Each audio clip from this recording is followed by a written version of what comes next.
چشمان قشنگ تو آخ صد عاشقم چشمان قشنگ تو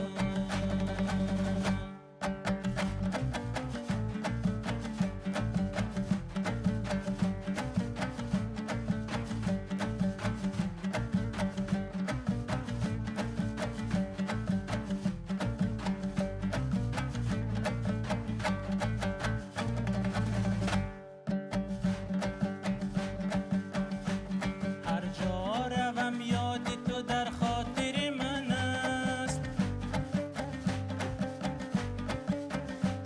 هر جا روم یاد تو در خاطر من است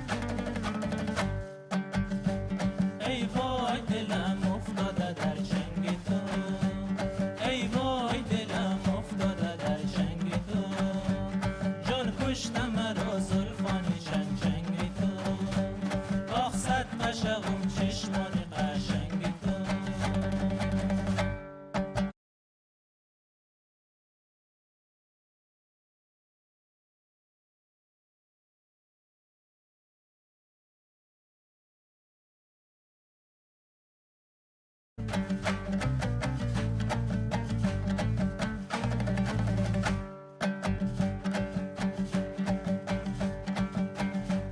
پیر و جوان حسرت دیدار تو دارد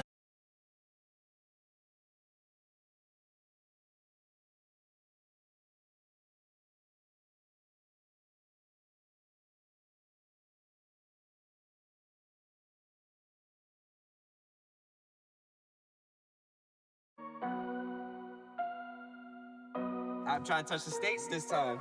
2021. Yeah, show him I can still rap though.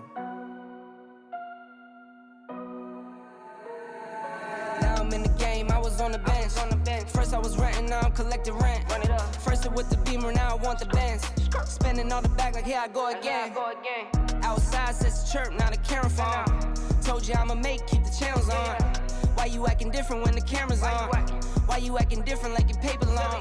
8 day wake up and I thank God. Bad decision got you wishing you could say nah. My city gritty, you could get hit any day now. On my mama, I'ma move my family way out. With some 20s, 50s, hundreds, thousands, millions, billions, trillions, zillions. I'm talking Amazon money, talking so much money I could mess around and buy Amazon. I been winning, I'm like, why me? I heard these labels wanna buy me. I don't need you, boo, I style me. I roll G's and they grind me. Now I'm on my game, nothing is the same. Who am I to blame? Money made me change. Cardi in my ring when I'm switching lanes. Money in the carry on them Boeing planes. Money in the carry on them Boeing planes. Now I got a buck for all those rainy days. Ain't have a day off in like 80 days. I got hustles in like 80 ways. Kids if he won't take a lazy day. Wifey on me told me take a break. I keep going to the paper straight. Then it's trips out to Montego Bay. If I take the job, bet I get it done. I said it before, I'm a one-on-one. I just caught some ones, only wearing ones.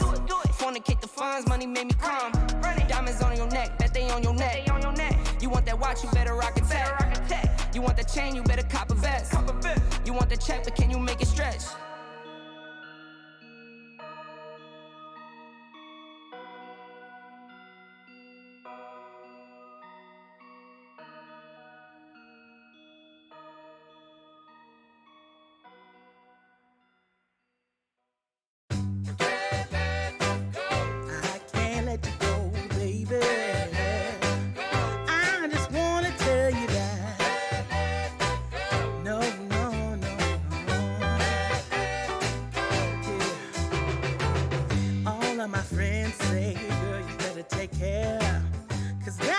Trouble, you best beware.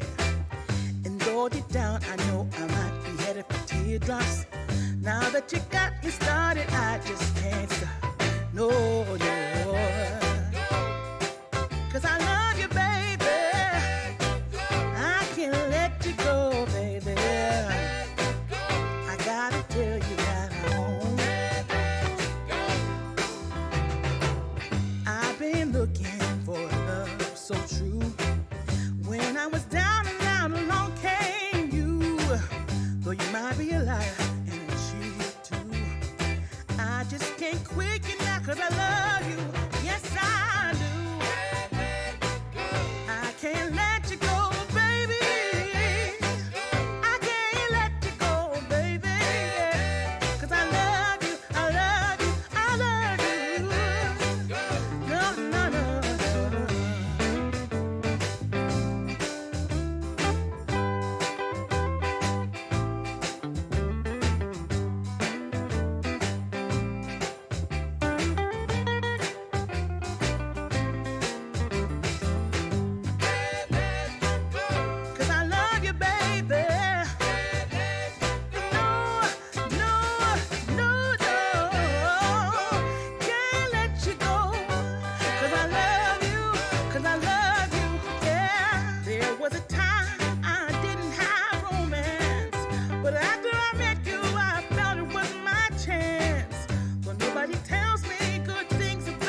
I had a feeling you'd come back and save me from all those lonely nights and heartbreaks. And I feel misplaced without you. Why don't we go back to, why don't we go back to? Never wanted to end it like we did. I guess shit happens for a reason, but it's like something feels different from back then. Why don't we go back to, why don't we go back to? Honestly, I'm open wide.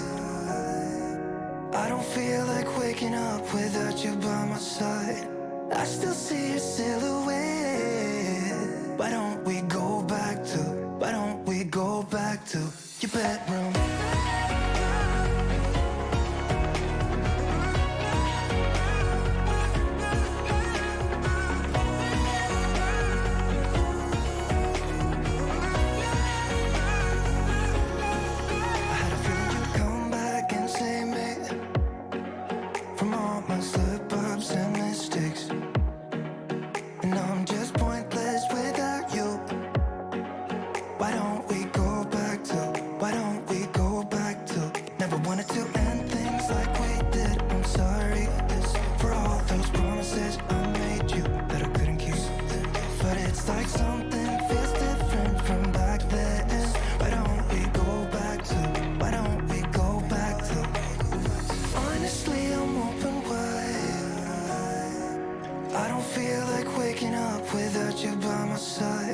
I still see your silhouette.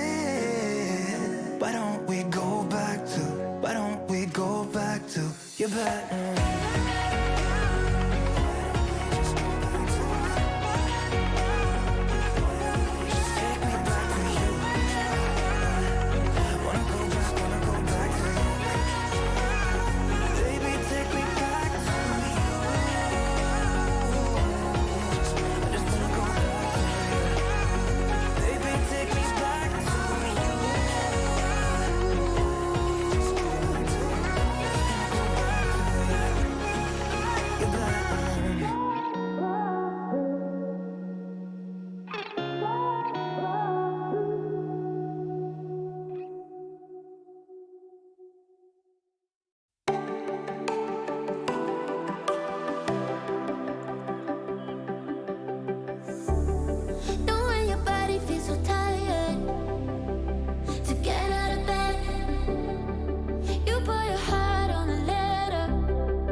close my eyes and think of you when I'm sleeping with someone new.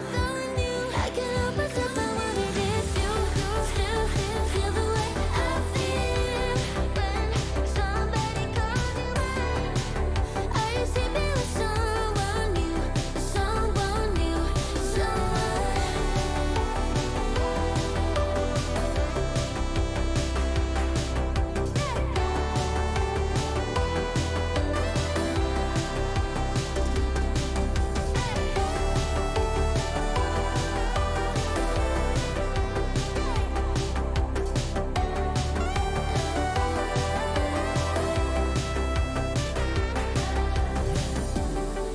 when I'm sleeping with someone new.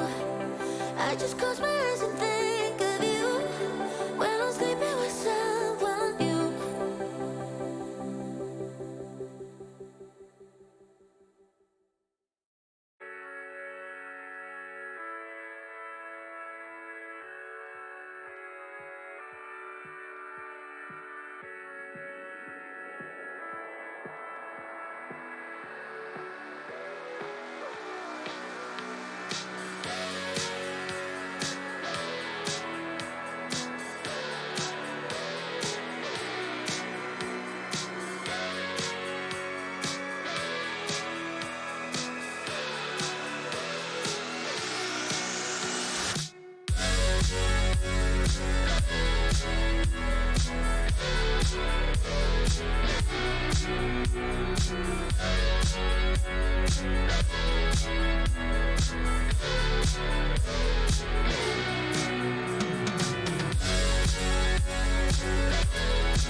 Hello and welcome to the Badass Season 3 playoffs. It has been 8 weeks, 9 sets of fixtures of grueling play, and finally we are here to try and find out who is our Season 3 champion. And well, I mean, we've actually got a new face joining us today, and I mean, he's not as handsome as me, but he's certainly handsome. How's it going, Warden?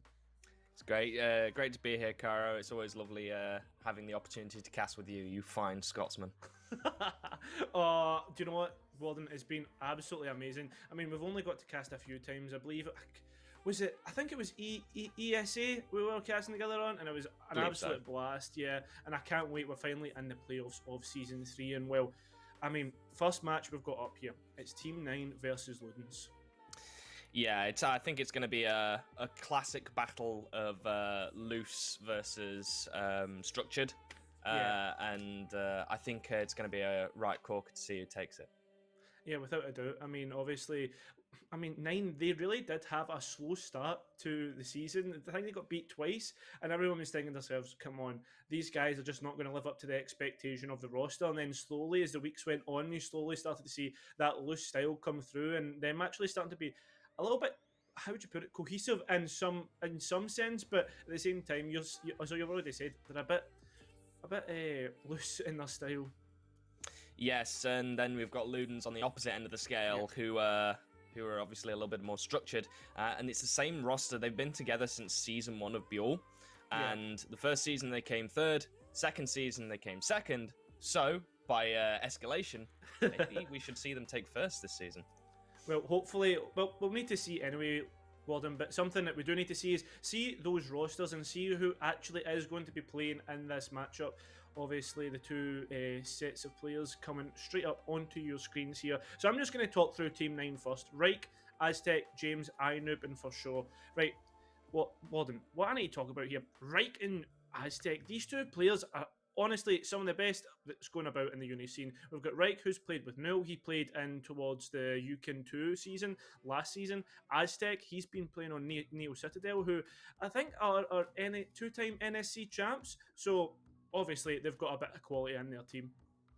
Obviously, yeah, and as well we've got James and Inub in there as well, who were from Exeter, who I believe won as well the finals of the. What league was it? It was I think the NSC as well. I think NS, yeah, and they won that. So so we're definitely going to have a good group on Team 9 this evening. Yeah, without a doubt. And Duck, KK, Proctor K, Gady, and Gyubu on Ludens. And we've already talked about this group, this roster group, have been together for a few seasons now. They know how to play off each other. They know what it's like to be in that kind of that play style. They're very structured. They've played together for a while. I just want to point out one player individually from me. It's going to be Proctor K. This man just pops off consistently. He's a very good roamer. So yeah, for Luden's side, that's the one player that I would definitely point my eye to. Well, I can't wait to see what he's able to do on that roam, and I can. What ops does he normally like to play? Is it what sort of is he more of a lurker, or is he more of a aggressive roam? See, it's quite interesting because it's not operators that you tend to see. I remember a couple of clips when Ludens did play against, I think it was, if I remember correctly, Team Triton, and it was Proctor K on the Wamai. And you think to yourself, well, Wamai's not really a roamer, but when he was coming back, he would use those Wamai pancakes, throw them into really obscure positions. He would also have that 1.5 and really take like long engagements and win them out with that 1.5 on the MP5K, not actually the I believe it's the AUG is the other weapon. So it's really interesting to see how he plays these operators. And again, well, when we get into the kind of map bans and etc., we'll get to see exactly where they're playing. But I mean, Walden, two good sets of rosters for our first game here.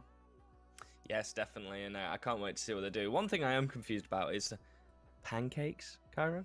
The Wamai discs we're gonna call pancakes. Yeah, they look like wee pancakes. I have never heard them called pancakes before. Do you know what normally I know them as discs. I don't know if that's watching too much NAL is rubbing off on me, but No, I have never heard them called pancakes. Do you know what it is? It's genuinely hanging about with Whippet too much. I think that's where he picked it up from. You know what I mean? He's just been rubbing off that Irish accent. I can't get it out of my head.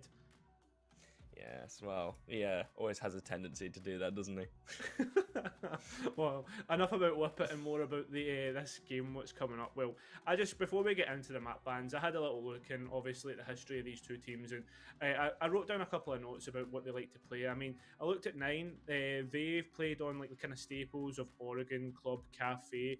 There's a one coast match against Ludens, but that's because it's actually in Ludens map pool. They let Ludens really like to play Villa, Oregon. They actually coast, which is surprising, and Cafe.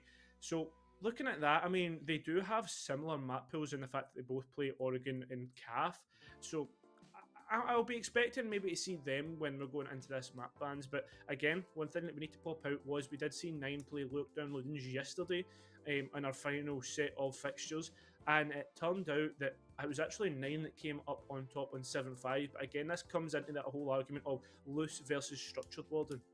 Yeah, I mean, it's always a really strange battle when you get a loose versus structured team. It's essentially, are the structured team going to be structured enough today to shut down flanks and to expect them to play as loose as they play, or are the loose team just going to create absolute havoc and destroy the structure that the structured team tries to put in place, and then we'll obviously not be able to do it because of the amount of just wild plays that a loose team can pull out. So it is really going to be, especially as well, if we do see some of those maps that you talk about, such as Oregon or CAF, it's definitely going to be, I think, the start of the round, the first few rounds are going to really show what to expect from the rest of the game, especially whoever takes attack and defense. And as well with the statistical bans as well for this season, Mirror and Cade being the number one defending operator bans, they'll definitely play into those maps that you've mentioned, as well as we've got Thatcher and Flores as well coming first and second on the attacker. So it really is going to be a question of who is actually going to be able to play out that advantage of loose versus structured. And on top of that, Walden, we're casters, we talk about meta, we talk about the board and stuff. You're thinking to yourself, right, let's get the caster bingo cards out and let's start ticking away these points, because when we talk about meta, I mean, it really is kind of here, there and everywhere when you think about it, because you see some maps and they really go in favour of these defenders, really go in favour of structured. These kind of like maps you just see, you're like, why are we back in the 22nd minute? And then next thing you know, we go to the next half, and then it's just all attacker, it's all loose. We're seeing people die to like random gunfights, places that you don't expect things to be taken, and well, it's just really crazy. But enough of that. Enough of about the meta. Walden, we're going to get straight into these map bans, and I'm going to ask your opinion. What are you expecting to see before we get into them? I mean, I do think that we'll see Oregon, as you mentioned, from what I've Yeah. heard about these two teams, and then I'm not really sure. I'd be surprised if Coastline crops up if Yeah. the pool is there. So I'm going to take a wild swing, and I'm going to say I think maybe Club Club? as well. I think we might see Club. I don't think we'll see CAF.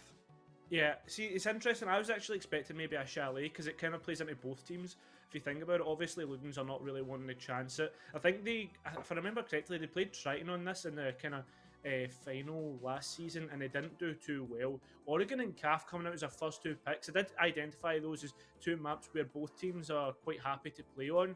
I don't think Nine have been as successful as Ludens, so it's interesting that they've let that through. Villa and Coast getting banned out, and as you said, last map, Clubhouse. And I mean, Clubhouse is Gonna be a really good decider. yeah, and it's a big decider. And Warden, Clubhouse really going from structured to very loose, very chaotic, and I mean a lot of fragging happening on that map. Yeah, that's why I think it's gonna be the ultimate decider map for these two teams. Yeah. Because Clubhouse, it's that map where it will literally go to either team depending on how they play it. And like I said before, it's if the loose just pull off these absolutely wild manic plays that a structured team isn't going to expect, then they're going to dominate Clubhouse. But if the structured team are able to shut those plays down quite well and get open what they need to get open, if they're attacking or keep certain lines held on the defense, then it's going to go in the way of the structured team. Yeah, without a doubt. And this is the thing, though, right? So we've got Oregon, right? That is Nine's pick. So are you expecting with Nine obviously picking that map, are you expecting them to win it? Or are you thinking maybe Ludens will take it because, again, it's Oregon? I mean, we know what it's synonymous with. So I'm going to ask you for your prediction for the whole kind of match, or this whole kind of series as a whole. Okay, well, I think it's going to go all three maps. I think that Team 9 will take Oregon first, because if 9 are going to Oregon and they like to play loose, we're going to see a lot of loose holds and loose roams that are going to be difficult for the structured team to root out effectively. Yeah. Then I think when we go to map 2, I think that's really going to play to Luden's strengths, because CAF is one of the most structured maps we have in the competitive map pool. So I think they'll play more towards Ludens. And then on the final one, I think it's going to be anybody's game.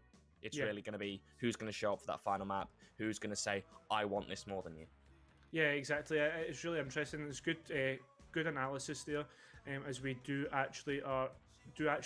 we are actually heading to our game finally, Warden. This is an absolutely beautiful cinematic here that Badass have actually got for us. But one thing we've got to say here, Warden, is Oregon. You've talked about it, the bans. You're going to see. We're expecting to see a Cade. We're expecting to see a Mira. But on the attack, Thatcher obviously is a massive stakeholder in this map in terms of the breaching that needs to be done. But that last attacker ban, who are you expecting? Last attacker ban, I think it could be Maverick, of all honesty. I think if they're going to be able to play as fast and loose as they want, I think that Mavs is going to be that final attacker ban. It makes total sense in the grand scheme of things when it comes down to it, because why not? Oh, a Jackal ban, that's certainly going to help out the roamers. I think that could actually play more towards Team 9 than it will for Ludens. Yeah, I can't help but agree with you. And another thing, I also feel as if it's also going to hinder, because at the same time, Jackal ban, what are you really doing for the utility game? Not much, because Jackal, all he does is shut down those roamers. We don't see him really being brought that much on Oregon.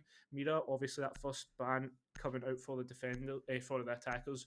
That is Luden's second defensive ban. It's Cade, so it's really went straight into those statistics.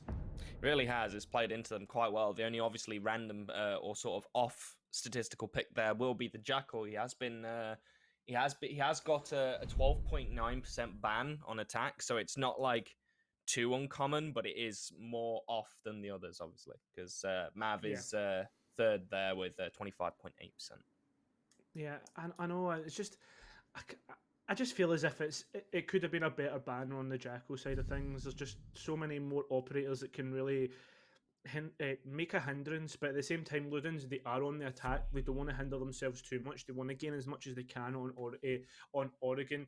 Maybe the nerves are kind of there. They're just thinking to themselves, right, let's just consolidate ourselves in this series, in this map, and really try and take the advantage.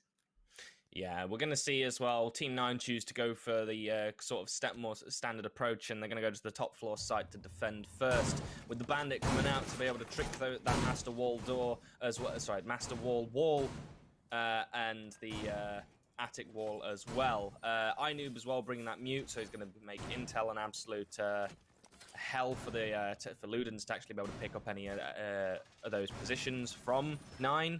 And then we've got an Aruni and Mozzie to wrap it all off. Mozzie, obviously, the Intel game, and Aruni, I think, was going to obviously play well with that Jaeger. So it's definitely going to be... they've gone for... It seems that 9 have gone for a more, I guess, I want to say bunker hold for upstairs, but we see as well... Fresh is going to be playing quite loose already. Yeah, exactly. He's going straight for this roam and already getting aggressive on towards this door here, but you can't help but feel maybe the couple of tracers could have been seen there.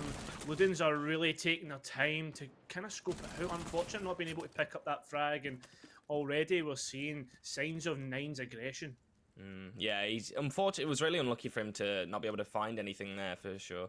But he's going to fall back down through the basement, play, I think, a little bit of a lurk just to come get me, come try and root me out. And he's going to be playing as well down there with his roaming buddy in the form of Aztec. Yeah, exactly. I mean, they're really using this. I like to call it the roamer highway, right? You see this bottom floor, because usually we don't see attackers kind of go down there and really stop the movement of the roamers. And those 3 stairwells, you think, towards Master, also on top of like kind of white staircase. You can go up Freezer, get straight on that white staircase. These are really massive points of ingression for the attackers. And again, look at this Aztec getting aggressive, but losing more health. And oh no. Oh no, they don't know Reich's there. Oh. They don't know Reich's there! Forshaw has helped out as well. And look at this, Team 9 making a real advantage on the round. Yeah, that was honestly a great first pick as well. But unfortunately, Ludens are going to be able to trade it back with KKK ripping off the head of Inoob there. And as well securing a bit of a dominant form and position. Without a doubt, and this is it. Taking out James as well, getting more aggressive. Look at this, Team 9 might already been giving things away to Ludens. Forshaw taking a huge amount of damage, but being able to take out Gady is a massive pick. And now we're a minute 15, and already we're seeing the progression that Ludens were making is getting shut down. Yeah, unfortunately, this round is, I think, at this point, a little bit unrecoverable for Ludens as well. And Aztec's going to try and come finish it off. Well, he's not going to be able to because Duck's going to find him, but instead. But Duck, I think, is going to play more for time. But it is a 1 versus 2, and he definitely has enough time to be able to pull something off here. It's going to have to be a massive effort from him in order to be able to do this. And as well, only having access to be able to push through Attic is going to be really difficult, but it is currently free right now. Duck's going to make his entry in and look to push up for sure. And Reich are completely banned on the side. They look to be going on the flank. He's going to drop, but no! Reich's going to be able to finish it up. And the first round is going to be going to 9. Yeah, it was a great first round from 9. They used their aggression really well, playing off one another. One person hiding in a little off spot while the other kind of draws the attention of the attacker with some bullets being traded and then kind of running away, scarpering while the other player waits in. I guess wait almost. It's predatory instincts from 9. And another thing that you have to say is well played is the fact that they very quickly identified where the diffuser was. It was stuck in garage. I believe that might have been Reich's pick at the very start of the action. So with the fact that they relocated most of their attention towards that diffuser rather than allow maybe an attacker to go and pick that up was well played from 9 and shows that it's not just stupidity that they're with their aggression, that they actually have some sort of, I guess, incoherent plan. And I mean, it's working. Yeah, I mean, like I said, we saw there as well from Team 9, like I said, that looseness that we've mentioned previously in the pre-show. and how well it kind of it worked, because Ludens did not know where to go half the time. They established a form of, right, we need to get this done, we need to get this done, but they just weren't able to shut down those roamers, or at least as effectively, because as soon as they droned a roamer, or at least took one out, another one would take their place, or they would move into a position where they didn't expect them, and it just did not play into their favor. Well, it's interesting because we now move on towards the bottom 4 site, and this is again synonymous with kind of staying down, bunkering down, not really giving much away, and it seems as if that's what Team 9's going to do, and this is, again, kind of against what usually they like to play like, but if you count, I mean, I'm not great with maths, Walden, but I did only see 4 blue outlines on towards the site, and 1 upstairs. I wonder if this is what's going to be the hindrance towards Ludens. We talked about the aggression, and it's Forshaw that is going to be that man to do it. But it looks as if it's been kind of a split take. Obviously, some towards the north, some towards the west, progressively moving through the site. I mean, it's not going to work, though. No, for sure, is going to find that first pick onto Gaddy there, and that Mozzie roam upstairs is going to cause absolute havoc for Ludens. Or he did almost lose his life there, but no, he chose to fall back off, but he's lost a lot of HP to KKK there. And, yeah, it's not looking great, especially when KK finds that 2 picks as well. Reich going down as well. As those are 2 big picks. Your Valkyrie with that C4 and as well. Yeah. Reich, that's gonna hurt you a lot, and especially when for sure's trapped upstairs as well, alone. However, I say that he's actually rotated downstairs. He's on a slither of HP, but he's gonna try and swing the servers and see if he can find one.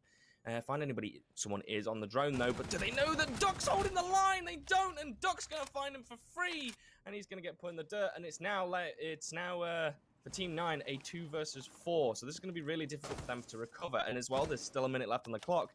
And this round is looking like it's going to go more towards Ludens. Yeah, as in, do you know what's interesting here, Walden? There's only 1 player on site. Great plays from these players of Ludens, but Aztec is the man holding down the site. He's obviously left with it all to do himself, and already bullets being traded. Shotgun comes out, takes Geobo all the way down to absolutely no HPs and a DPNO state, Walden.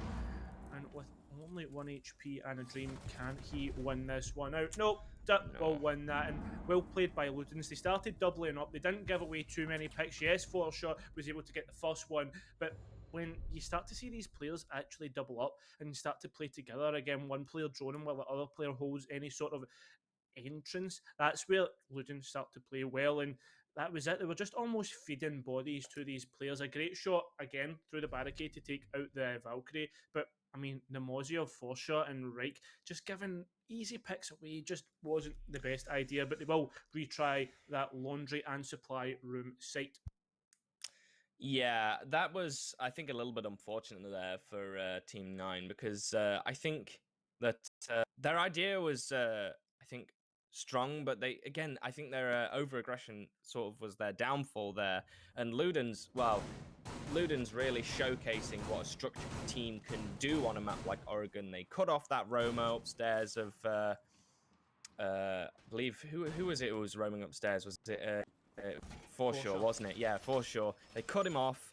He wasn't able to do anything. They dropped into a low HP. He didn't really have much, and then they covered themselves as well. They were aware that Forshaw could easily just swing back around and come for them. They held that server door, and they managed to shut them down as well. And yeah, I think we might see a little bit more looseness from Team 9 this time around, with Forshaw bringing that Wulmai, and that you've said before as well. He plays a roaming Wulmai very effectively, but this time, instead of using that MP5K, he's going to be bringing the AUG instead. It will be interesting to see what's going to happen. We don't have Forshaw up on towards that top floor. It is going to be James actually opting to... Oh, I thought it was actually a tower roam, but it's not going to be the case. It's just going to be right in towards Garage, and this position may have already been sounded out by the attackers. We see plenty of bullets being traded back and forth, but they've actually decided to leave it completely, and Reich's trading bullets out, nothing being gained, but only positions being identified, and KK, he's certainly identifying where the rest of the roamers are. We're picking up that kill onto James. Yeah, they're going to make their... Team Ludens are going to make their entry through small tower side and look to obviously... cut off the freezer rotate, and as well probably the laundry rotate up. And Proctor here is in the kitchen looking to move through, face checking everything. Something that I'm going to criticize Ludens for here is, why is Proctor not getting hot droned in, or at least do we not have... Oh, okay, so Gaddy's going to hop on a drone now. I'm a bit unsure as to... I would have, honestly, I would have had somebody droning me in there. I think that's quite risky to have Proctor, like, face check everything, especially when you know a team like Nine is going to play very loose. There could be anyone lurking around those corners. They're not going to get punished for it, and they are going to get open... start to look to get open those hatches, those key hatches, one into E-Box and one into Freezer, with Forshaw holding down Freezer.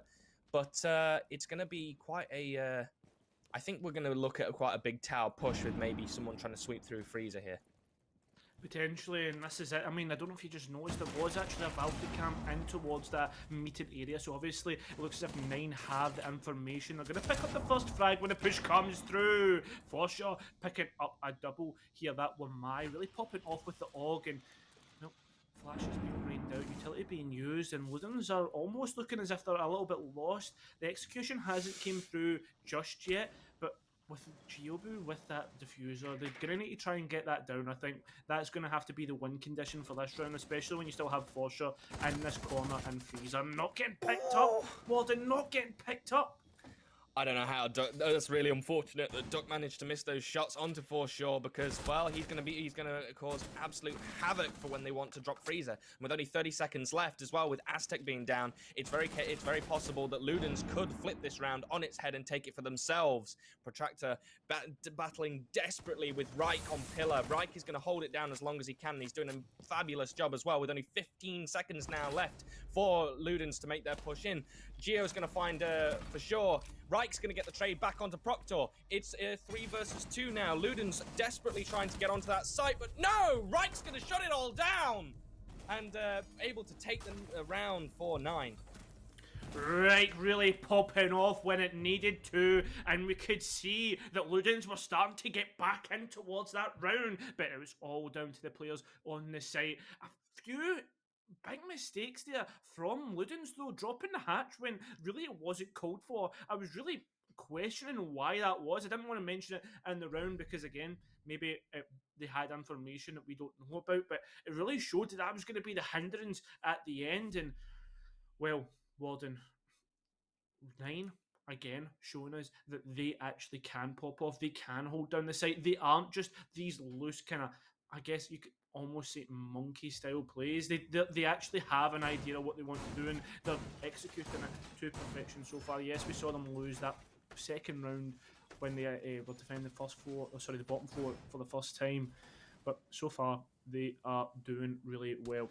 So 2-1 in the scoreline. This is again a natural split, you could say, because it's 2-1, and usually this is what we'd expect: defenders to win the first two sites, and then Ludens to win the tertiary. But will this be the case? Will it continue through into 4-2 on Oregon? Yes, we've seen it a few times, but most of the time we are seeing the attackers actually gain some sort of advantage coming into the round score when we come to the half. Yeah, I think as well in that previous round, it was Team 9 who learned from that round the round before that most, because you can see they said to themselves, okay, we played a little bit too aggressive there. We're going to really use this bunker hold to our advantage, and we're just going to play a bit more passive angles, and it did win them the round. And as well, it helps when you win those gunfights as well. Ludens, unfortunately, missing some, I would say, quite free picks onto 9, especially with poor old Duck missing the player in Freezer, who was, I mean, Forshaw did an absolute number as well with that Omai. I mean, he just played that roaming Omai to perfection, and it just shows as well. He doesn't need the 1.5 on the MP5K in order to pop off. He'll do it with the AUG no matter what scope you give him as well. Yeah, without a doubt. Well, this is it. We are moving in towards this round, and it seems as if Ludens have went for a more direct approach. We do see Giobu, and I believe that is Gady over towards that kind of big tower, and Proctor K is trading some bullets into the site. I think it's just to put on pressure and kind of alleviate the focus from the defenders and make sure that these players on site, James, my God, this man is, well, certainly showing us that even though he's having a tough game, he can pop off. But Forshaw very close to these two players in Big Tower. Here, Walden, Giobu, and we do believe Gady is there, but they're not even gonna. They're gonna completely leave him to stay. That's several times Giobu has like been right next to a player now and just walked away because they're unknowing that there is someone playing there. And Duck's just gonna win that fight against James. James playing that aggressive bandit there, but unfortunately it's not gonna pay off, and they are gonna lose the capability of putting those bandit tricks down. But with a minute left, you're not really gonna be able to see that. Gaddy as well taking some chip damage there from Reich, who's gonna aggressively fall back off and look to play towards White Stairs as they're knowing that a cutoff's going to come from the player. It's going to fall up with for sure there, and they're going to fall back upstairs because they know there's only 40 seconds left, or heading into 40 seconds left. Giobu is unfortunately going to find Reich on the rotate up, but it's Ludens. Even though they have the man advantage, they've still got a lot to do. They've got to apply a lot of pressure to these pressure points in order to actually gain entry to the site, and Yeah. a lot of their players have lost a lot of health. The health advantage is currently in Nine's hands, especially as well when you have those choke points completely locked down like they do. 20 seconds left now. Giobu's going to try and get aggressive in towards Trophy and look to try and make something happen here, but no, the C4 is also going to get popped quite early there as well from Aztec, and it's all coming down to the final few seconds. And oh my god, everything's just happening. It's all just left to KK, and no, unfortunately they're not going to be able to do it as well, they just unfortunately lose on time. But it was a 1 versus 1 with both players down, so I think if you've had more time, that definitely could have swung either way. Yeah, it certainly could have went either way. It just felt as if Ludens had lost full grasp of that round. Obviously, they lost the first pick, but James had a great shot. But, I mean, this is the thing, no, they refried quite quickly. They just needed to do the work. But I believe maybe, just again, they didn't focus up. They didn't realise what they needed to kind of work on. And I feel as if this split push that they keep doing isn't really working, especially the fact that Nine have identified this is what they like to do. They like to go to Big Tower, so they're putting Forshaw there to kind of hinder that, to make sure that it's delayed even more. And we're seeing that they are starting to like kind of forget about that. I think that Ludens realised partway through that this split push just isn't working, because you saw the call made and Giobu rotate all the way around towards Big Window and look to go through Trophy and look to make the play from there. I think they changed their mind on what they wanted to do, because we had players stacked outside Big Window and then stacked outside Trophy as well. So I think that the call was made. They did identify, but I just think it came too late. Yeah, it certainly did. And I mean, this is the thing. Maybe something that I like to see when I'm attacking towards top floor, right? You think about it this way, Walden. You should just put commit to 5 men to 1 bit, and then if you want to kind of do late rotates, you want to like try and do this split push towards your execution, then make sure you do it within the last minute, right? Because realistically, you want to have like a direct focus. You want to have a direct pressure point to push through, whether that be that master breach. But just now, we've got to focus on this small tower. Proctor K's already taken gunfights in towards main area. Obviously, that F2 can really be the pocket rocket that pops off, but whether that does is another question. There's plenty of time, and Team 9 really have put their focus in towards site. And iNoob, again, is kind of roaming up towards Big Tower, but there's no pressure coming from Ludens in that area. It seems to be all towards small tower. A few players, a couple of stragglers elsewhere, so with KK above, actually, maybe I'm just talking nonsense. Giobu has picked up Forshaw, and I mean, I don't know how this is going to go. It seems as if there's players everywhere, Warden. Yeah, it's quite a hectic sort of split from, I think, both teams here. And fortunately, Protractor did lose a lot of health in that engagement, and that F2 can be a difficult beast to control. But as well, the trade is going to be made, though. And Gaddy's going to be taken down. That's your Zofia off the board. So that's a lot of utility clearance that's been taken off as we head into the final minute 30, with James playing aggressively down that Showers corridor there. KK bizarrely all the way in Big Tower. And, well, Dux is also going to get removed from the board by Reich there as well. Reich having an absolute stormer, really, here on Oregon as well, with 7 kills and only 2 deaths. It looks as well like Ludens is looking to push down the kitchen corridor there. Aztec's going to make a late reinforcement, and that, well, he's not going to get... Oh, did he stop or did he manage to complete it? I'm not too sure there. But yeah, Ludens, I think they're a bit baffled in what to do. They're clearing a lot of angles. They're trying to drone out now, and you're in the final minute, and now you're only just starting to open up into the kitchen. I think that if Inoob as well, if he's very patient, can make the play here, but, well, James is going to get put into a down but out state. And in the final 30 seconds, Ludens have got it all to do, Cairo. Yeah, they certainly do, and that's the thing with 2 players remaining. They have down James, but he's going to be picked out in that DPNO state, and they're really stuck in towards me, and I believe this will be a Team 9 round, but with 20 seconds remaining, they really need to do something. The breach has bugged. Geobu is going to shut down Inoob, but right picking up KK and Geobu on a bit of a stormer here. Will he push through the... Renegade? No, he won't. Team 9 will win at that round, just as I said there. It's unfortunate that was the case for the breach warden, because I mean, yeah, if that they was had to unlucky. push, yeah, if they could have pushed through there, we could have seen it. Maybe a plant, maybe post plant play. We'll need to see. We don't need to see because we can't see they lost that round, but. That is a perfect rotation of sites for Team 9, and we go back to Laundry and Supply. We've seen Ludens win here before. Can they make it the 4-2 split?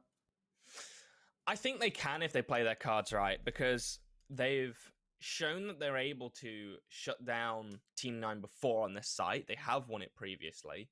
I think they just need to play like that again and just...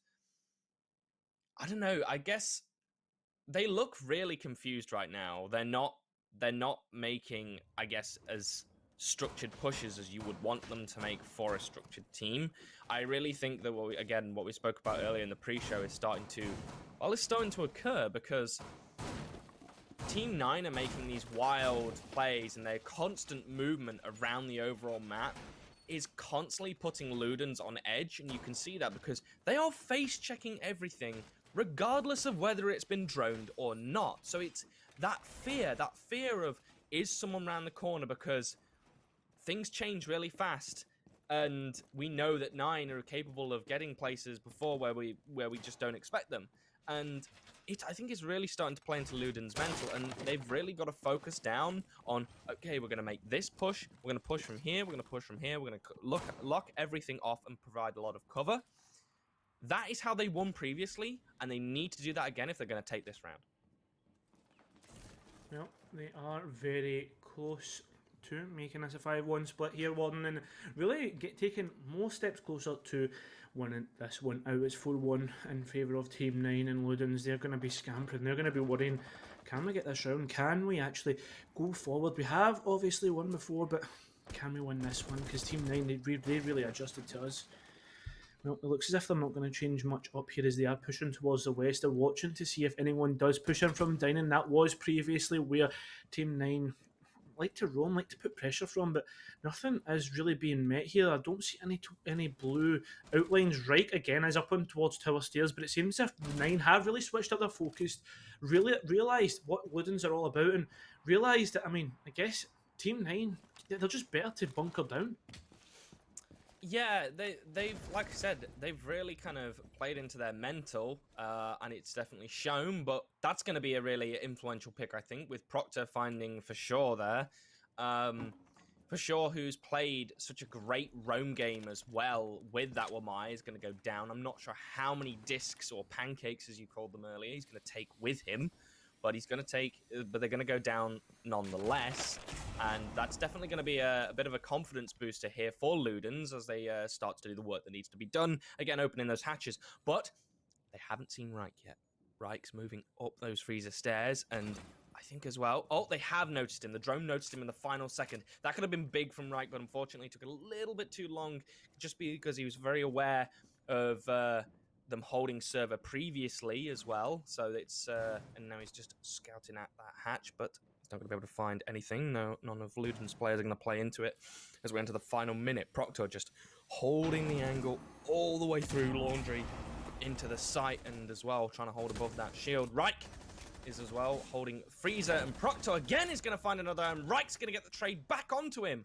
Final 40 seconds now, and well, it's if Ludens play their cards right, they can convert this quickly, but again, it's looking like Team 9 might be able to work their magic and take this round as well.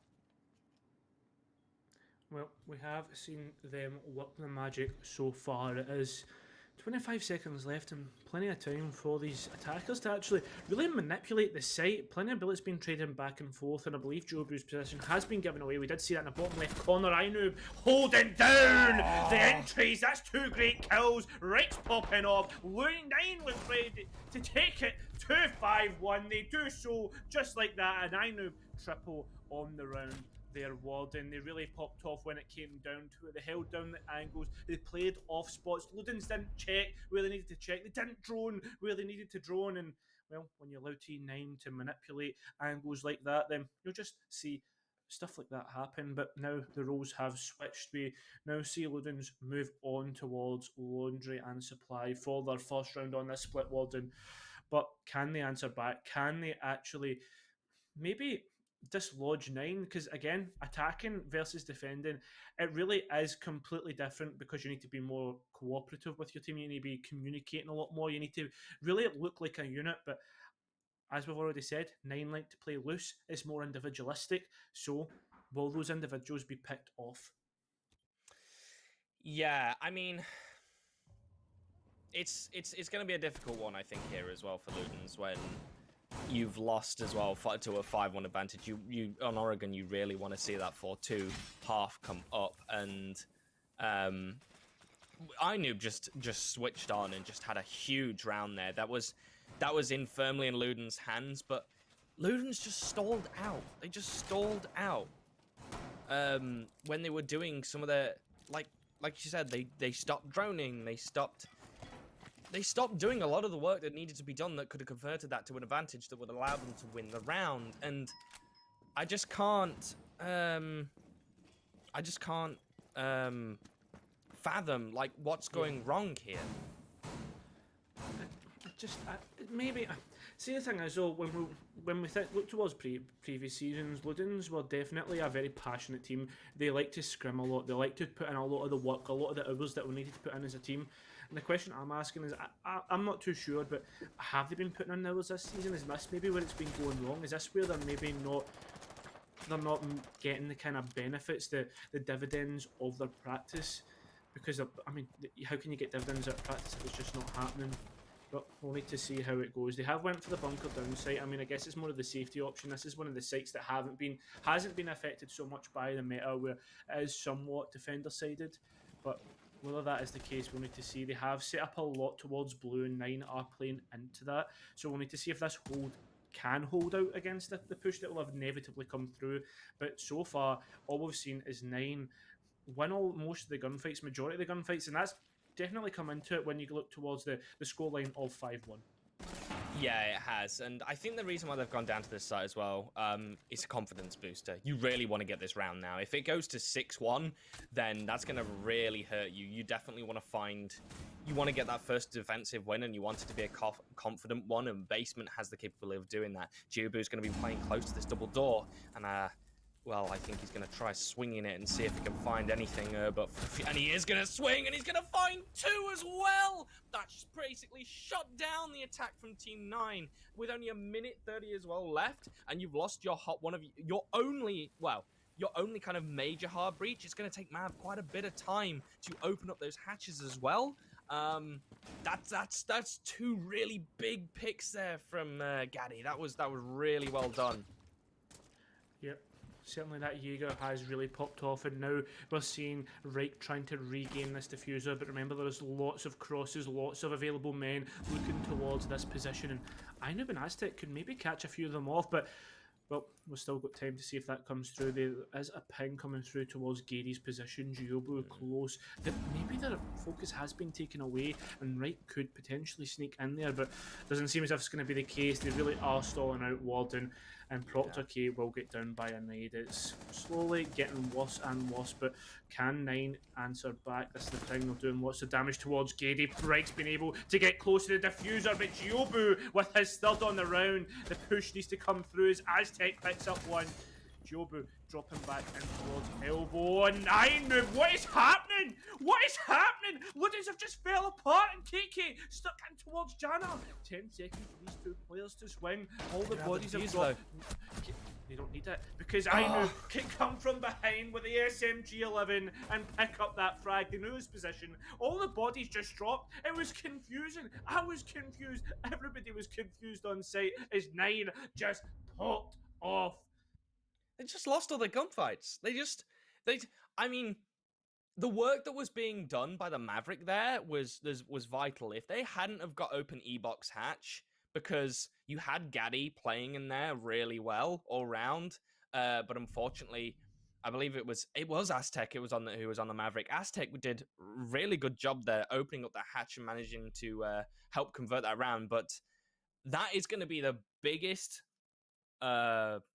That's going to put the biggest dent in your mental there, especially for Ludens, because you should have had that round. Let's face it, that round should have been a Ludens round. Nine had no right to win it. They just had no right. It should have been Ludens, and they just threw it. And I'm a bit I'm struggling to speak because I was like in the middle of my flow, and the next thing I just seen I just seen like flicks scoreboard and flash. The scoreboard flash blue, and I was like, how is this just happened? It just all fell apart, and now we're 6-1 in favour of Nine. We're on match point, we're on match point, kind of map point.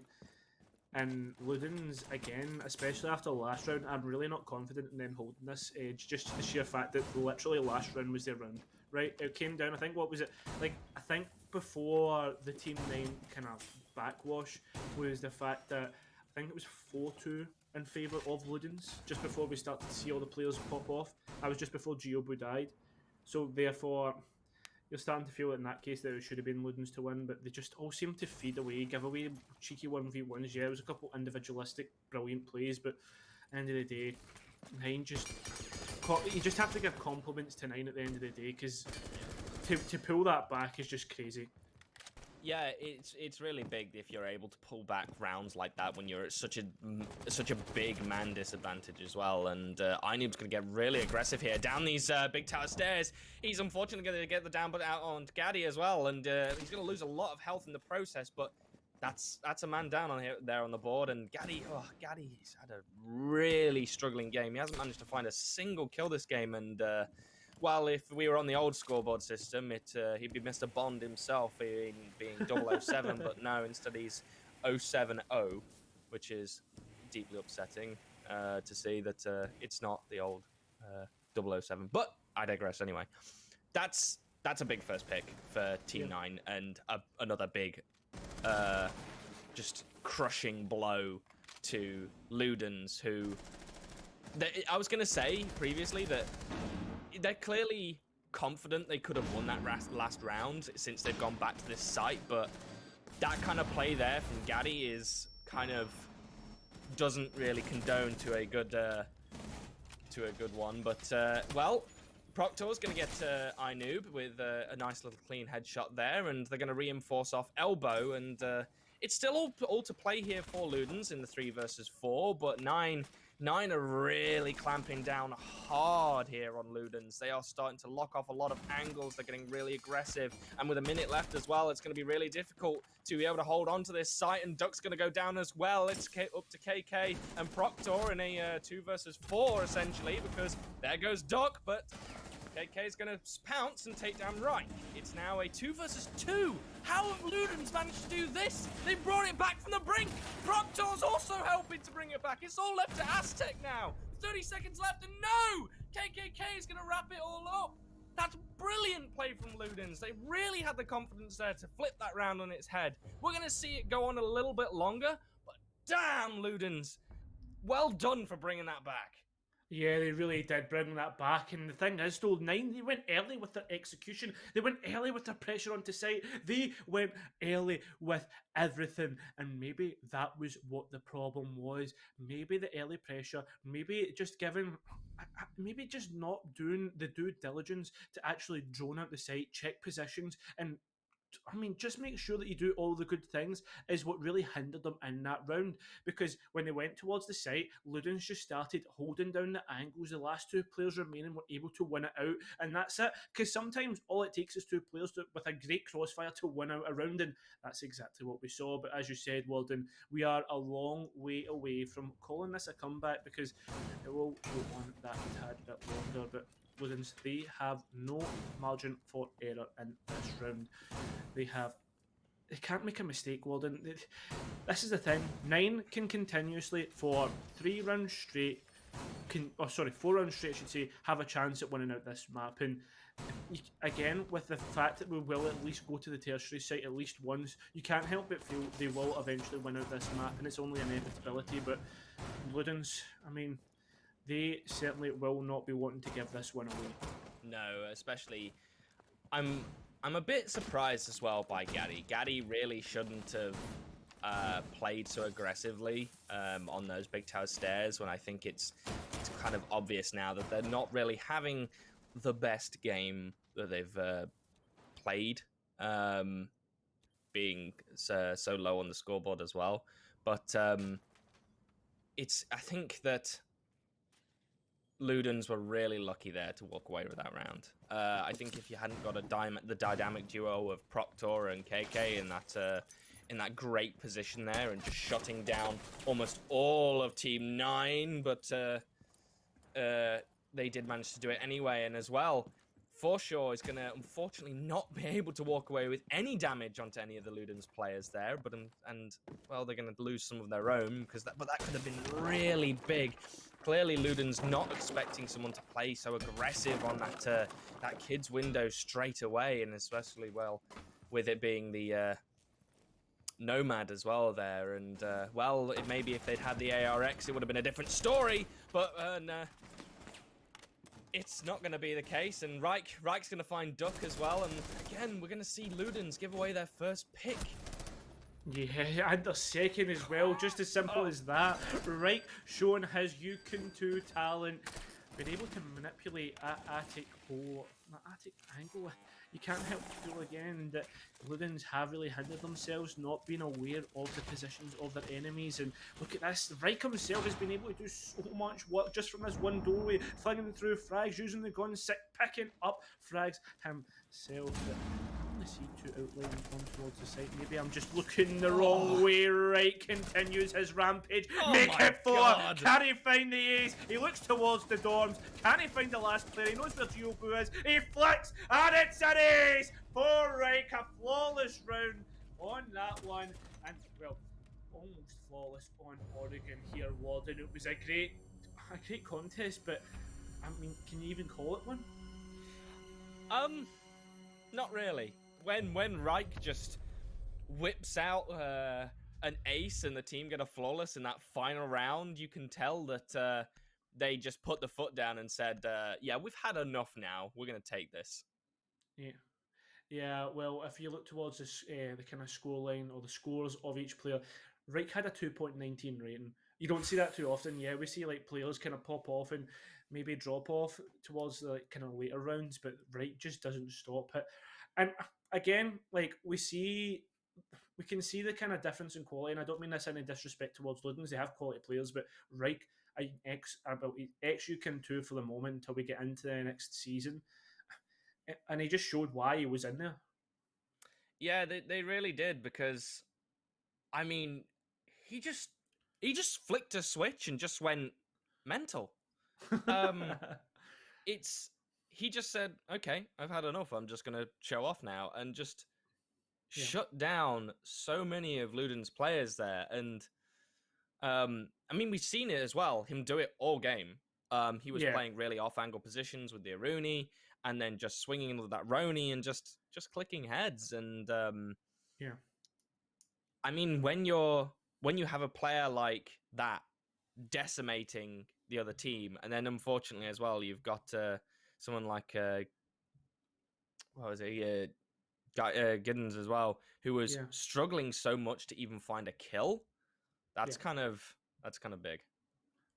Well, we are going to head towards a break, but the question I'm going to ask before we get into the next matchup is, well, will Loons be able to come back? They are heading to their pick next, but their mental surely will be in the dirt after such a dominant display from 9. But for the time being, go and get some stacks. I mean, go and get a meal deal from Tesco or something, because we're going to be straight back in another 5 minutes. Get yourself, in fact, you know what? Tell us your favourite meal deals in the chat, and we'll get them discussed when we go into the pre-show. We'll be back in 5 minutes. I'll see you soon.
I'm trying to touch the States this time.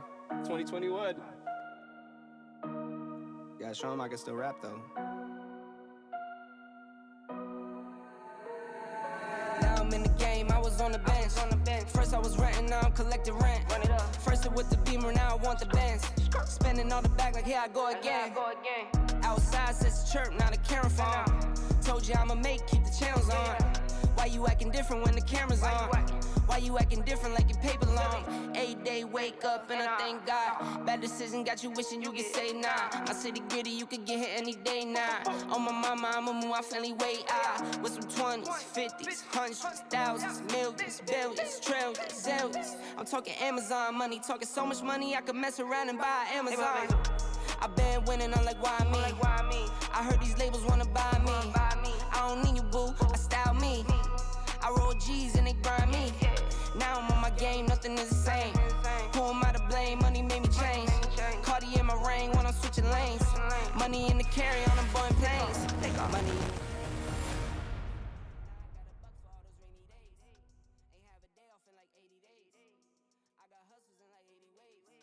Well, it took me 5 minutes to smash my meal deal, Walden, and I've been absolutely buzzing with it. But the thing is, though, we have seen a great matchup on Oregon. I say it was a matchup; it was more of just 9, kind of just saying, right, we'll play Oregon, and then that's it. That's all it really came down to. It was just 9 playing Oregon, and Luden's just kind of like, yeah, we'll play with you guys. It's like the older big brother with a little brother, just saying like. It was a bit of a decimation, yeah. Yeah. So, but I've kind of flogged the point. We now move on towards Cafe, where this is Luden's map is more structured. But the thing is, though, Walden, you were telling me that you felt differently. You felt as if your opinions had changed. Yeah, I mean, I thought this was going to be a classic. Both teams, Yeah. I thought both teams were going to be awake, and I think Ludens are sleeping a little bit because, oh boy, were there some really big gaps in those flanks and those attacks, and there was a lot of stuff going wrong for Ludens. And I think that if 9 do what 9 do best and play that loose game on a defense on CAF, it's gonna hurt Ludens a lot. Yeah, without a doubt. And Walden, we are going to go straight into it. And the one thing I want to point out is, again, we saw Team 9 playing loose and aggressive. But on Cafe, there's so many rooms that you can hide in, so many off spots. I mean, you look towards this lovely intro that we've got here, and, well, there's so many places that you can hide. But with the bans coming in, again, you'd already pointed out, it's Thatcher, Cade, and Mira. These are the 3 mainstay bans, and it seems as if Team 9, they want to ban out that Janko to really help them on the roam again. That maybe could have been what actually helped them on that last matchup. It could have been. I did say that Luden's banning out Jacko could have been. It would probably actually benefited 9 more than it benefited Luden's there, because that I think that Jacko would have been the key for Luden's to help them maybe turn that a little bit, because it was obvious that they were really struggling with those roams. We're going to see the old Classico Thatcher being unfortunately banned out yet again. And then followed by, well, they're going to follow up with that Mirror as well. So 2 predictable bans there. And our final ban is going to from Team 9. What do you think, Kara? What are you going to expect from Team 9 on a map like this? I don't know. I don't know if Cade's the right ban, but it's a Maestro ban. That's interesting. Hello. Obviously, playing in towards the kind of cocktail area, he can be really huge on this map, on that top floor site. He can place his cameras in good positions. He's a good operator all in CAF. I was actually maybe expecting the Cade, because again, he can really stop the push when it comes towards the dining area. When you go in towards Freezer, on top of that, there's a little couple off spots on the bottom floor site, as well as towards, I mean, almost every site has a wee off spot. You can put a little Cade claw where you're like searching around. You have to get drones in to confirm positions, then go above. Like, it can cause a whole host of problems. So we'll just put it that way. So with that being the case and him being left up, it'll be interesting to see how Ludens actually go about dealing with him on their first half here, as they do start the attack again. That's really interesting that they chose to actually start the attack in the last map when you think about it. Yeah, because that was 9's pick. And Ludens decided, right, we'll start on the attack. Obviously, Oregon again has seen a slight meta shift towards the attack, but that's something that we didn't really get to talk about. We're going to see Team 9 as well go straight towards Kitchen, which is another bit of a a bit of a wild play. Normally you see teams prefer to take the top floor and then look to go to the kitchen, as kitchen is normally the second site that's played on a map like CAF. But I think this is going to be it's kind of good that actually Team 9 have gone here first, because this is going to be a real test of Luden's clearing and their flank watch, because this is where I think we're going to see if Ludens are awake or not, because normally when you attack a kitchen site, you clear from the top floor down and you lock off the stairs and you keep everything held. That was actually going to be something I was going to bring up earlier as well, in that we might see Ludens do better on this map because of the verticality. You basically just lock off staircases and you have control, right?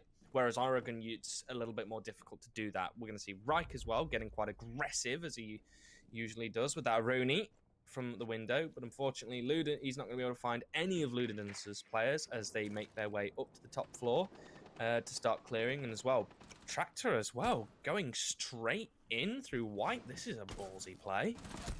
Yeah, it certainly is a ballsy play, and they seem as if they're just trying to go through aggressive. We saw, I believe it was Atlas that did this previously, and they really got dividends out of this, but whether they can continue this is going to be a different scenario. Team 9 are obviously reacting to that frag grenade, going through a really risky reinforcement, but not punished. How have Ludens not realised this, Walden? This is huge, and Team 9 have just essentially adjusted to the push coming in from Ludens.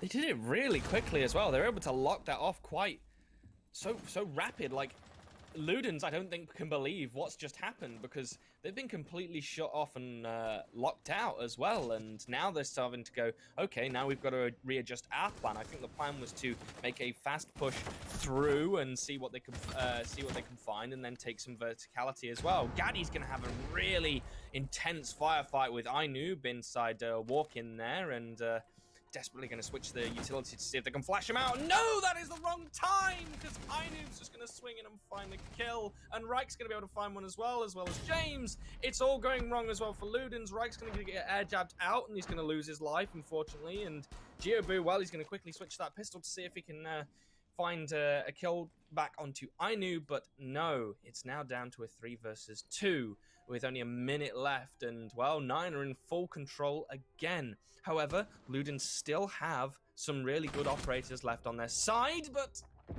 Inoob's going to take another one of them down, and it's all going to be left to Geobu in a 1 versus 2, however, now, because he is going to manage to get rid of James there. Yeah, it was a great pick, and now he's going to try and, I guess, put some pressure on towards the players that are on site. I mean, I think it's only one from the outlines here, and he's just trying to like move about the holes he's already made, but there's one player ready to take the gunfight. It is Inoob. Yeah. He takes it out, and Team 9, again, adjusted really well, really riskily as well, going for that reinforcement on towards the Whiskey Bar wall. And I feel as if Ludens, again, are continuing to shoot themselves in the foot, whether it's key decisions and key gunfights. Like, for instance, when we saw, I believe it was Gady on the Zofia, when he switched on to his utility, it was just the wrong time. And the thing is, so players need to remember that they can hear when you switch on to that utility. They can hear when you're bringing stuff out. There's sound calls, there's sound cues, and players are going to react to that. And that's exactly what Inoob did, and towards Kochek, and well played to him, well played to be able to react to that. We do head towards the top floor site. I don't really want to go into it the last round too much, because I mean it was just Team 9 adjusting and then it was flawless adaptation. Flawless. Yeah, exactly. So now we move to the top floor, and we did see a 6 onto a Frost, which is interesting for me, Walden. I mean, I love Frost. Frost is my girl. Like, is my highest rated operator. I've got a 1.6 KD. It's my highest rated operator ever with a KD, and it's those traps are just honestly when she first got released, they were completely underrated. People thought she's not very good, and I think that's lasted for quite a while, up until the latest season, or the past few seasons. She got given that 1.5 and turned into an absolute monster.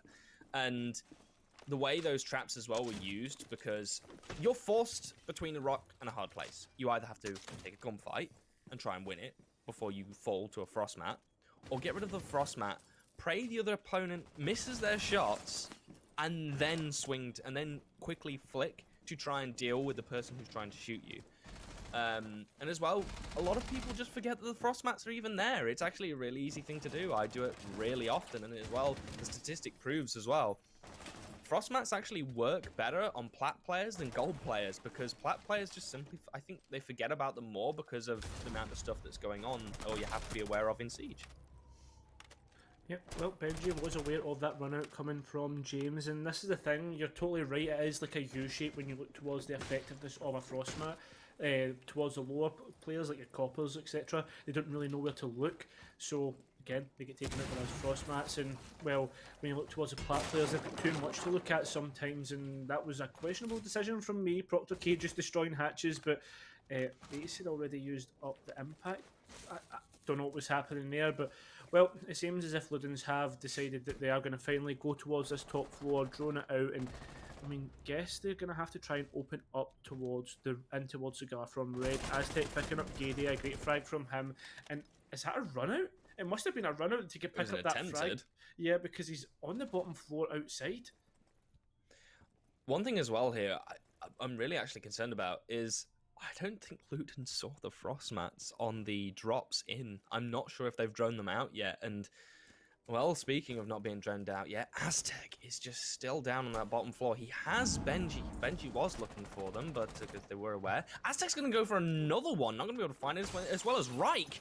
My God, they are playing very aggressive as they dive out outside to just find these picks. And instead, no, it's going to go towards Protractor, but iNoob's going to get the refrag onto Benji. Oh, there they go. Protractor did find 2 of the frost mats, and I think that's all of the frost mats out of play now as well. As we see, I think Ludens have got full control of the site, and they do as well. The plant is going to look to go down. iNoob's going to try and swing in to see if they can find anything. I think it was as well. I'm not sure who got taken down there, but yeah, it's the bomb's down. Ludens, all they got to do is defend. No, they certainly do need to defend, but you've got Reich still up, and well, when you've got Reich still up, Walden, things are that bit better for 9. Giobu is in a bit of an off position. KK taking out Reich, so maybe this is a bit better, but Aztec, he is good enough. The air jab putting him into maybe a better position, but no, Giobu hasn't reacted. Aztec picks up that frag, needs to find KK now with the SMG. 11 looks towards Frieza, sprays in, but doesn't realise the player is in that position. KK, he wins out the round for Ludens, and again, 9's aggression is what actually loses the second round of a map. So will they adjust like they did last time, like we saw on Oregon, and win out the third?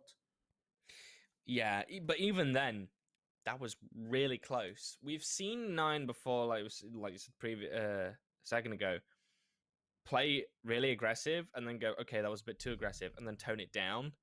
But as well, that could have easily gone to 9 with the way that they were playing. Ludens, they were letting a lot of gaps slip there. It got close towards the end, but Ludens did well there. They did really well. They saw the advantage. They saw that there's no one on site, that we're going to drop it. We're going to get the plant down, then we're going to play off it. They did well. Again, it just came down to those gunfights and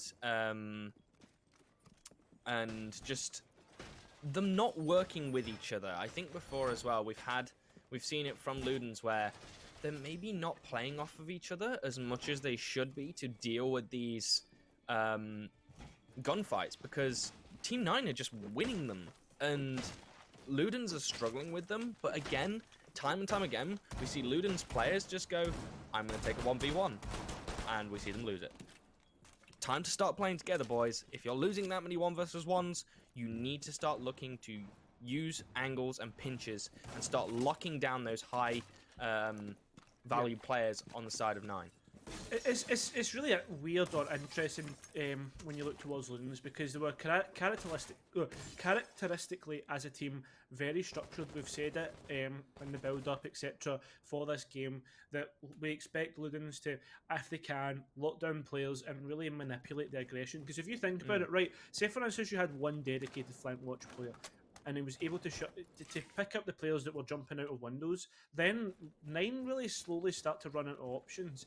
But what we've actually seen this matchup is, 1, when they start to run out of options, they can adapt really well, and 2, that Ludens again aren't actually reacting to the aggression from this from Team 9. So all in all, it feels as if Ludens slowly are kind of going out all, or sorry, losing answers or really struggling to find them. With the fact that whenever they do get around, Nine just seem to adapt and then push forward. Yeah, it's time that we start seeing. I think this is something actually as well. A lot of structured teams fall prey to, and they're too structured. They are too. They're not able to adapt to adaptations. But as I say that as well, we're gonna see the Nomad of KK quickly take down Aztec, and it's a good pick. Mute being off the board, but James is. Hungrily looking as well, I think, for a refag. He's got information, and he's got a C4 on him as well. We're going to see here the C4 rip. It's going to come out. It's going to find anybody. No! The player just moved that a little bit too far away. And as well, it's Proctor. Proctor's managing to get a down but not out. And as well, I think we're going to see them finish him off here as well with a grenade. Yeah, it does seem to be the case, and well, this is the thing, there is still one player in towards Pixel. It seems as if Rick has returned to site finally, and James, with the MPX, picks up a frag in the fully reinforced off bathroom. Usually we see an angle put out there, and grenades fly out, but picked up by ADSs, and it just seems as if loads of gunfights being taken here.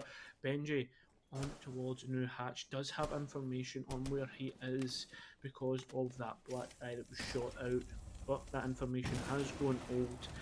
But has it gone cold? Reich hasn't gone cold, picking up Gyobu, and now we are seeing Ludens just fall to the dirt. Team 9 have adjusted, and they adjust well here, Walton. They win out the third round, they win out the top floor site, and I imagine we'll be returning to the bottom floor. Yeah,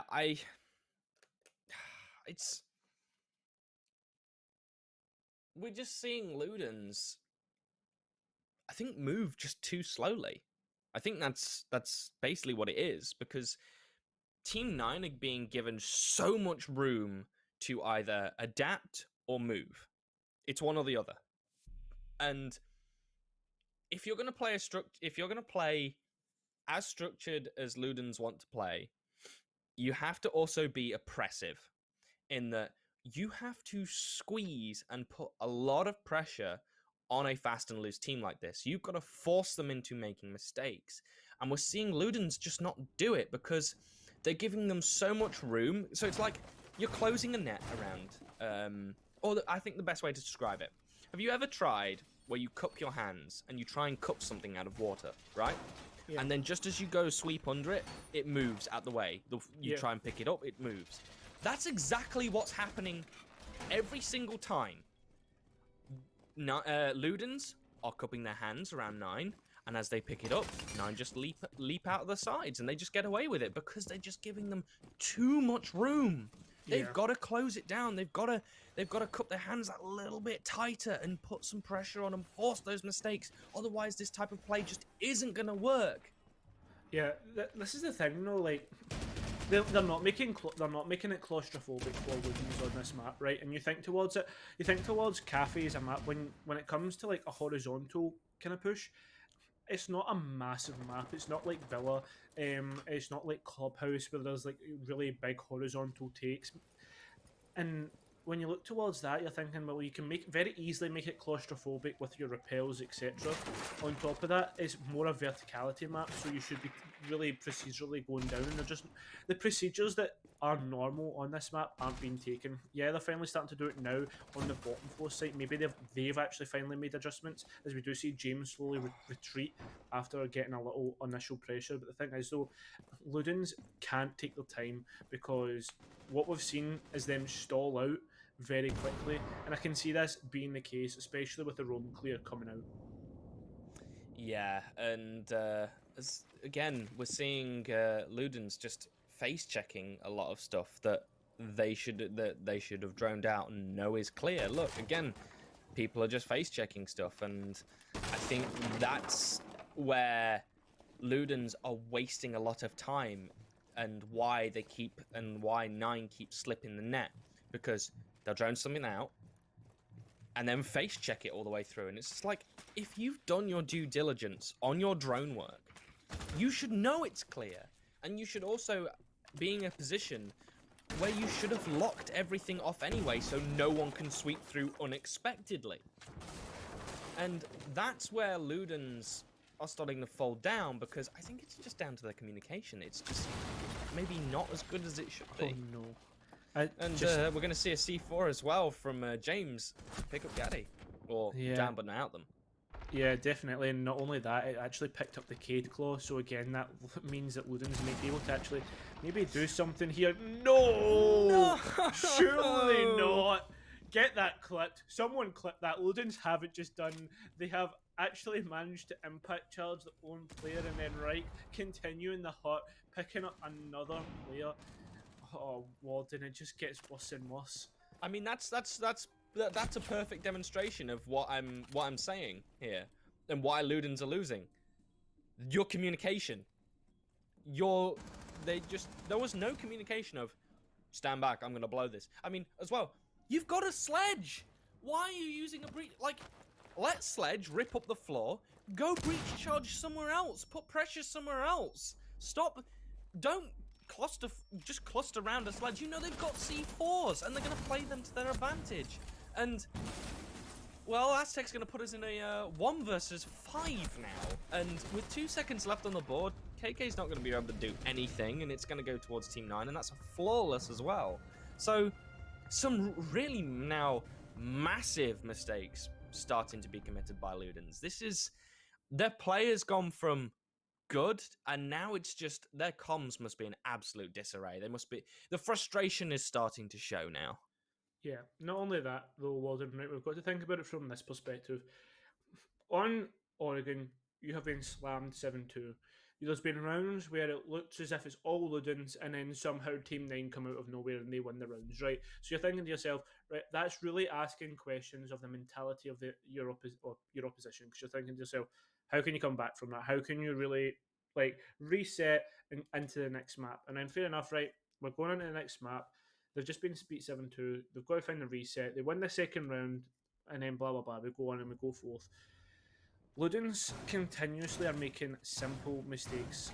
And stuff that happens in ranked games that you can easily come back from, you can't come back from in comp, because teams will either be well structured, or they'll be able to they'll have played together for a long enough time that they can react to certain situations.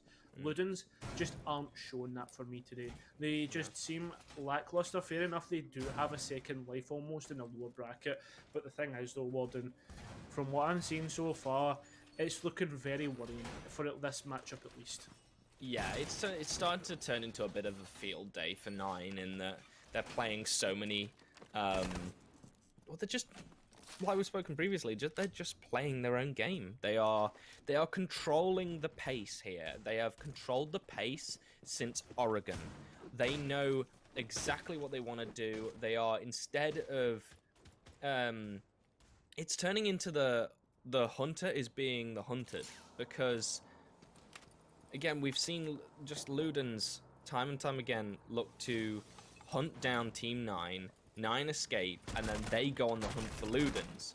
But unfortunately, iNoob's not going to be able to go hunting for anything this time around, because Jiabu is going to drop him, but he's going to manage to... He's going to get away! He's going to, unfortunately, just get away and get picked back up, and that could have been a big pick for Ludens, and they just walk away from it. I'm not sure if did he know he was downed? Well, I mean, the points are off on comp, Warden, so maybe that is just what it is. Maybe they just didn't know, but surely you'd have some sort of information on his position. I'm not too sure, but thing is, though, at least they will have a more advantageous gunfight when it comes down to it, because he is only on 20 HP, if that makes sense. So maybe it is iNoob though. Yeah, but he does have the ump, so. But I mean, we've seen Canadian pop off on the ump, and I mean that's the worst gun. He's old as crap. But ump on LAN is a different beast entirely, my friend. Right, well, we're on a minute and a half through, and Ludens still haven't cleared through the bar area. They're doing lots of work in towards bathroom. They're really starting to stall in towards cigar. But can they pick up the first frag? No, they can't, because it's Reich. I mean, who can pick up Reich? It seems to be no one can. No one can react to him. He continues his tirade within this matchup. He picks up one frag. He's looking for the second. He's continuing to just go everywhere. He's using the 5Ds, the ones that I talk about so much, dodge, dip, duck, dive, and well, he's dodging no longer, as we see he's finally picked up. Yeah, I mean, that's just another example of Ludens failing on their drone work. We saw a drone there from Ludens just drive off, and even though it was right next to Riker, they thought they droned everything fully, and, well, they hadn't. But Gaddy, what a swing from Gaddy onto Ainoob, and now he's looking for a second, but unfortunately the shield is going to block all of those bullets, and the C4 is going to come out, and it's going to, well, clean up that round, because Ludens are just going to clump together and get taken out by a single C4. Perfect rotation again. It's feeling a bit familiar, Warden. Where have we seen this? Where have we seen this one before? You can't see me just now, but I'm stroking my beard. So I'm trying to think. Have you seen this before, Warden? Yeah, I think we've seen this before. Well, we are heading back to Baron Cocktail, and remember, folks, this is actually where Team 9 won. This is where Ludens won. First time round, but maybe Oregon, maybe it'll go different from Oregon. Maybe they'll actually win this round out. But the thing is, though, one thing is for sure is Team 9 again are making adjustments and winning them out. But will they win this one out? It really is questions that we need to find answers to, and well, we almost feel we already do have answers to, because so far, again, it's all been Team 9. One thing I want to talk about as well is when Ludens look like they're going to lose a round, their players, keep playing on. They just keep playing on. They are not even trying, I think, to reset their mental, to just walk away and just go, okay, let's talk about this, because we need to sort this out. If I was IGLing right now, I'd, and we had like a one-man, because we have seen it as well, Ludens be put in a one-man situation. Take that time, go away and talk about things, and look to wrap stuff up, because it's not getting better as the rounds go on. It's getting worse. And KK he's inches from death now. He's inches from death. And you've really got to be aware of these spawn peaks and runouts when you're playing on Cafe. Cafe is notorious for all of them. And you're just going to run on in straight towards and just not expect it. Like, come on, especially when you know how aggressive Team 9 are playing. This is just so many mistakes being committed by Ludens now, and Aztec's going to find Proctor as well for basically free as he swings with that 590. It's going to be almost impossible, I think, for Ludens to come back in this game. It really slowly is becoming a bloodbath here for Ludens. And this is the thing, though, Warden. Again, you already said, how do you get back from this? They're trying to do a little bit of individualistic plays. They're trying to creep into Team 9's playstyle, but this is the thing, though. 9 have almost got Ludens in the palm of their hand, and they're just telling them exactly what to do, and they just look out of options again, as they have kind of stalled out again, waiting for maybe Rommers to walk into their grasp. Maybe it's just a tad too late. Right, punching out that wall. Oh, he does get taken now. That's unfortunate, but Ludens on towards White Stairs will be giving away their position from that. We are slowly seeing Ludens' structure break, and not just break, it's shattering around them, as we see James as well drop the hatch and take down Gaddy and KK as well, and it's all now left to Benji. Benji, don't enter the building. You have a minute. Just walk away and talk. If I'm the IGL now, I'm screaming, Benji, get out of the building, go find somewhere safe, and let's talk about this, because we have got to reset our mental for the defense, because this is just appalling. There is no structure here at all. He's going to find Aztec for free with a very nice headshot, but again, you're in a 3 versus 1, and you have 40 seconds, and you don't even have the diffuser, and Ainoob's just going to close it all out there, and yeah, it did not take that break at all, and I think that's a big mistake. It's a huge mistake, and maybe an opportunity lost, because, I mean, we've seen weirder comebacks happen. Warden at Siege, I mean, we saw Penta come back from a two-map deficit, and that's even bigger than a couple rounds, but now we head towards Baron Cocktail, and again, the roles have switched, but it's very reminiscent of the last map and what's happening here. But will Team 9 be able to actually win this one out quicker? It certainly is any percentage speed run of Cafe or of a best of three so far from Ludens. They're trying to see how quickly they can get through this, and well, they're certainly doing a good job of it. Forsha has decided to opt for an IQ, which is interesting. Something that we didn't really necessarily talk about, maybe more than, or we forgot to talk about, was the fact that the Valkyrie is still up on Cafe, which is interesting that both teams have allowed that to actually be up. I think that it's very clear that, I mean, I think maybe the Maestro from 9 was a bit of a target ban. Maybe they know that Ludens like to play a Maestro on the defensive on this, and they'd rather just get rid of the Maestro, which can actually deny plants with the laser on that, and just go, hey, let's take the, slightly, the option that can't zap you. Let's just let the Valkyrie go through. And Valkyrie can be countered quite easily when you have an IQ, and it's clear that both teams feel comfortable with IQ because they brought it both times, and both teams are bringing it, and it is. I think that. Well, we haven't seen obviously 9 play with it just yet, but did it really help Ludens? I think it did a bit. I don't think we saw Valkyrie be as effective as we normally see a Valkyrie, but yeah, it's gonna be I'm lost now. It's fine, man. Don't worry about it. Well, you're not the only one lost in this matchup so far, as we are heading onto this top floor site, and Ludens are looking to maybe try and get something. James obviously using the knock ability. I don't know why when you're on rappel, man. Come on, there's no cameras looking at you here. But I mean, I guess with the way that the Valkyrie cameras can be placed, maybe you never know. On this rappel here, it's really just waiting and hoping that someone makes a mistake. And look at this, right? We talked about 9, and we talked about how they're loose, and we talked about how they're very aggressive, but they're not done anything for a minute. So a minute and 15 seconds, and they're droning. They're taking key positions. They're walking through. Ainu does get dropped, but look at this. Still, Ludens even know where the players are. They're walking right through. They've picked up one, but shut down straight away. This maybe isn't as bad as what we thought, but maybe it is, because Rake's there to pop off. But they're now starting to refrag. James has jumped through. Aztec is down. So it's down. That's the last player. A minute 20 left. A frag grenade goes out, sails through that air, and can't pick up anyone.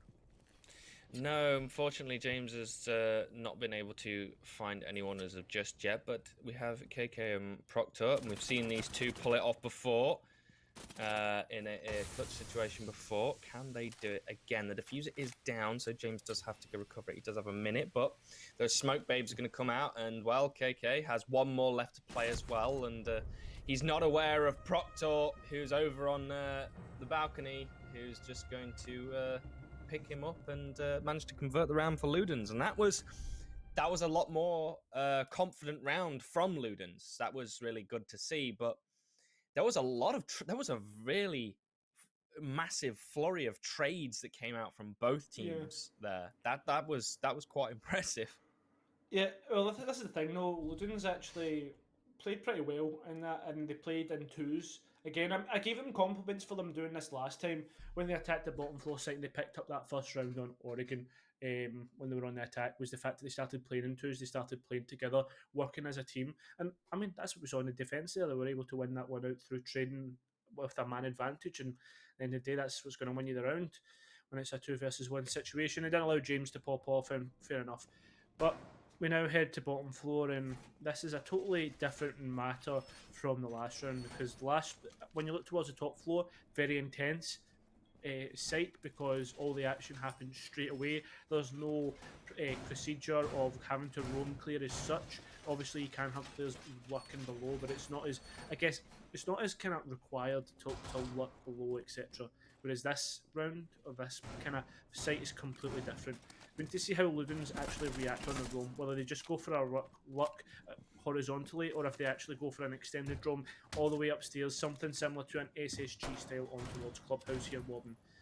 And this is the thing, the team that we are seeing win most gunfights is Team 9. Yeah. And it does look as if Ludens are going for more of a bunker down approach.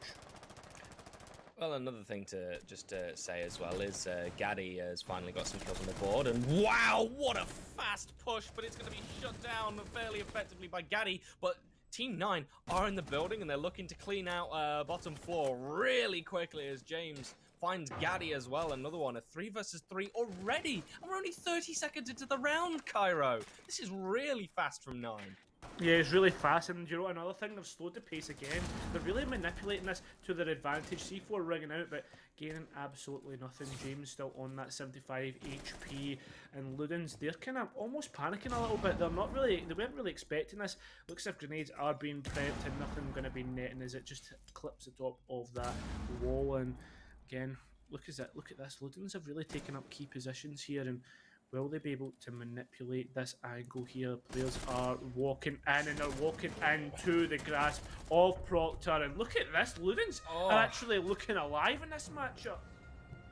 Finally, Ludens are starting to actually come back, and come back quite fairly effectively they are, because this is the first time they've got 2 rounds on the trot. That's really good. Yeah. So clearly something has shifted. And another thing as well I'm going to praise them on as well, they're now starting to play together that little bit more. Yeah. I was really worried there for a second when I looked at that final gunfight there on that kitchen defense, as I thought, you really want somebody to be in prep who's just going to swing with you, so you have 2 guns. And that's exactly what happened. Ludens finally has started to work together. I don't know what's changed. I don't know whether the IGL on their team has just gone, okay, wake up, start talking to each other. This is what we're going to do. Or what's gone on, but it's really good to see. And I think if Ludens can put another 2 on the board, we could see OT here, actually. I think I agree. But the thing is, though, this round is absolutely huge for the mental aspect, because if 9 win this next one on the tertiary site, where they're almost expected to win, right? They now have 3 attempts at winning this map out and the series out. And especially with one of them being a tertiary site, is again, I need to emphasise the point, this is where they are expected to win. Not necessarily that they will win, but more or less expected to win. Then they will win. They'll win it out. So when you look to our statistics, realistically, this should be Team 9's. But if Ludens win this and create a perfect rotation, complete a perfect rotation of sites, then 9's mental might actually start to be wavering a little bit, because then Ludens, we're looking at it's 5-4. Then we head to the top floor site. Ludens are expected to win. It's 5-5. Head to bottom floor site is 6-5. Then we see that OT coming out. So this really is a huge round for both teams to win out. It is, and I am just a little bit concerned for 9, because that really quick rush that came out from them was good, but they slowed down. Like, if you're going to commit to a rush, you've got to go in fast and hard. Otherwise, the defending team's going to adapt who's going to adapt or look to adapt to what you've done. And they're going to also start locking down those angles, which is what Ludens did. And I hope 9 have got going to take this round, and it looks like they are doing as well. They're going to take this a little bit differently, and they're going to start clearing nice and slow. And Reich's going to take down that castle barricade and look to start aggressively pushing as well. Cocktail, and they're starting to lock down those cocktail angles as well. This is what you want to see from a team like 9. They've got that communication going. They're starting to lock stuff down. They're going, okay, I've got this locked down. I can get the trade. We've noticed that's something I wanted to comment on as well. 9 have been extremely good at making these trades, and it's really played in their favor. And James is going to be the one to lead us off first here with a kill onto Jiabu. Reich's going to find Benji as well. It's starting to not look good for Ludens.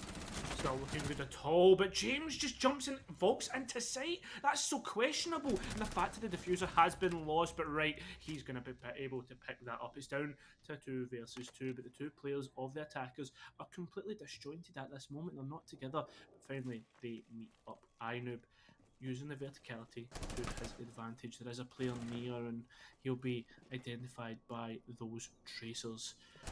So looking towards through those holes, Gady holding down the fireplace room, And Reading Room being holding down by KK. There's 40 seconds left. There's so much time to manipulate this site.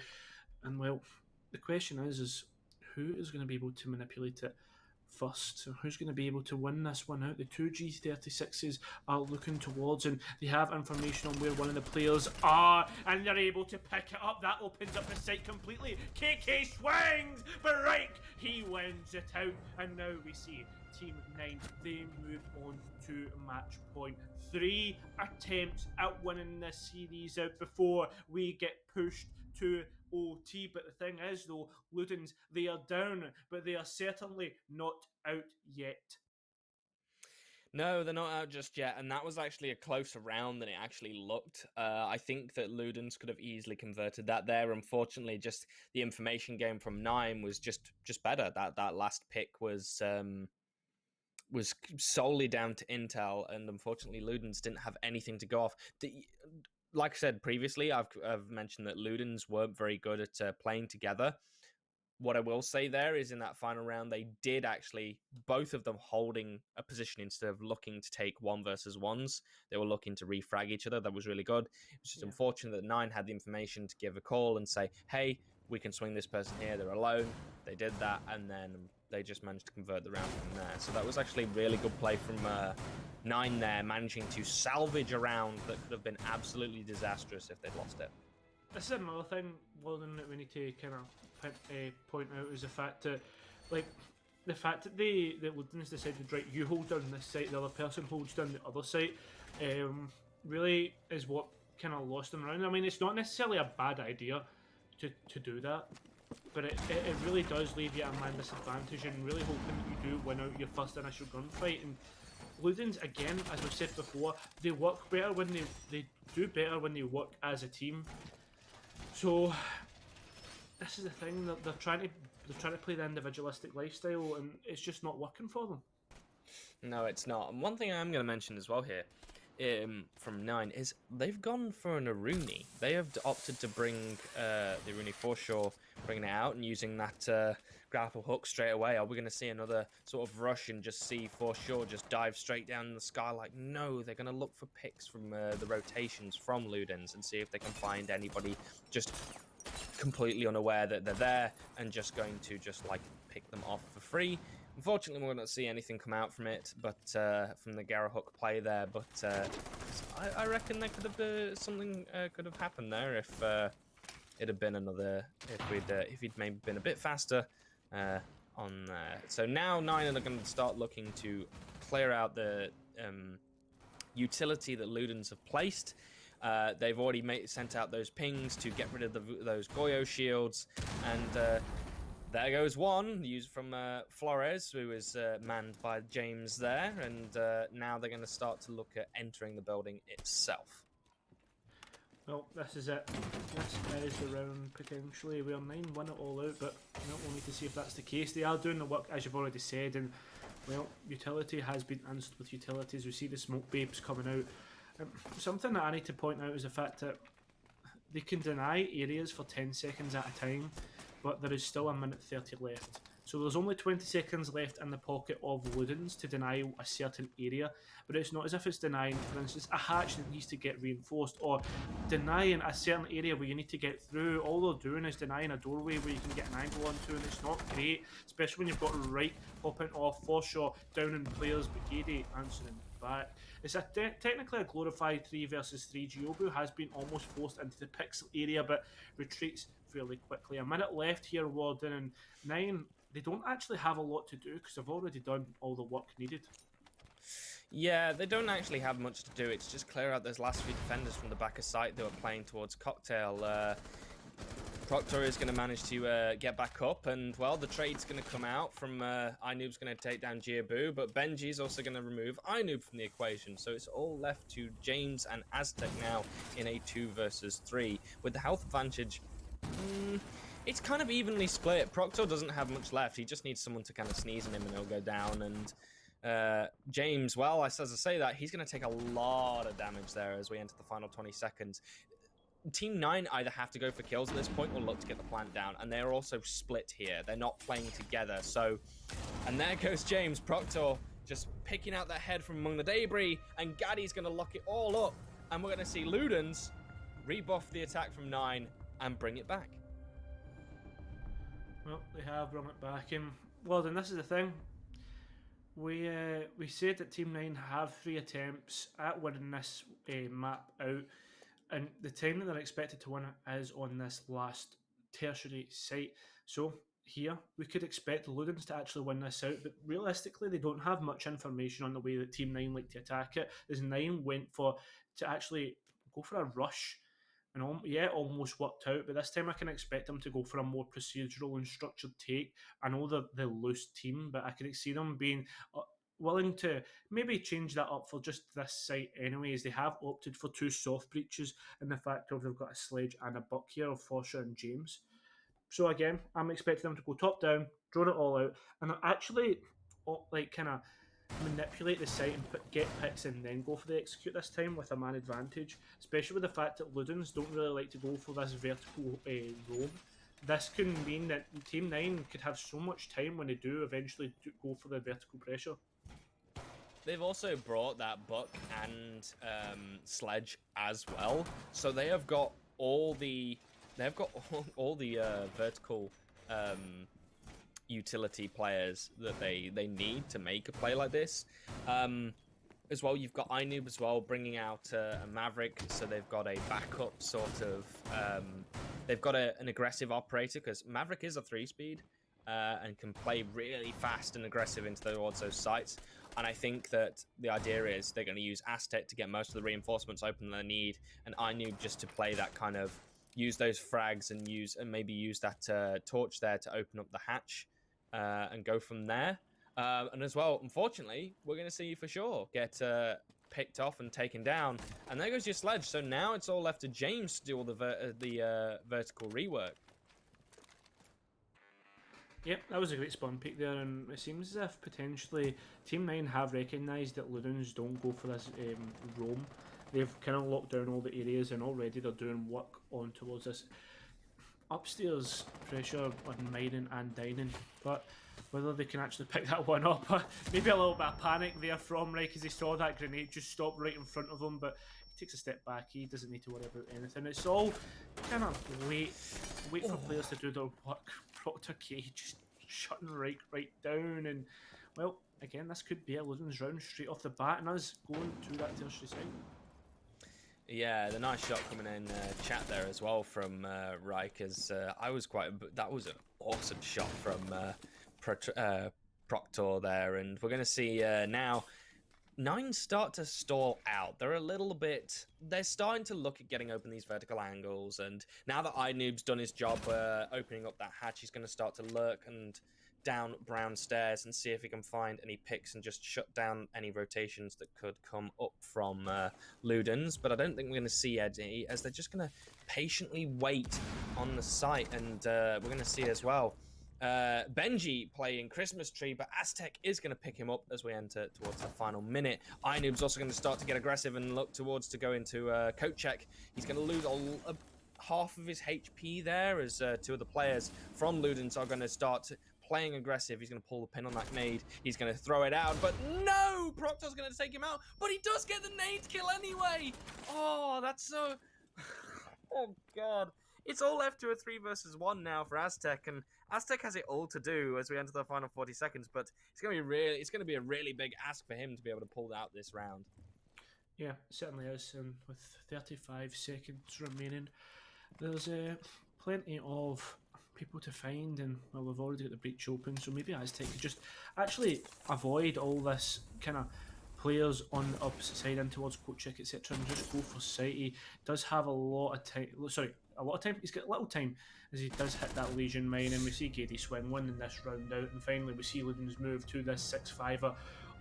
Almost complete comeback here. They are 1 round away, but 9, again, I need to emphasise this point, are expected to win the tertiary site. So, Warden, we move to the 1 round shootout here. Team 9, what they have to win.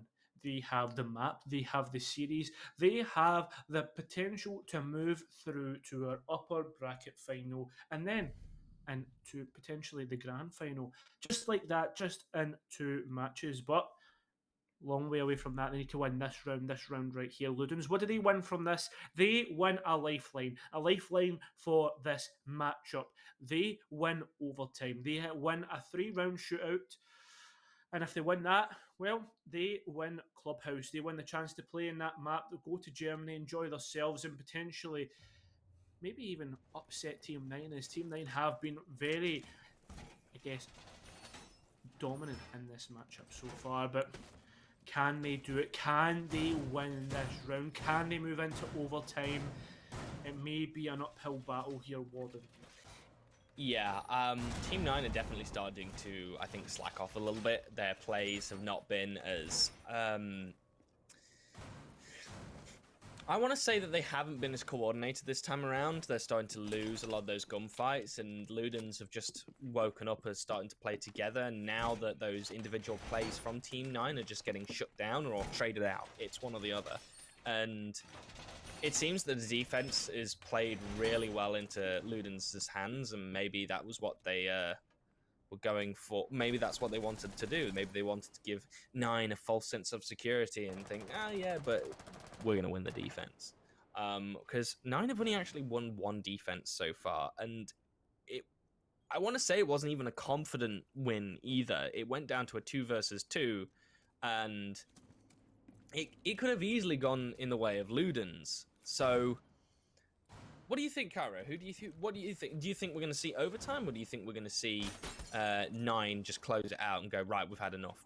I think we could see Reich go big here if he really wants to. Yeah. What my heart wants the drama. My heart wants overtime.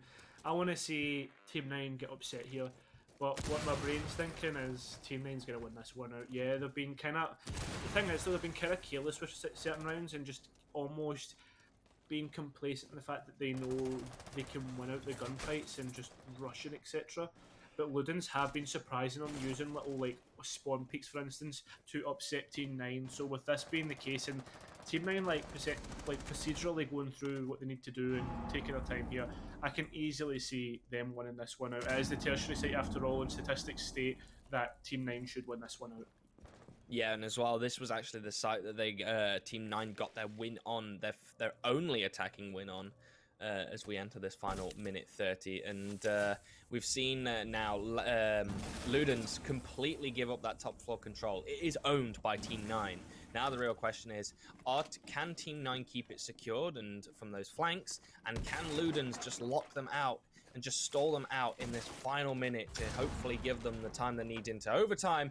Jiabu's going to kick us off with the kill onto For Sure there as well, who has not been having the best of games. He's on 3 and 7 right now, and he's been taken out, unfortunately, like in some really unfortunate ways every single time.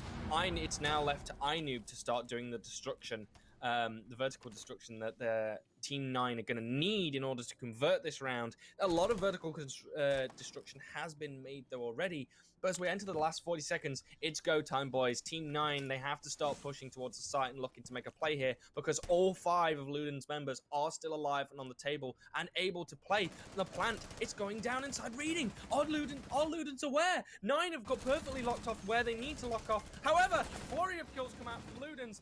Reich, however, trades back on to KK, and now it's all left to Reich in essentially a glorified 3 versus 1. He's not going to be able to do it, and he's going to lose it. We're going to overtime, baby. Ludens have brought it back from the brink, and this is awesome play. What a huge round from Ludens. Moving on to that tertiary site, maybe we have seen the momentum being knocked away from Team 9. Maybe we are going to see Ludens win this one out, but here's the key moment here, Warden. We've just seen it flash up on our screens. Ludens start the attack. Ludens were only able to win out 1 round on the attack, and so were Team 9. So if we look towards statistics here, Warden, Team 9 should win this one out in overtime. And the thing is, though, there's no concessions for Moot getting it to overtime. It is no 1 point, 2 point splits. It is just one map up for grabs here. And, well, Ludens, they really need to win this one out. Seems as if they've opted to actually go for a Monty. It's LaRock coming out, Warden. It's your boy coming in to play in this round. And I'm going to ask you, in this 3-round split, or this 3-round shootout that we have left here, who is going to win this one out? Well, historically, going off this get match so far, Ludens have only managed to win a top floor attack. That's the only thing they've managed to win on attack, and they have not looked even remotely confident on a kitchen attack. However, if we see Ludens win this round, I reckon we could see Ludens take it overall. If 9, however, win this round, I think it could go either way, because you've got to remember as well, 9 can't go back to this site if they do win it. They'll have to go up to top floor. That's probably where they're going to pick. They're going to go to top floor, which again, Ludens won. It's the only attacking one they've got. So, it's going to be a long shot here. I'm going to say Ludens take it. And we're going to see Gladdy as well, using the massive bulk of the man that is Monty, push into Bakery and start applying the pressure from there. Yeah, the pressure has started already, and it's mounting slowly as the round goes on, but Proctor K is going to use that kilter, make sure the pressure mounts even more, and maybe we are seeing Team 9 lost on this map. Maybe they can't find the reset, but there's still plenty of time to see if that is the case. Proctor K is just holding a long angle in towards the preparation area, but the thing is, though, nobody has been picked up from it, and they keep continuing to peak as Monty does push in, and now we are seeing Ludens starting to do the work that they need to do. But have 9 adjusted? Have they went for more vertical angles? We do see one outline above the area in Pret. Monty just being a basically human shield here, and they're taking their time, and that really is putting pressure on towards these players in sight. Right, I believe first shot above, doing plenty of damage but not picking up any kills, and so far Ludens are actually really looking alive in this round so far. Yeah, they're looking really good. The only thing I will say is as well that the only mistake that has been committed so far is by Gaddy not calling that vertical play there, because you did see the hole in the vertical that a player from 9 was playing. But Gaddy is using this Monty perfectly. We just now need to see a pick come off of it as we enter this final minute now. They need one more pick, and then I think we're going to start to see Ludens start pushing in and applying pressure to this site. I'm not sure what's going to happen as well to that top floor presence. I don't know if Ludens is going to opt to either clear that out, or they're going to just play it a little bit more, are they going to just ignore it completely and just look to take control of the site? For sure is still up there though. Aztec desperately using that 5-9 to try and find the picks, and now we're starting to see the momentum shift. 9 are starting to bring it back. It's a 3 versus 4 now for Ludens as we enter the final 40 seconds. So Gaddy has been desperately struggling with the shield. He's now going to start taking damage on the Monty shield. We really need to see Ludens, a player, come and help to save him and get him out of there. But no, Forshaw is unfortunately going to find another member of Ludens. And, well, it's all left to KK and Giabu now in a 2 versus 4 with 20 seconds left. They do have the diffuser, though. However, I don't think we're going to see them pull this round out. Well, they do have 10 seconds left to pull it out. When you've got Rake still alive, the round makes it even harder. They do actually drop him out. 4 seconds remaining to pick up 3 players. Unless they line up, nothing's going to happen. As Ainu does shut down Giobu, and we do see Team 9 win out the first round of overtime here, Warden. So with this being the case, well, pressure now on towards Ludens to win out their defence. But on all, when we look towards the attack, again, it was a Ludens round, and they somehow managed to lose it. They didn't do the correct work. They didn't stalled. Yeah, exactly. They stalled out. They didn't go through the checklist that they needed to go through. They were trying to be direct onto the site, and that's what maybe hindered them in the process. But kitchen service, kitchen cooking is where we look towards to go for our second site, and it seems to be this is just going to be the battle of overtime. But the question is, are we going to see another site, or is this going to be the only site that we see in this overtime matchup? I think Ludens have the capability to win out on the defense, and we're going to see Benji bring the Ella, which is first time pick from them. But I do think Ludens have shown promise. They look more alive. They look awake now. And even though they did lose that attacking round just gone, it looked a lot more confident. You could see that they were using that Monty aggressively. They weren't scared to back off of it. They found a few picks. They just... The problem was they took bakery control. They had it, and then they just didn't do anything with it, right? They locked it down and went, okay, we've got this. They needed something else. They needed a player to, I think, maybe 2 players, rotate round and look to apply pressure somewhere else. And then, like I said before, start closing out those gaps and start forcing 9 to make mistakes. Unfortunately, they didn't. They just had 1 point of pressure that was applied, and well, Ludens just 9 just re-wrapped around it and said, "No, we're not losing this one. We're gonna take this one." Proctor's gonna get aggressive and fire through the door on towards the APC, but unfortunately, they're not gonna be able to find the kill they want just yet. Yeah, nothing being found out, and I think this is just that. I think for kind of anybody that hasn't really watched competitive Siege before, something we've got to stay is the first 30 seconds to a minute is really the sounding out, the kind of information gathering stage where teams just go on their drones and try and find out where players are positioned, what utility they've got to face, and then formulate a plan and go about it. The IGL probably will come up with that, and yeah, they'll go about their business, but we aren't seeing anybody enter the map until then, but we are seeing plenty of information being gained from both sides through the form of drones, or maybe even sometimes just peeking out. We are seeing Proctor K being that aggressive player and holding down the angle in towards Bakery, and well, Jobu, he's going to be the first one to take out Reich, and maybe... It's Reich as well. Yeah, I'm just going to say, kill Reich means win round, but we'll need to see if that is the case. Well, Gaddy, unfortunately, is going to get removed from the equation as well, but there it is. Ludens have managed to find 3 kills they need. It's now left for it in a 2 versus 4 now for 9 to come back from. And, well, this is Ludens' round to lose. They have a 2-man advantage. They have the positions covered, and there is still a lot of time on the board. So unless Ludens start to play aggressive, and lose out those gunfights, then they're unfortunately going to lose this. But no, it's all left now to iNoob in a 1 versus 3 as Benji evens up the scoreboard. He doesn't have the diffuser. He's got a minute left. So I think we're going to see max OT in this time. However, iNoob, he's going to find Geobu. Could he convert this? There's still definitely plenty of time, and he's now going to be able to recover that diffuser. There are some members, Ludens are desperately making their way back towards the site. So now it's just going to come down to a game of cat and mouse.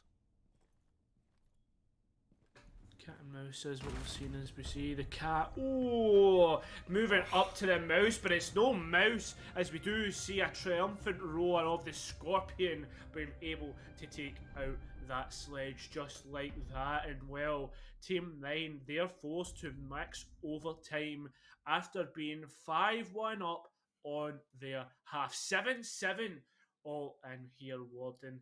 And, well, with that being the case, in the 15th round, they are opting to go for Bar and Cocktail. Remember, Ludens have won this one out, but so have 9. Can 9 close this out? 9 have won Bar and Cocktail twice, Ludens only once. But can Ludens even that up? Can they push it to Clubhouse? Can they find the answer that they need to find? This goes to a 1-round shootout once again here, Warden, and the Flores has been opted to for Gady.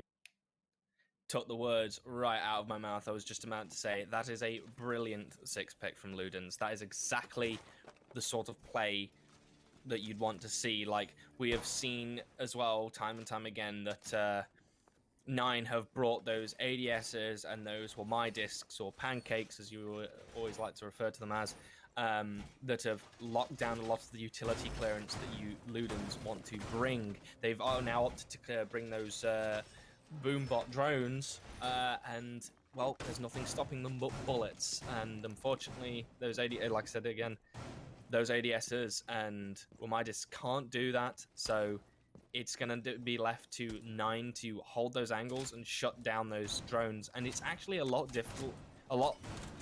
It's a lot more difficult than people think, because yes, you can swing the corner and shoot the drone, but if somebody's watching that, you're gonna it could go the other way. You could lose your life trying to take down a drone, and then it could swiftly go to the advantage go to the other team.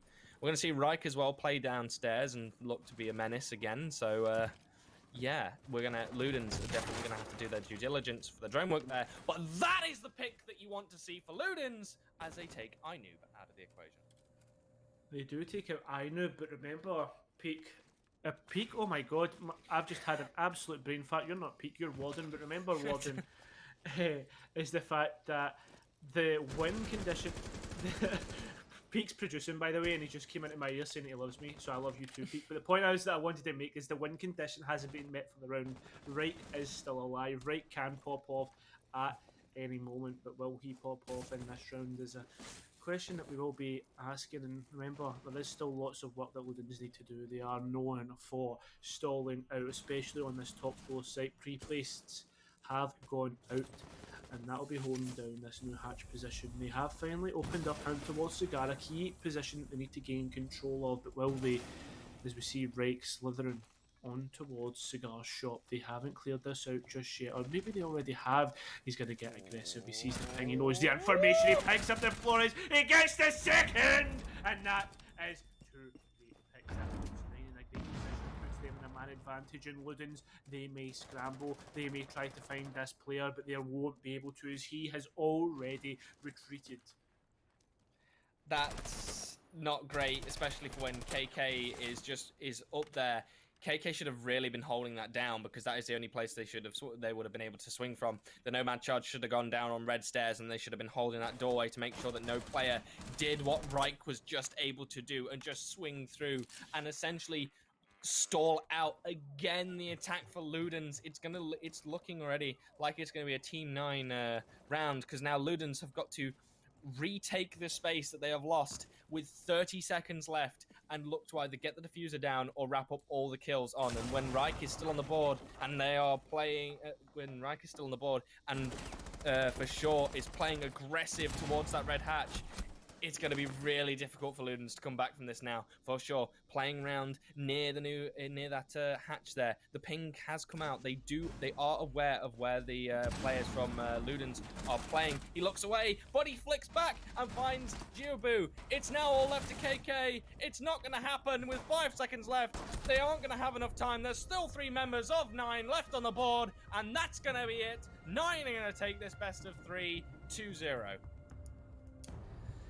Yes, well, we do see Team 9 winning this out against Ludens in an emphatic 2-0 map win. And this is the thing, though, that you've got to remember, this was Ludens' map.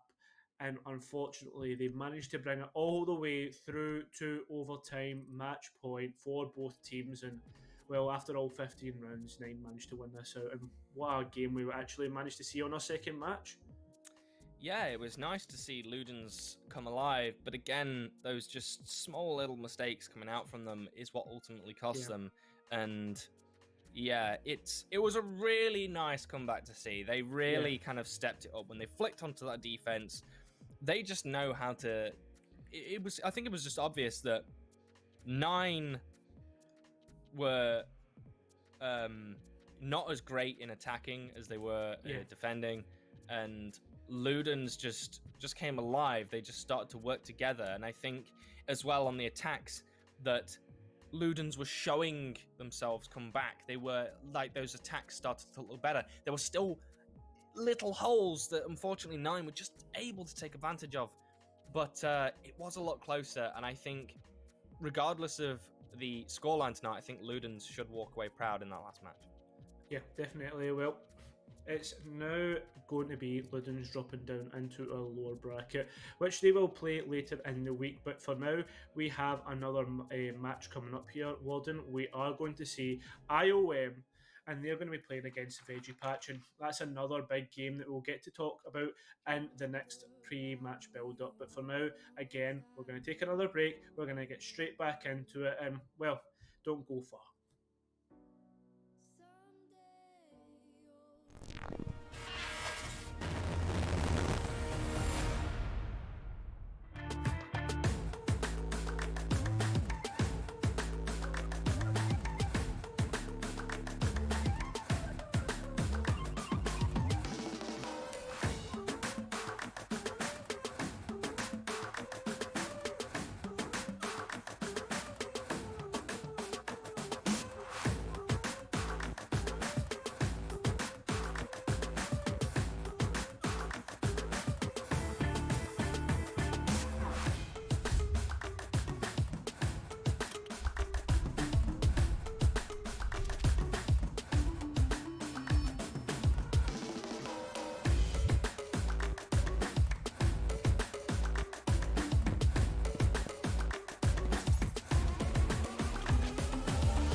rap though.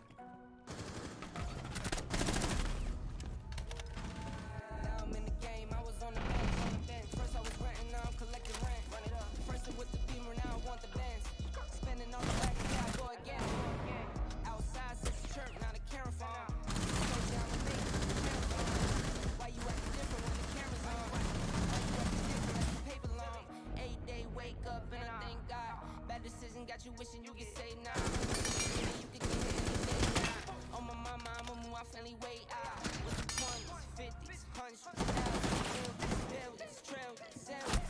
Fucking Amazon money, money I could mess around and buy Amazon. I been winning, I'm like, why me?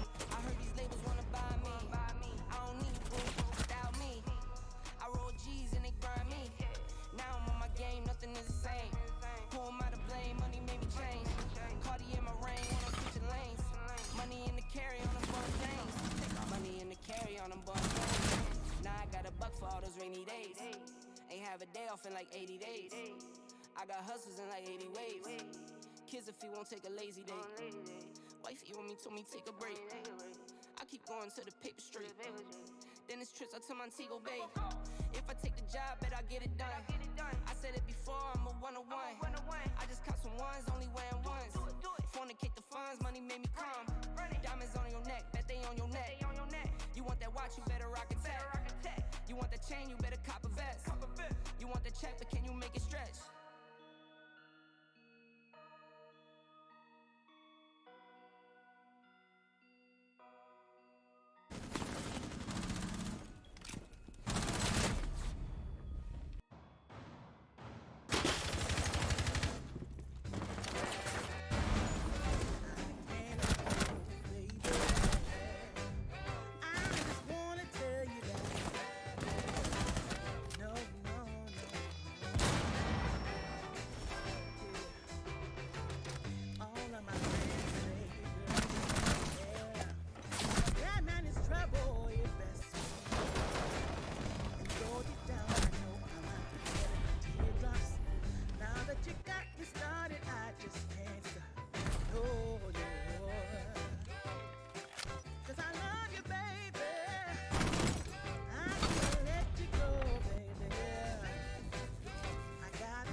a feeling you'd come back and save me from all those lonely nights and heartbreaks. And I feel misplaced without you. Why don't we go back to, why don't we go back to? Never wanted to end it like we did. I guess shit happens for a reason. But it's like something feels different from back then. Why don't we go back to, why don't we go back to? Honestly, I'm open wide. I don't feel like waking up without you by my side. I still see your silhouette. Why don't we go back to, why don't we go back to your bedroom?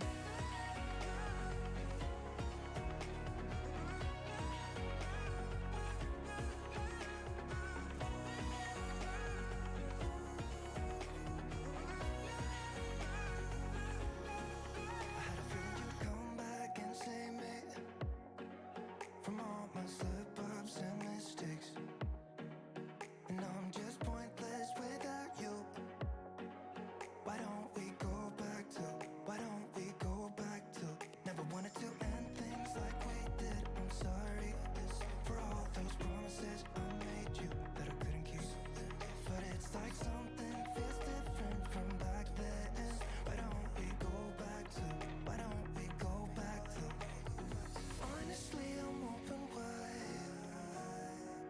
I don't feel like waking up without you by my side. I still see your silhouette. Why don't we go back to, why don't we go back to your bedroom?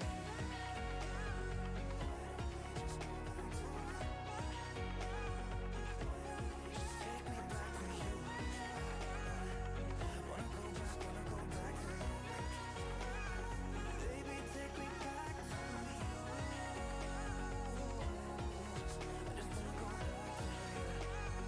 Baby, take me back to you.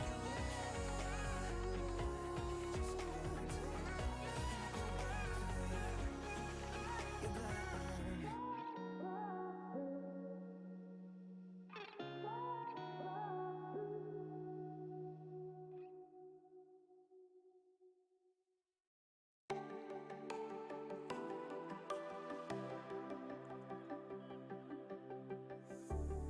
Know when your body feels so tired to get out of bed.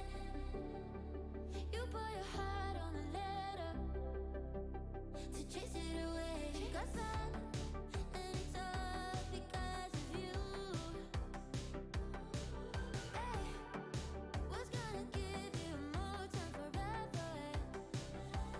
Know what they say, only time will tell. You know what they say, it never really can. When I'm sleeping with someone new, I just close my eyes and think of you. When I'm sleeping with someone new, I can't help myself but wonder if you still feel the way I feel. Are you sleeping with someone new? Someone new, someone.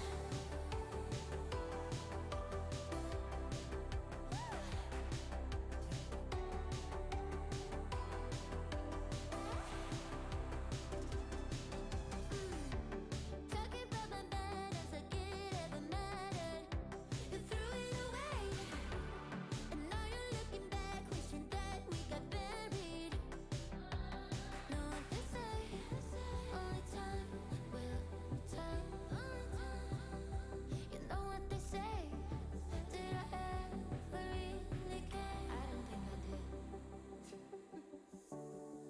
When I'm sleeping with someone new, I just close my eyes and think of you.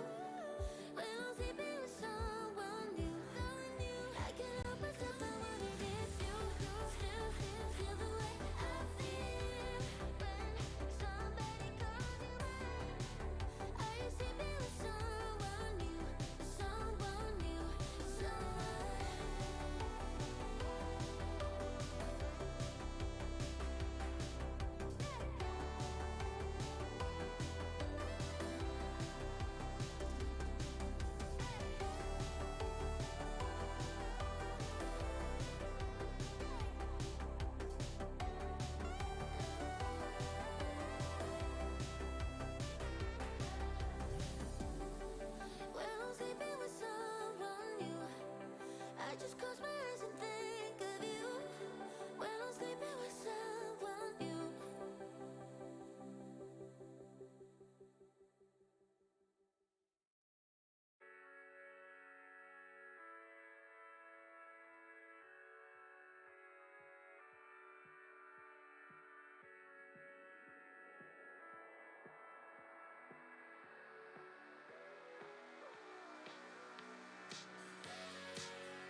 trying to heal, I'm trying to mend.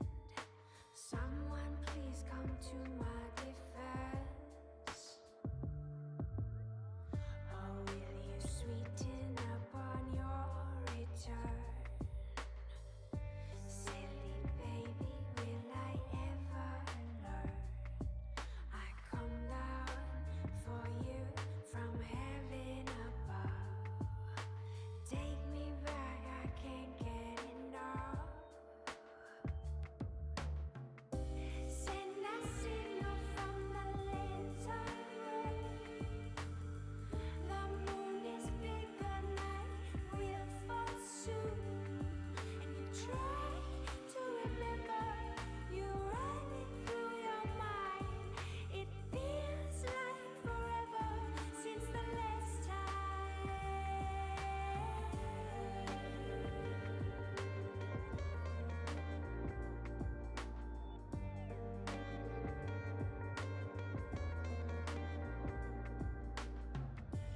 Hide me underneath your clothes.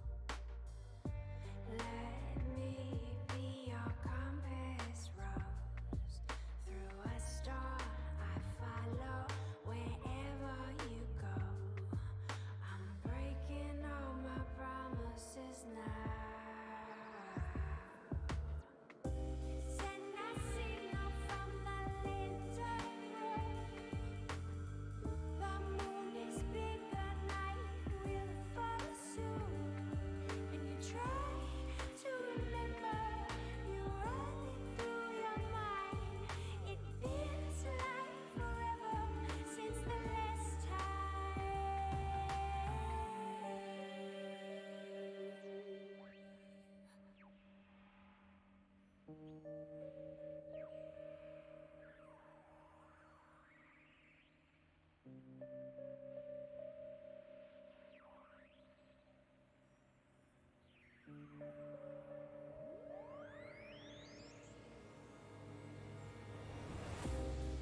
First, you disown me.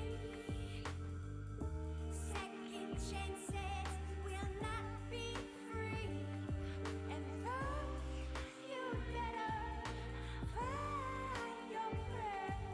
If you reach for me, I won't be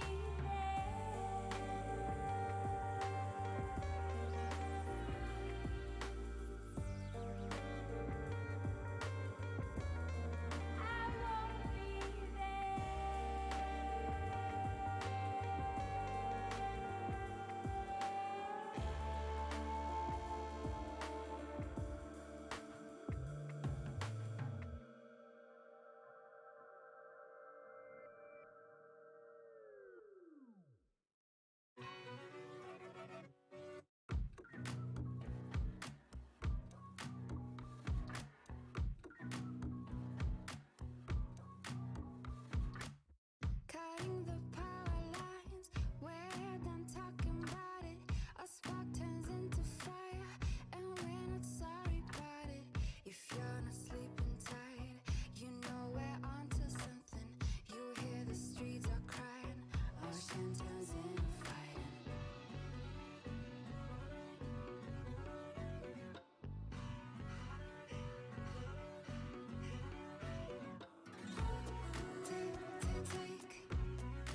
Take it to the streets, hit, control the lead. Take it to the streets, hit, control the lead.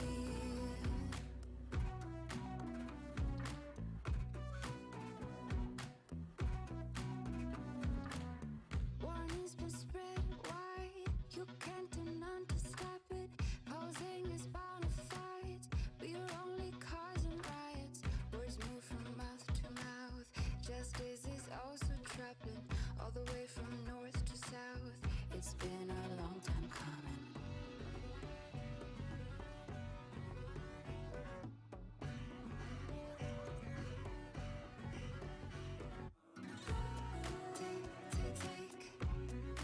Take it to the streets, hit,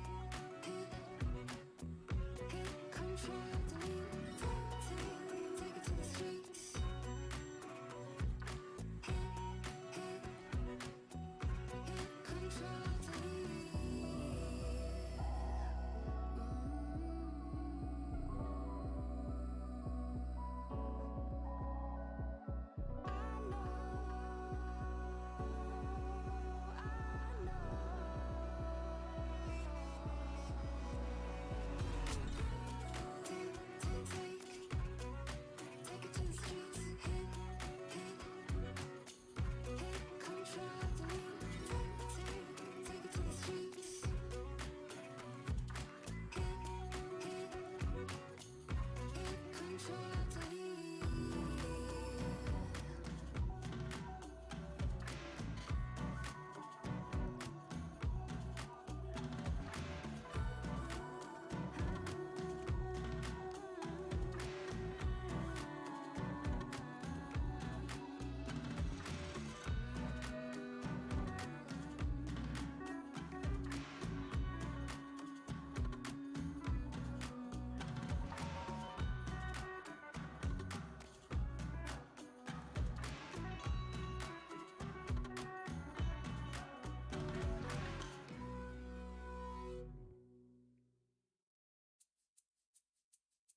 I can't stay.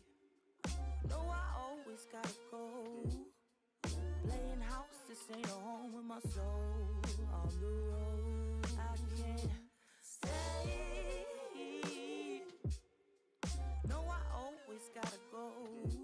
Playing house, this ain't a home with my soul. On the road, I can't sit still for a minute. I'm so dead set on indifference. Keep it Charlie, stay down with them Dickens. Let's get around like it's the 80s. Right round, let's keep spinning. Let's keep playing these games that we don't want to finish. And I'm sorry if that sounds a bit bitter, but I am to the core. You want the whole damn thing, then you ask him for more. You want that old jive swing, you take up all of the floor. I'm fine with standing at the edge of the door. You be the life of the party, I blend in with the core. You drink it all to Bacardi till the bottle's no more. Let's take it back before this started. You want the love, I don't got it. Got my soul on the road. You screaming stay, baby please don't go. Don't think it's in me to listen to foe. It's so different with distance we roam into zones where nothing get hurt anymore. I just wish I was home when I stepped through front door, but instead I'm alone and completely unsure. And even though you're screaming out with the best of intentions, I don't get it. Why do you always gotta ask me to stay? Why you always gotta go? Playing house, this ain't a home with your soul. On the road, say, why you always gotta go? Playing house, this ain't a home with your soul. On the road. See, I've been lost in my thoughts, and my thoughts stay too obscure to usher off. Sorry, Mom, I just thought you were my world. Now you're not. And I'm just sitting, smoking, sloping in the days, cause my days ain't been the same since I drove your ass away. I remember the way you wrote letters in blue ink. You and me was in love. Don't give a fuck what your crew think. I know your moms probably think I'm a bastard. Your pops probably wanna beat my ass to death and take a piss in my casket. But I got sick of fighting, bickering, fussing over nothing, cussing. Instead of fucking watching the death of discussions that we once had. Days that we once spent in the backseat of our cars reading poets at sunset. It's funny how love can fall out the foreground, get pushed into the back of your mind. We used to twist a spliff and laugh and relax. Now you crying and I'm trying to find the reasons. So I ask, does forever ever happen? Or is it always fade to black? I can't stay. No, I always gotta go. Playing house, this ain't a home with my soul. On the road, I can't stay. No, I always gotta go. Playing house, this ain't a home with my soul. On the road.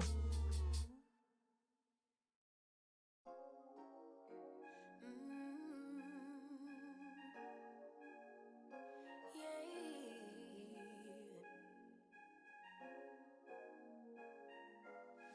Your eyes tell me that you don't wanna leave just yet. No, my eyes agree. It's almost like when we first met. Oh, I don't care, it's getting too late. I want you and I can't wait. Don't wanna spend a minute without you. I know you feel the same. So come on, give me love. I'ma show you how to move with my body. Come hit me with your touch and make me wanna say, damn. And yeah, you know what's up. Ain't nothing I won't do for your body. So give me all you got right now. I know I'm yours, baby. So come give me love. You know you're mine, baby. So come give me love. I never felt nothing quite like this. I get a high every time we kiss. Can't get enough, baby. So come give me love. All of your love, I can't fake it. When I'm with you, my legs go weak, yeah. Can you hear it? I think my heart just skipped a beat, yeah. This feeling is getting so strong. Love me till the morning, love me all night long. There's something special about you. You're the one that I want. So come on, give me love. I'ma show you how to move with my body. Come hit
wasn't quite like this. I get a high every time we kiss.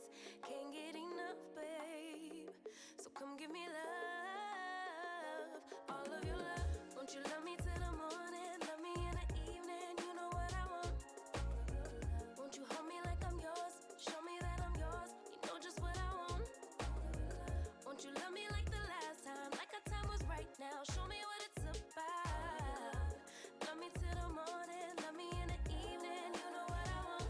All of your love.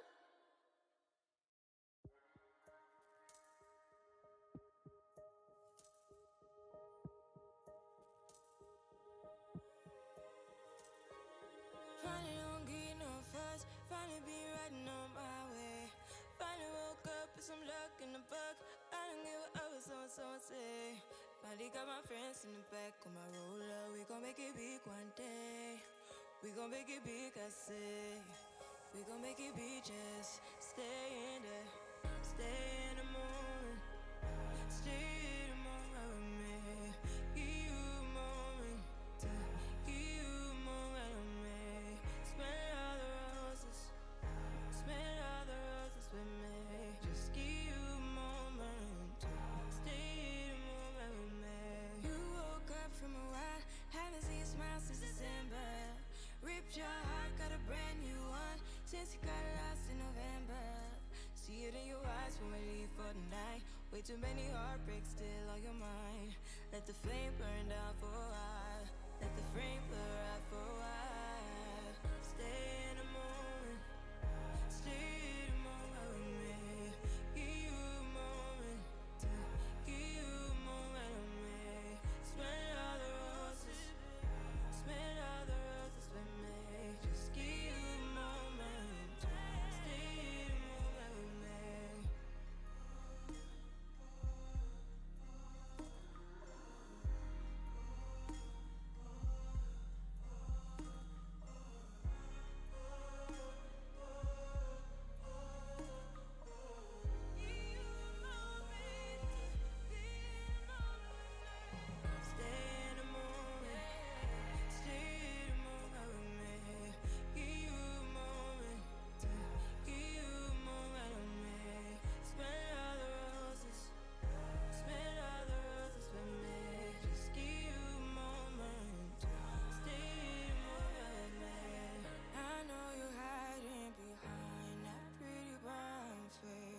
I see you climbing, been trying to find your way.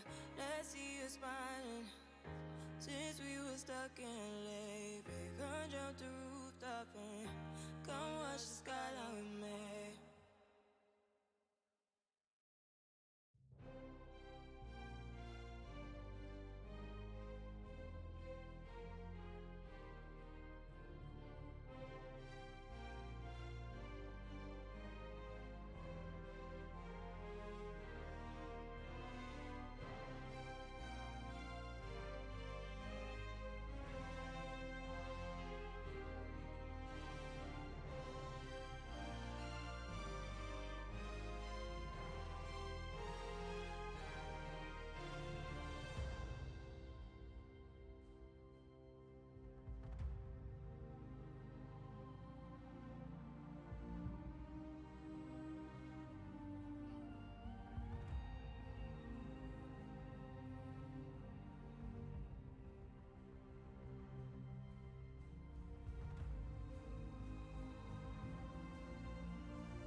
Hello and welcome back to the Badass Season 3 playoffs. We have witnessed our first match already where we saw Ludens actually lose out to Team 9. Well, we're about to welcome our second match. But first, I've got to welcome my co-caster. It is the man with the most beautiful moustache in all of T4. It is Warden. Thanks. You're also a very gorgeous man yourself, Kara. I love that full beard that I cannot grow because I suck. Well, you don't suck at casting, at least that's the good thing. But what we have for you guys is we have our second upper bracket match. It is IOM versus the Veggie Patch. And, well, see, Walden, we've been watching this season as it progresses, as it kind of develops, and we see where all the people kind of lay in the land. And IOM, they were one of the first people to actually book their place into the playoffs, even though it kind of went all the way to the last play day to confirm exactly where they were going to be placed. But they really are one of our top teams, and this is going to be an interesting matchup. Yeah, it is. I'm excited to see what they've got, especially since that neither Veggie Patch or IMO have IOM have actually met each other on the playing field thus far. They have not played against each other, and it's going to be very interesting to see how this plays out against these two teams. Yeah, exactly. Well, the thing is, though, we've got to introduce the players that is going to be on both rosters here, Walden. So with this coming up straight away, I just want to kind of identify players very quickly as we try to go through it as quickly as possible. On the side of IOM, Angelic, Scipio, Deathly, DG7 and Yukio, all great players. Two we have to point out straight away, Scipio and Angelic. Scipio, obviously, he is the man who has been on Neo Citadel, we've talked about previously. They've won 2 NSC titles. Then we look towards Angelix. He's been in UK 2 rosters. He's played at kind of top tiers of T4. This man is honestly probably one of the most talented fraggers that I've seen in server. And then if we look towards Veggie Patch, Sterksy, Stakes, Snorlax, Spacey Bobcat, and Hi. And to identify a player there, it's got to be Sterksy. Yeah, he's going to be feeling good, especially after coming off that win from the USL. So I think that the Veggie Patch are going to be one to watch. I think obviously the current favour is towards IOM, but I think that Veggie Patch have definitely got the capability, and they've definitely got the players there to actually make an uppercut swing and take this series from IOM.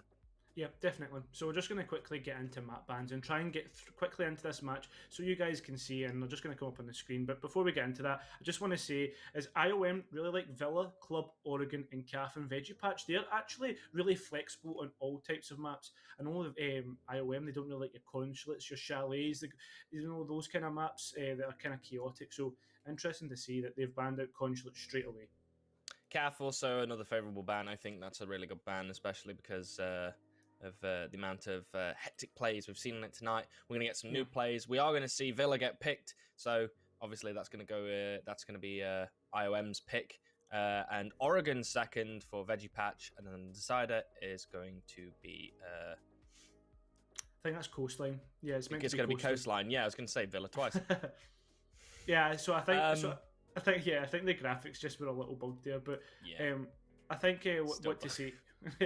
So the last map is Coastline. Yeah. We're gonna go to Frag Heaven. We're gonna see two teams really duke it out on that last map if we get there. Yeah, I just want to throw it back to last season. Obviously, IOM are a roster that's continued from their second season. And something I want to point out is they actually quite liked Coastline last season. We haven't seen it as much this season.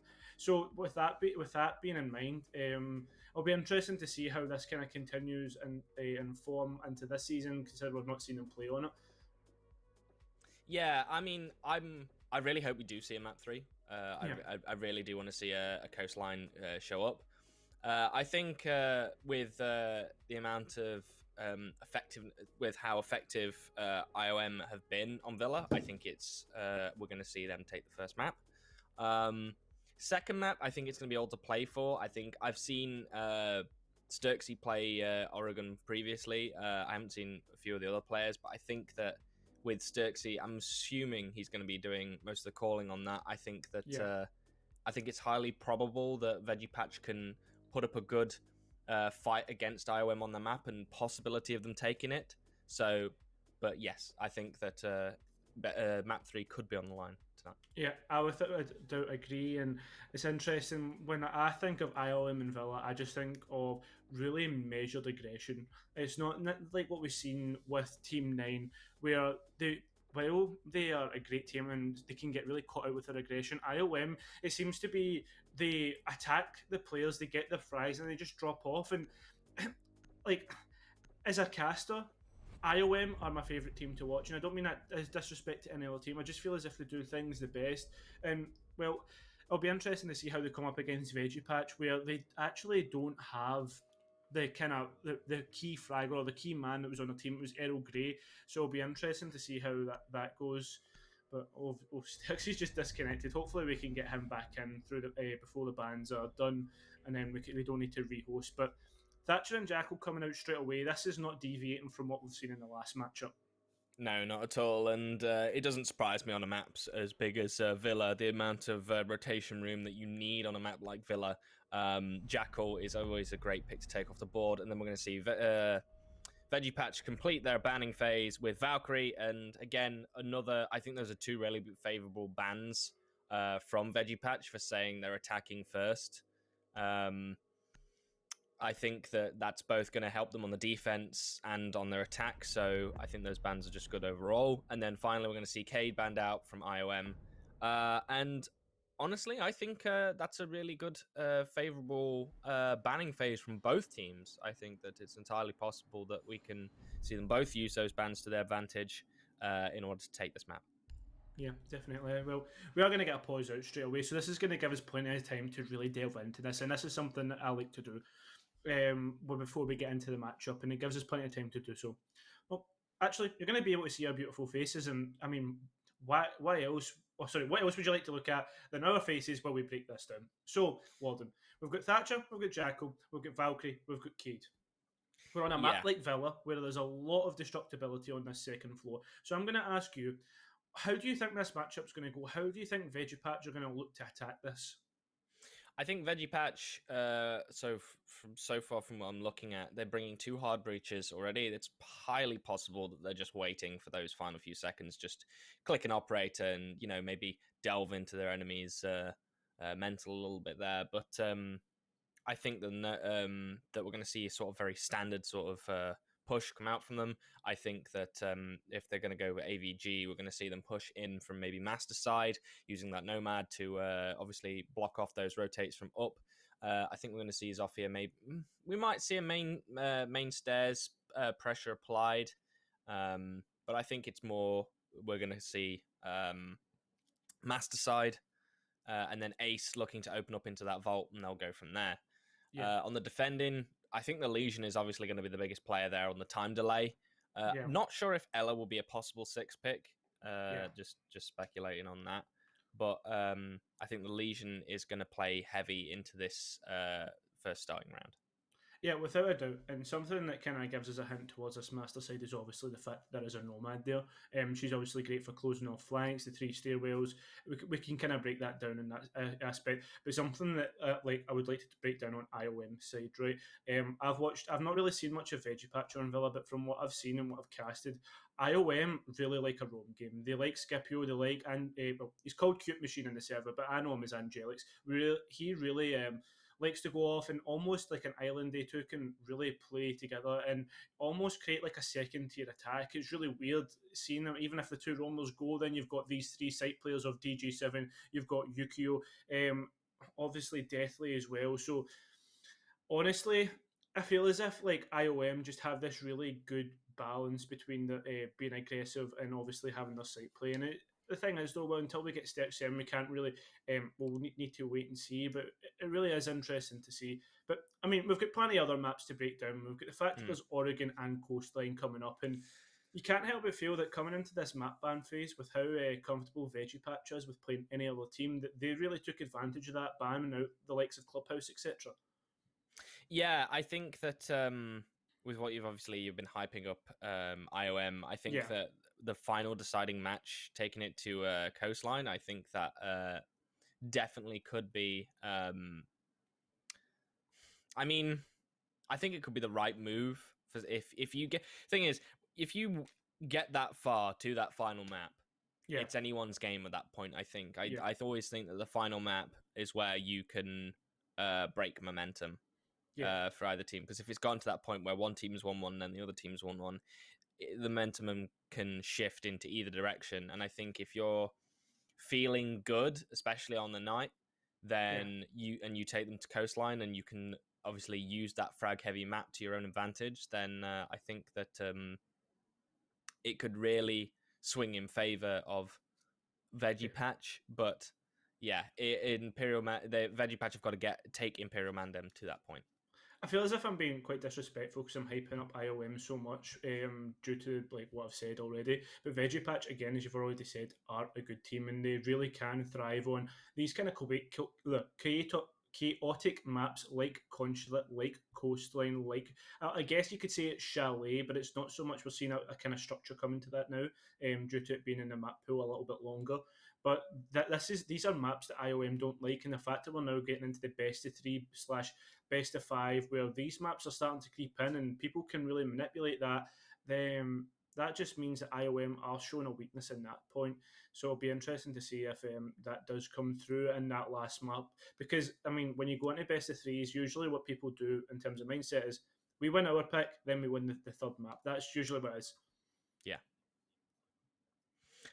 One last thing I'm going to point out, since we've now got all of our players back into the game and we're looking to head on in, is the upcoming changes to Coastline. What do you think about those, Cairo? I think it could potentially revive the map, honestly. Coast, great map, but, I mean, come on, it's like one of the oldest in the map pool. Yeah, I do think it needs a bit of a facelift, and as the final seconds tick down on our clock there, we've got our operators locked in, and no 6 picks have also come out from either team, so we're going in with what we've seen. So, on the attacking side, we've got Hibana, Sledge, Nomad, Zofia, and Thermite. On the defending side, we've got a Legion, Legion, Jaeger, Mute, Smoke, and Ella. The Ella is a surprising pick for me, but I mean, especially in... but the thing is, you can play her in those tight quarters and use those Ella mines to your advantage. And so I think that if Scipio is able to really utilize Ella to a maximum effectiveness, it will be a very good pick for defending this side. Well, it is Scipio on it, so it'll be interesting to see how this one turns out anyway. It seems as if IOM are going for something with a kind of balanced kind of hold. You look towards Deathly. He's going to be the first line of defense for anybody that tries to attack him towards Study as well. Don't know if you just seen it, spotted it out. There was a Cute Machine on towards 90, so that will tell if anybody comes in from Master. Obviously, no sort of information in the form of an Echo or a Valkyrie on the board, so it's all going to be off default cams here, Warden. Interestingly enough, it seems as if Veggie Patch again have actually opted to go for the push in from balcony, and you really pointed that out with the fact that there was 2 hard breachers on the board. Yeah, I mean, I'm quite surprised they've decided to go straight for a study push. Normally you see teams apply through a master push, but it's very clear that Veggie Patch are wanting to go for, I think, a more prolonged kind of drawn-in take from the looks of things. But you see, if you go back to 90, that there are 2 players who are stacked outside of it waiting to either swing in or play that window advantage. So I think the idea is to suck in the defenders onto in towards the study area and then look to take control of 90 and play out from there. That's what I think they're looking to go for. Scipio is getting a bit angsty towards the study door, desperately looking to swing in. Tsunami's got the door held down, but it's only a matter of time to see if one of these players can pick each other off, because they are definitely raring for it. Very close, and Scipio is going to be the one to win out that duel there, and that is a great first pick for IOM. Huge first pick, and it's the Sledge, it's the soft destruction, it's the nades that are gone. And obviously the thing is though, you're also losing that gun, the L85, the SMG11. It looks as if Veggie Patch are trying to manipulate the site, and Stakes getting aggressive on towards that main stairs area. That could be a huge pick. Deathly not being as aggressive, and Stakes is taking out DG7. He seems to be on a bit of a rampage. But the thing is, though, this round is a little bit medium rare for me. There's still plenty of time to go.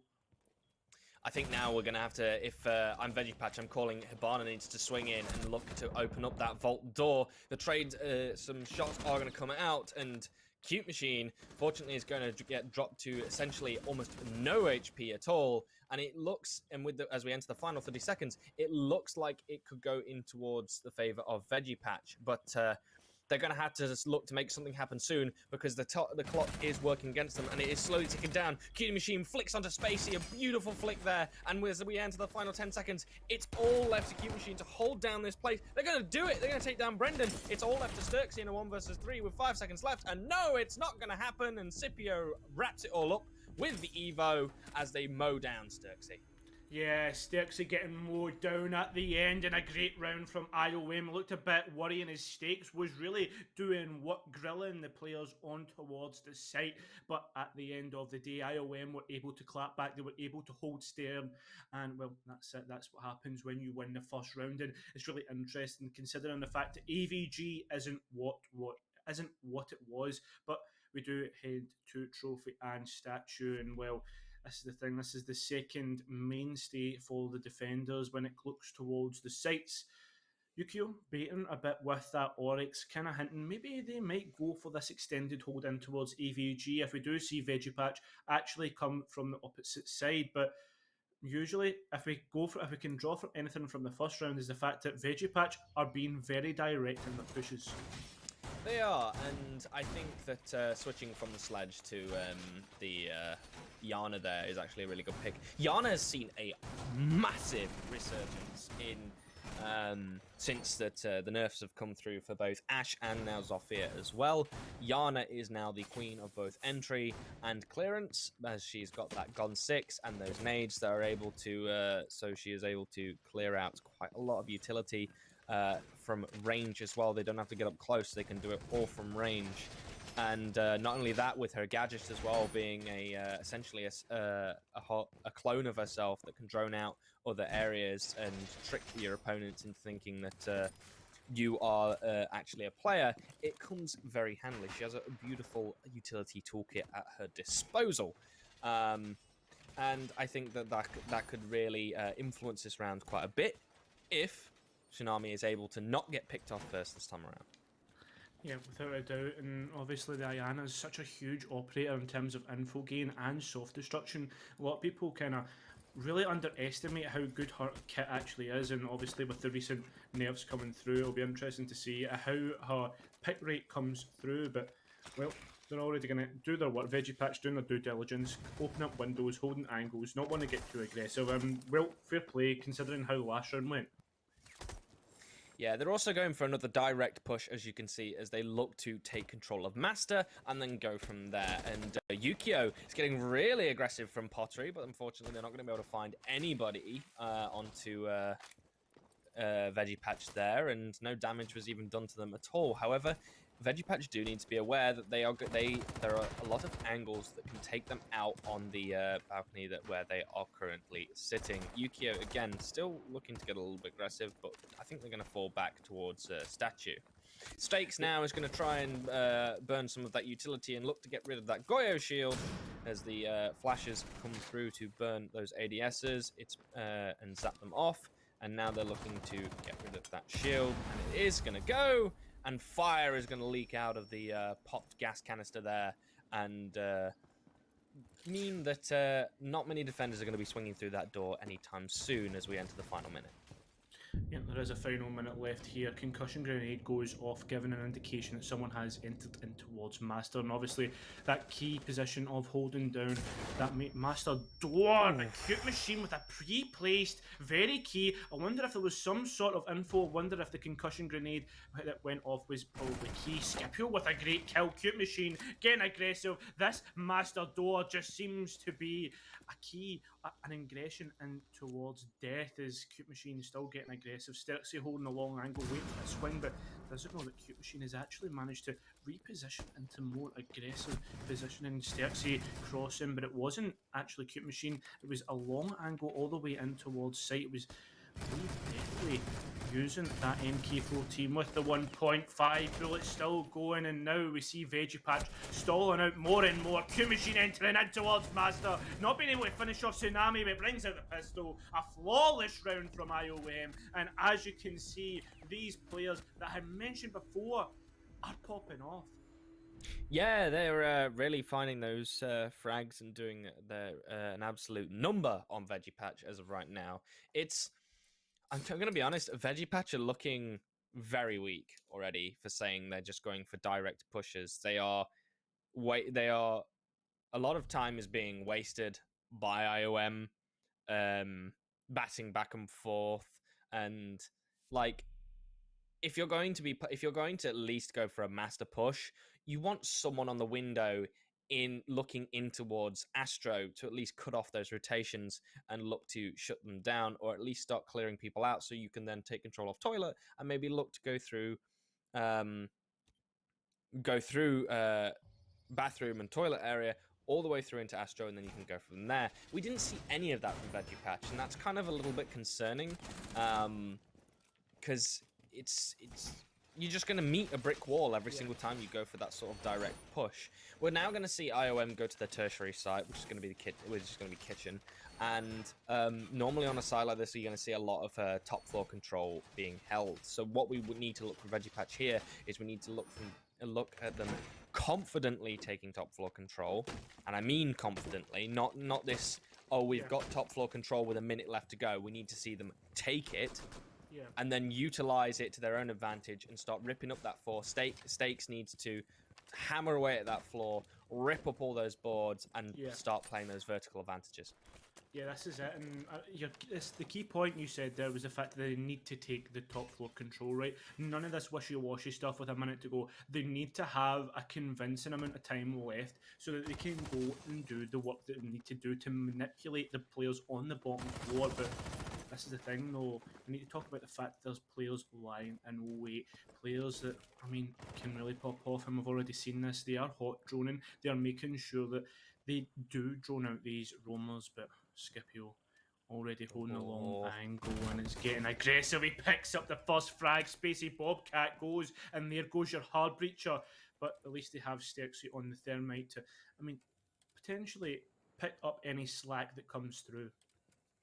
Yeah, that was just really unfortunate there for Veggiepatch's. The drone that they... a freebie there for Cute Machine as well. As the drone just unfortunately misdrones and allows Scipio just to watch that window, and then as soon as Spacey looked to enter through, just take them free. The one thing that Stakes does need to be really careful of here is C4s from below, and there are two C4s on the side of IOM.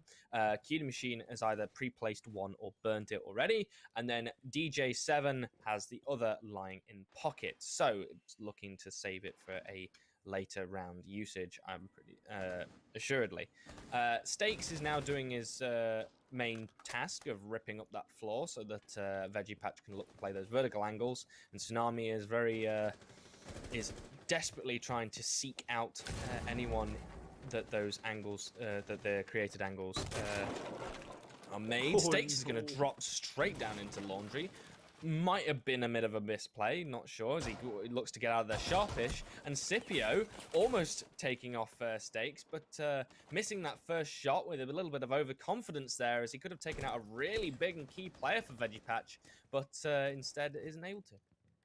Yeah, that is unfortunate. No, Deathly taking out Tsunami. Remember, angles are two-way, and Deathly utilising it.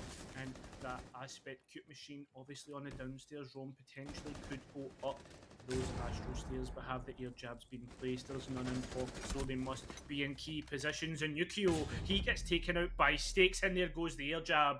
Information being gained by the attackers, but not utilised. thing is, though, plenty of roamers and Brendan trying to get aggressive in towards the site, and doesn't seem to be that anybody has reacted just yet. He's bumped their Runegates, but no one's reacted. He's entered into the site, but Deathly, he's there to shut him down. Cute Machine popping off, and it's all down to Sterksy. All the players are hopping out. He's down DJ7 as well, so maybe... Nope, no time left. Perfect No, that rotation was... from IOM here, Warden, so... That was just perfect. Yeah, that was just unfortunate. Like, that was not as confident as we needed to see. They really needed to. They really struggled to even take the top floor control. I mean, I think the biggest giveaway there was the fact that even though Sledge basically walked into Master and started hammering away at that floor, there was still roamers from IOM still on that top floor, just playing those angles. And I think that they made the right decision to get Stakes to enter in and start hammering away at the floor, even though there were players up there, because it definitely helped them on the time. Unfortunately, they just lost out on one of those angles. But I think the biggest killer there was the fact that they pushed really without any sort of plan. They didn't know what they wanted to do. There was someone who pushed in through Memorial and take control, and then Sterksy was just left on his own outside bike, desperately trying to clutch around that he couldn't possibly hope to win. Well, this is it though. When you think about it here, Warden, right?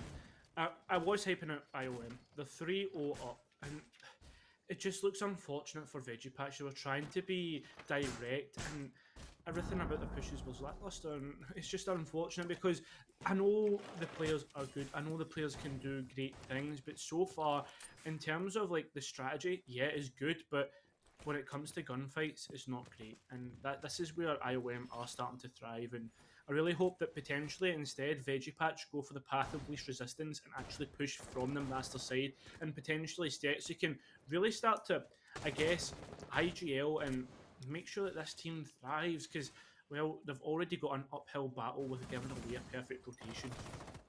Yeah, and I think Sterksy has had enough of playing hard breach, as we see Spacey Bobcat and Brendan taking the hard breach as Sterksy flexes onto that Nomad. Clearly, they want to make sure that they can secure those flanks, and that's what he wants to be doing. They look to play for another study attack as we go back to AVG, and well, we're going to see the same problem start to arise the first time we've seen them play this, in that they're going to stall out on balcony, even though they've cleared a lot of the utility off, and they aren't looking to have any sort of other players look to at least break in downstairs, or I think the other player, yeah, Spacey Bobcat is watching that 90 window, but come on, boys, you've got to get in, you've got to start confidently doing something, because otherwise this is going to be IOM stomping on Villa. Yeah, we certainly don't want to see any stomps. We want to see a good matchup, and, well, we're already maybe in for that. Well, it does look as if Spacey Bobcat has went for the 90 repel, and that's a good position, because that's going to cut off all sort of rotations that come through that way there. There's another good way to do it. Sterksy enters straight in towards the main stairs area. Yukio getting absolutely shut down, and look at this. Stakes has entered into the site. Scipio getting taken down, but Deathly and Cute Machine maybe have answers of their own. Deathly, though, has been shut down. It's all up to Cute Machine with 1 minute and 15 left. Warden, seems as if Veggiepatch have maybe found their answer in this round. Yes, but unfortunately, I don't think any members of Veggiepatch currently have the diffuser on them, and, well, it's not going to matter, because they are going to take the round anyway, as Tsunami quickly ends that Cute Machine's little 1 versus 3 rampage there, and takes the round for Veggie. Yeah, this is the thing, though. You know, it's very reminiscent of last game, right, Warden? I'll tell you why. Do you remember I came up with the kind of win condition for Ludens, where I said if you kill Reich, you'll win the round? Yeah. Well, it seems to be Cute Machine is slowly starting to creep into being the same position of if you kill Cute Machine, then you win the round, because this man has only died once so far. In the one round that he has died, Veggiepatch have won it. So we now head to Trophy and Statuary. IOM continuing the rotation, but Warden, I'm going to ask you a question, right?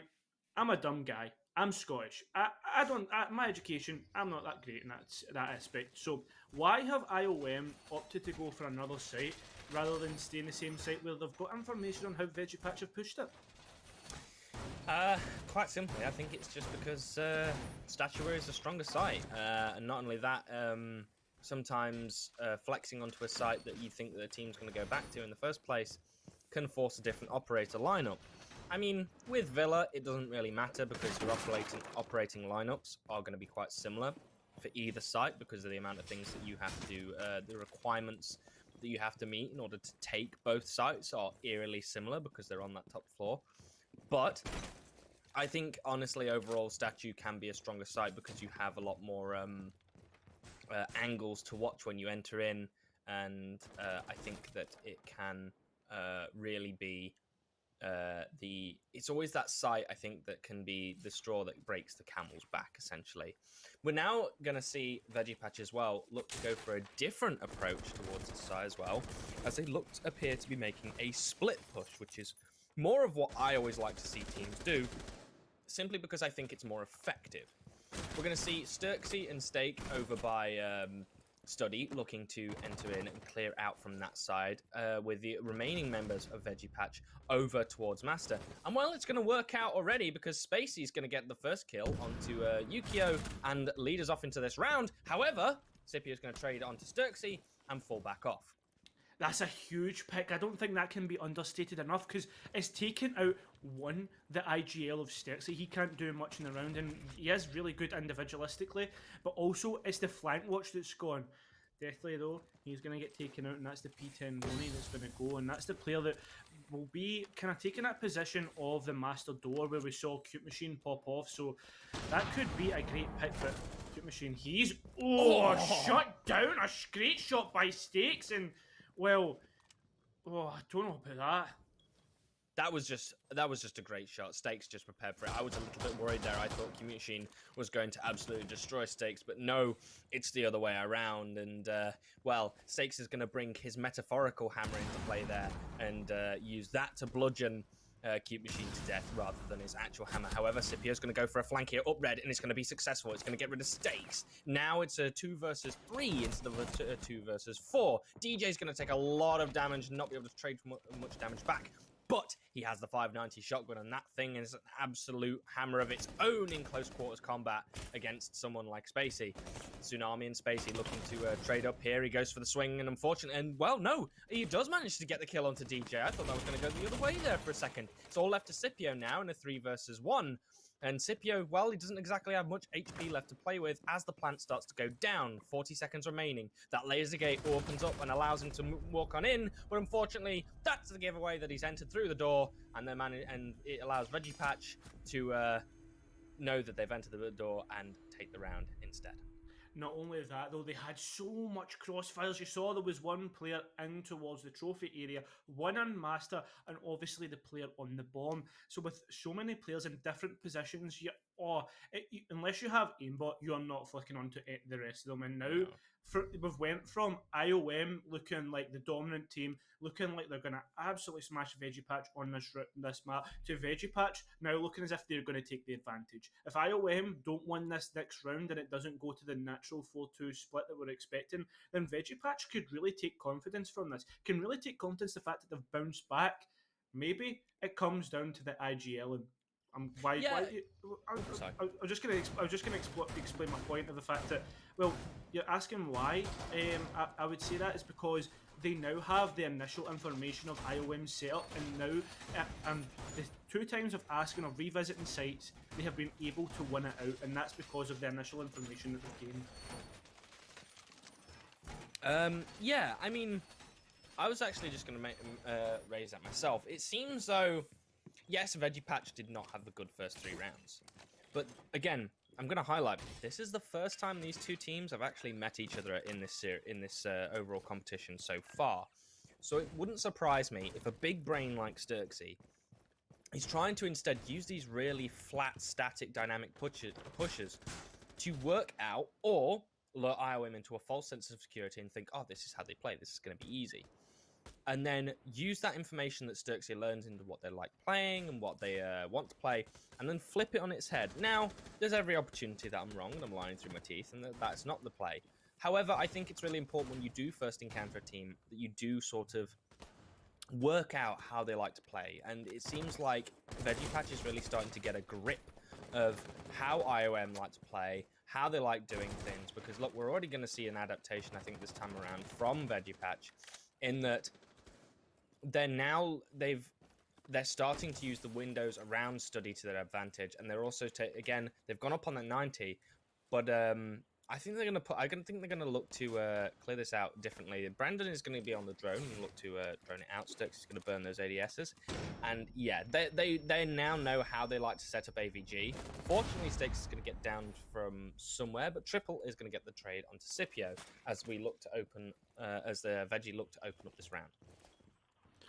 Well, they certainly do need to open up something, but I mean, getting rid of Scipio, he's been 6-3 so far, and well, this is the thing. We'll need to see if this can continue. Seems as if Veggie Patch have gained great control here, and IOM may be feeling the pressure, maybe feeling a bit claustrophobic on site, as almost all players are on it. I mean, we do have Cute Machine on towards Red Landing here, maybe trying to make a re-entrance in towards 90, but remember, Spacey Bobcat, as I was literally just about to say, is on that rappel and can collect that kill just like that, and well, Veggie Patch, they really look as if they're bouncing back. Everything is just landing their way. Can they pick up the player on towards the vault? Oh, the screen shake. That's so unfortunate for Tsunami. Yeah, that was really close and almost a good pick, but definitely now they're going to start using those smoke babes to start denying the plant from Veggie, as they have full control of both the pacing and in this round. Sturks is going to get smoked out, but he's going to hold near the vault door. It's Deathly is desperately trying to find a pick here, but he's not being really able to so far. However, just as I say that, he is going to find Sturksy. The plant is going to go down from Brendan. The smoke's going to come out. Is it going to deny the plant overall? No, the plant is going to get secured, but Brendan is going to have a load of damage done to him. However, he gets back up off of the diffuser as soon as he's planted it, and manages to find that final kill there for Veggie as they take that round. And what a turn on its head already, Cairo. We've gone from IOM absolute dominance in the first three to Veggie working out how IOM like to play and then completely shutting them down and locking them off on that AVG site. Huge compliments go to Veggie Patch here, Warden, especially after the way that they've bounced back. I mean, I was sitting here thinking to myself, oh, well, good thing is my Domino's has been delivered. I'm keeping it warm. IOM, they're going to allow me to jump back in and really pick up my food and really enjoy myself. But I mean, it's not been the case here, Warden. We're not getting an early night. Veggie Patch turned around and said to me, bro, you better make sure that your food is warm because this is going to be a long night. But we are on to our split, and I feel as if this map is just going absolutely rapid.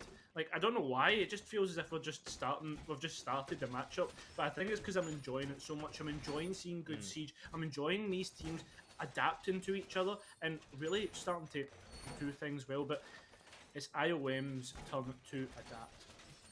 Yeah, honestly, Veggie Patch did have me worried there for a second when I saw those first three rounds tick by quite confidently.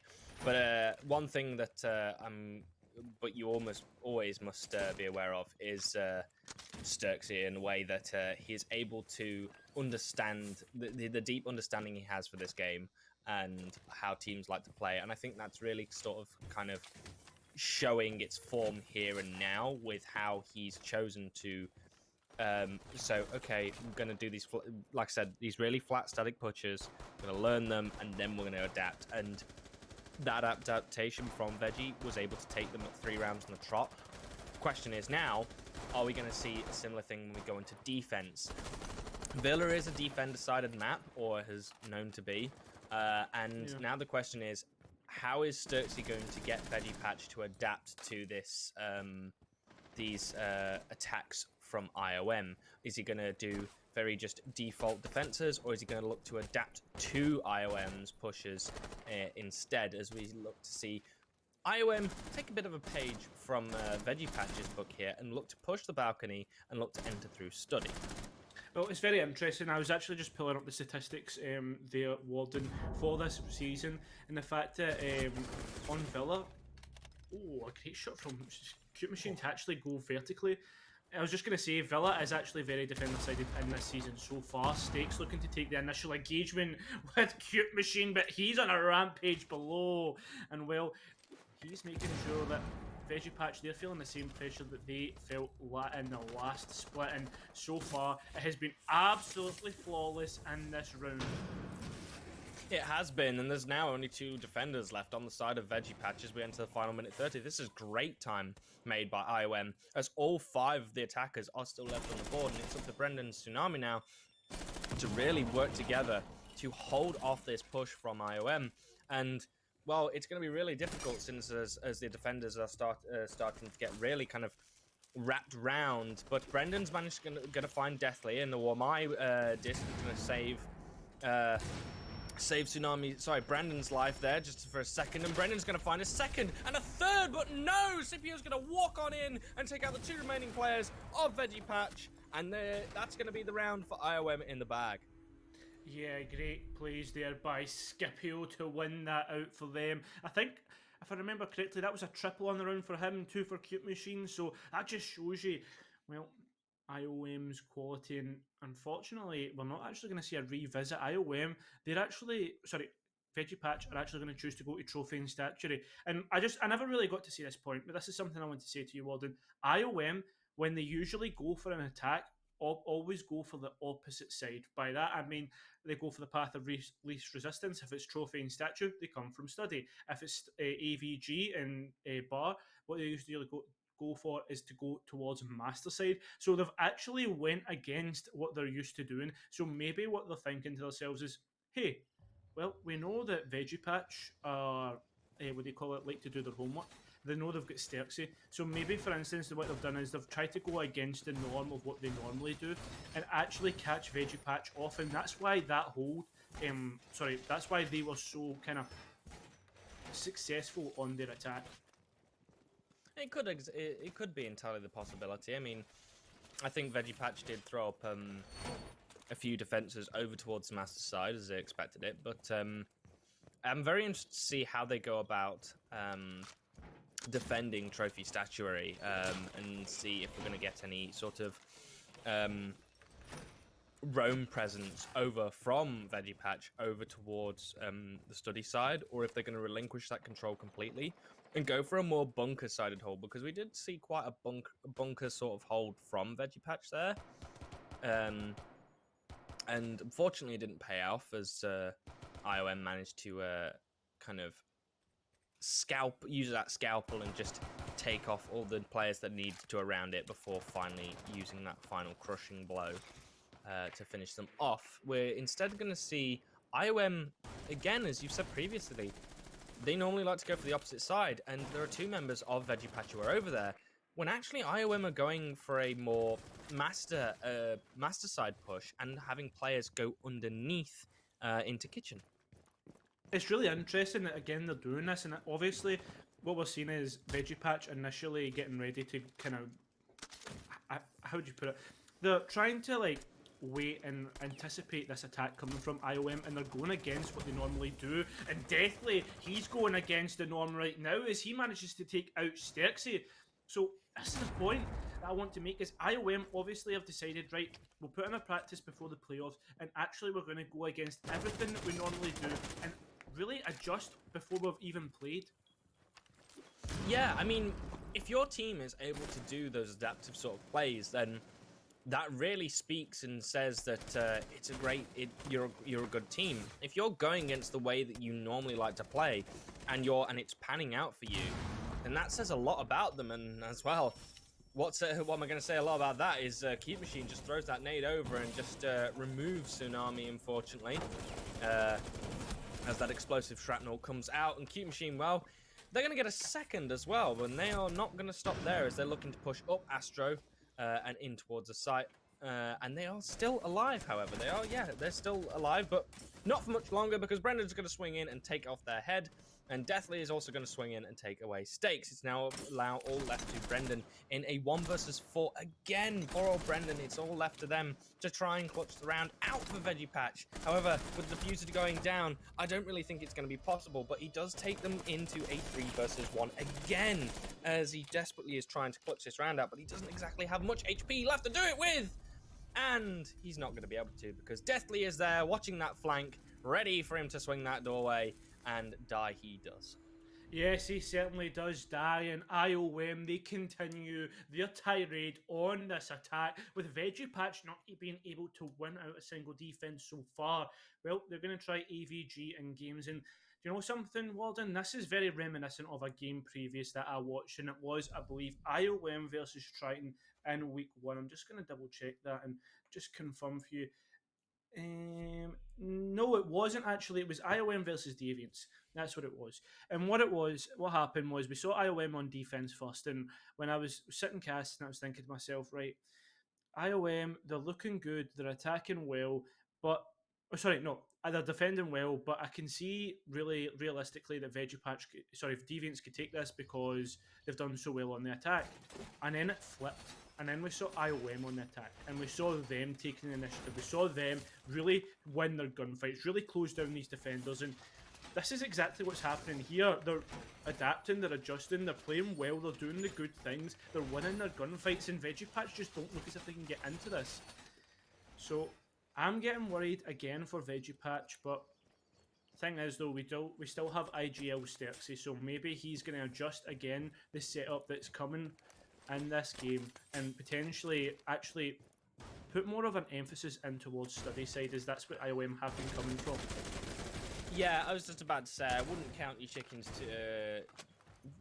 before they hatch just yet, as Veggie Patch have shown previously that if when they go back to a site, they do adapt, and well, we are seeing a bit of an adaptation come out here from Veggie Patch, because we are going to have Tsunami play the Legion, and I think no, they're going to choose to play. There is going to be a player. I was just about to say, there's going to be someone playing downstairs to stop them coming up under through Master, because that is what they did do before. And yeah, I think that if Veggie Patch are going to prove that they are this really adaptive team, that they're going to be able to repel it this time, because it only takes them a few rounds to work out how to attack IOM. I don't think it'll take them very long to work out how to defend against IOM either. Unfortunately, Brendan there, though, just a little bit too late on that impact trick. It was a valid attempt, but there wasn't really enough time to get rid of the wall there in order to do that. Deathly is going to trade some shots with Sturksy, but unfortunately, Deathly is going to take more damage than he deals onto Sturksy. Sturksy now going to fall back off towards the corridor instead and open up that space. Now, the real question is, are we going to see the person who's downstairs swing up through Master, or are they going to get stopped by another force of Veggie Patch down there? Potentially we'll need to see, as we do see Cute Machine and Scipio doing the work below. Scipio obviously throwing up frag grenades, and that's a great kill to take out Brendan. But Cute Machine, he'll be looking to do a bit of his own work as he's towards the other side of Living Room. So far, when we wait to see the player on 90, a great swing by Stakes. That takes out your player on towards Books, and that could really, hinder the attack. But we'll need to see Stakes, he does get aggressive, retakes on towards Books, but those two players below. Oh no, Scipio! Yes. What are you doing? He just runs straight into the gun of Stakes, and we're seeing the adaptations come through from Veggie Patch to win this one out. Clearly not expecting Sturksy or Veggie Patch to come in and retake the space that they'd given up. And that's a really good move there from Sturksy as we enter the last 40 seconds. And now IOM quickly have to scramble and look to make their way in towards the site and choose which way they're going to go. We've got Hibana desperately trying to open up lines of sight towards Vault. But no!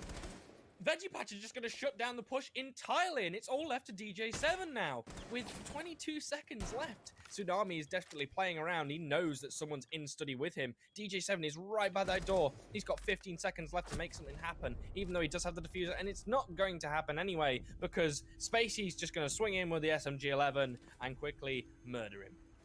Yes, Murder didn't sue him. Well, IOM, they looked so well, they looked so confident in the round, but suddenly once that retake came out from Stakes, they just really started to pop off. And well, on that round, Warden, we just seen IOM really start to falter. Our first kind of, how do you put, stumble from IOM that was seen on this half. But, well, again, coming through, Veggie adapting. But can they adapt onto Trophy and Statue push? As we did see IOM go direct, but maybe IOM might change it up after they've seen the kind of resurgence of Veggie in that last round. I mean, this is really interesting as well because, so the way it's worked, the way the rounds have gone so far is IOM played AVG, Statue, and Kitchen, did a full rotation, and then Veggie won AVG, Statue, and then AVG again, and IOM then won AVG, Statue on the attack, but then Veggie beat them as they went back to AVG. Now the real question is, can they pull it off again? Pull out enough adaptation from only having one round to go off and see if they can take the round from IOM again. If they can, that will be absolutely incredible. I will be so impressed of the little information that Veggie are going off, putting these in these adaptations to then counter IOM completely and take the rounds for themselves. It's fantastic. I mean, credit as well to Sturksy for seeing the opportunity to retake the space that he gave up because they just didn't expect it, because they didn't have the time to really do that due diligence in, oh, we've got to drone it again. Because you're not expecting someone to play there. At that point, you're expecting them to bunker up and hold. So that's really good play overall from Veggie, and this is a really exciting game just to watch because of IOM bringing out these awesome structured play and winning those gunfights, and then you've got Veggie who are coming back with adaptation and just doing numbers onto them, as Sturksy's just done a number onto Deathly and removed the Nomad off the board, which is a huge pick. Yeah, an absolutely huge pick indeed, and well, with the Nomad being off the board, Sturksy on the roam. He's the one that picked up that initial frag, and he'll be looking to kind of hinder the work that's been done, that's going to get done from below. Yukio actually able to pick up a vertical frag, something you don't see too often. Usually players are able to like walk away from the vertical angles created below, but unfortunately they're not able to walk away from Yukio and Sturksy. He's trying to find him, he's trying to find this Sophia, but can he find it? He has drawn out Sturksy though. Oh, what? Sturksy, that's not the person you meant to shoot at, buddy! But that is the person that you're meant to be shooting at, as Cutie Machine removes Spacey Bobcat from the equation. And there aren't actually many defenders left on site, and as I say all that, it's all Brendan again, left alone in a 1-2 now, however, because he does... No! Cute Machine team kills DJ! That's not what you want to see! The frag! I think he was prepping a frag, and then he gets downed by Brandon, and it takes him with him! Oh, no! And there is still, however, a minute left on the board, so it's not totally out of hands for IOM, but Brendan does have the diffuser and an excellent line of sight all the way through into the other side. He does, however, unfortunately look away at, I think, maybe the wrong moment. No. However, he's going to find Yukio. He's not going to be able to clutch out because Scipio is going to just walk on in and remove his head from his shoulders as IOM, unfortunately, break the streak for Veggie and take that round. Yes, they certainly do. It looks as if Veggie winning that one round was a blip on the round count as IOM, they push forward onto match point. And at this point, Warden, you can't help but feel it was inevitable. But the thing is, though, Veggie they have been adapting well. They have been answering back, but they will have to revisit Trophy and Statue. And, well, if there's anything to go off of, it's Sturksy actually being able to IGL and do his team some justice and get them to answer back. So can it be the case? We haven't seen it on the second time of asking on Trophy Statue, but will they win it this time? Yeah, that was, to be fair, that was really lucky that Veggie didn't team kill, because that could have really been the nail in the coffin for that round. However, unfortunately, it's really as well kind of sad that Brandon has been left alone, you know, several times now to try and 1vx clutch a situation for Veggie and it's really unfortunate that he hasn't been able to do it time after time. I would really as well like to see him be able to do it, even though you don't really want to see him left in that position again. But it would always be lovely to see. But yeah, as we said previously as well, we're gonna go back to Statuary because I think now Veggie Patch, they've got the overall idea in how IOM like to do this, and now we're gonna see if they are gonna be able to work their adaptation magic and pull out a win and take it to a 6-5 scoreline. Well, they certainly look as if they could potentially do it, but the thing is though, both teams, I mean, any team look as if they could take this matchup. Look as if Yukio is doing the exact same things as what we saw before with him going below, putting on that vertical pressure. I mean, they were able to take out Tsunami doing so I can imagine that he'll be able to do that. It looks as if IOM, I mean, they're not really kind of changing from what they've been doing normally, and fair enough, if it ain't broke, don't fix it. Looks as if Stakes is the one roaming this time instead of Sterksy, so with that being the case here, Warden, how are you expecting this round to go? Honestly, with the way that every round has played out, I don't know. I'm very surprised, and well, Stakes is going to continue his rampage and surprise me yet again. And Stakes, it must be said, Stakes is having an absolute you know, he's just going on a rampage this game. Look at him. He's you know, dying quite a bit, but like he is currently the highest. He's currently leading in the scoreboard for Veggie Patch, and he's doing really good work for them. But Scipio is unfortunately going to tie even and create a 4 versus 4 scenario for this round that we're currently in. And yeah, IOM are really stacking up in Bathroom and Master, and they're going to look to execute soon. But Veggie Patch do look ready and prepared for it. The nades come out, but unable to find anybody. But Stakes, Stakes again. Unfortunately, that drone does just spot him out as he tries to go downstairs and flank onto Yukio, who was just unaware of where he was. And, well, Stakes is going to go upstairs and instead get Deathly for free. And he's going to find Yukio as well. Stakes, again, just bringing Veggie Patch into a winnable situation, as now it's in a 4 versus 2 with 40 seconds left. This is entirely winnable now for Veggie Patch, and they could easily take this to that 6-5 scoreline that I was talking about. Sturksy desperately trying to keep at bay the two people trying to swing him in Astro, but he successfully manages to rebuff them so far. Well, this is it, 25 seconds remaining. DG7 looks for one, finds it, and now it's a 2 versus 2, just like that. The flip of a coin. Scipio, he'll be looking as well. But Brendan and Sterksy, they've really retreated back, and well, that's DG7 winning that out, and Sterksy left with it all to do. DG7 goes for the plan, but where's Scipio? Where is he? Where is he watching from? Sterksy goes for the retake bullets being traded out. This could be a throw here. DG7 identifies where the player is. Sterksy wins out that 1 versus 1, but no! DG7 with the retake, a triple in the round, and well, that's match point won by IOM. Just like that, I said the flip of a coin, 3 versus 2. Well, it was 2 versus 0 at the end of that one. That was really unfortunate for Veggie, because it looked like they really had that round in their control, but unfortunately, even Stakes' gigantic effort there was unable to bring them into a round winning situation for them, and that's really a shame. And as well, Brendan again being put in a clutch situation and unable to tie it out. That's a shame. I hope he comes back with a vengeance for map 2, because I don't think we've seen the last of him.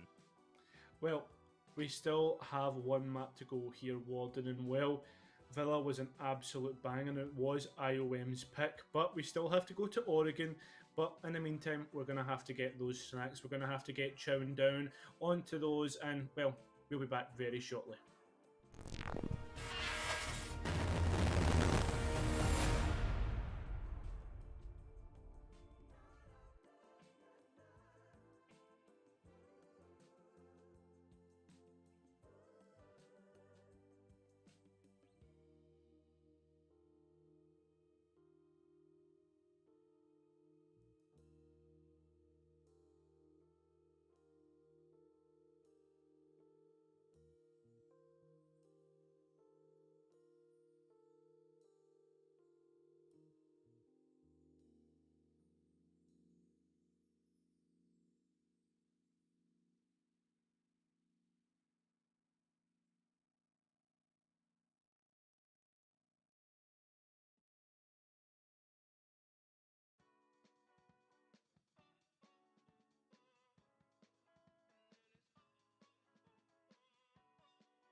Hello and welcome to the season 3 playoffs. And today, right now, we are watching the IOM versus Veggie Patch match. And well, we've seen IOM win out their pick of Villa, and we're about to get into Oregon. But I need to reintroduce the man with, again, I've already said it, but I need to re-see it because it's that such a nice mustache. Walden, how are you doing? I'm doing all right, mate. I hope you've recharged and had your snacks just as I have, because I think we're going to have an absolute corker on Oregon here.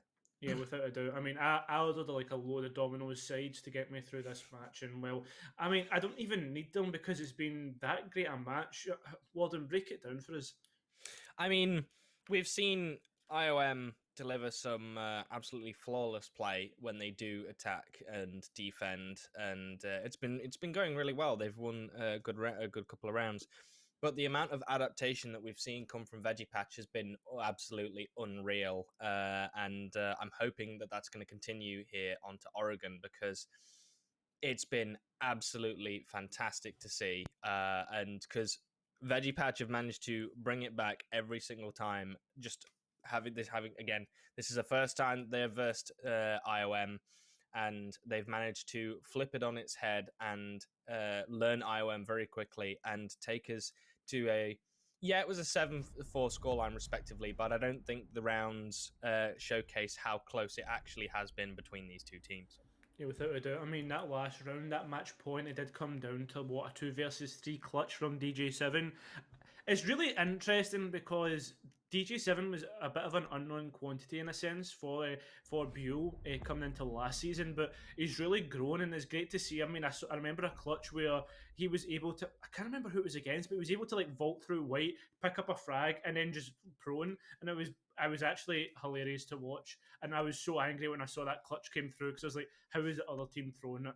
But enough about reminiscence, and well, let's break down these bands here, Walden. We are seeing a Thatcher. It's the Maverick band coming through, which is interesting because you pointed that out in our last game, and the Cade as well.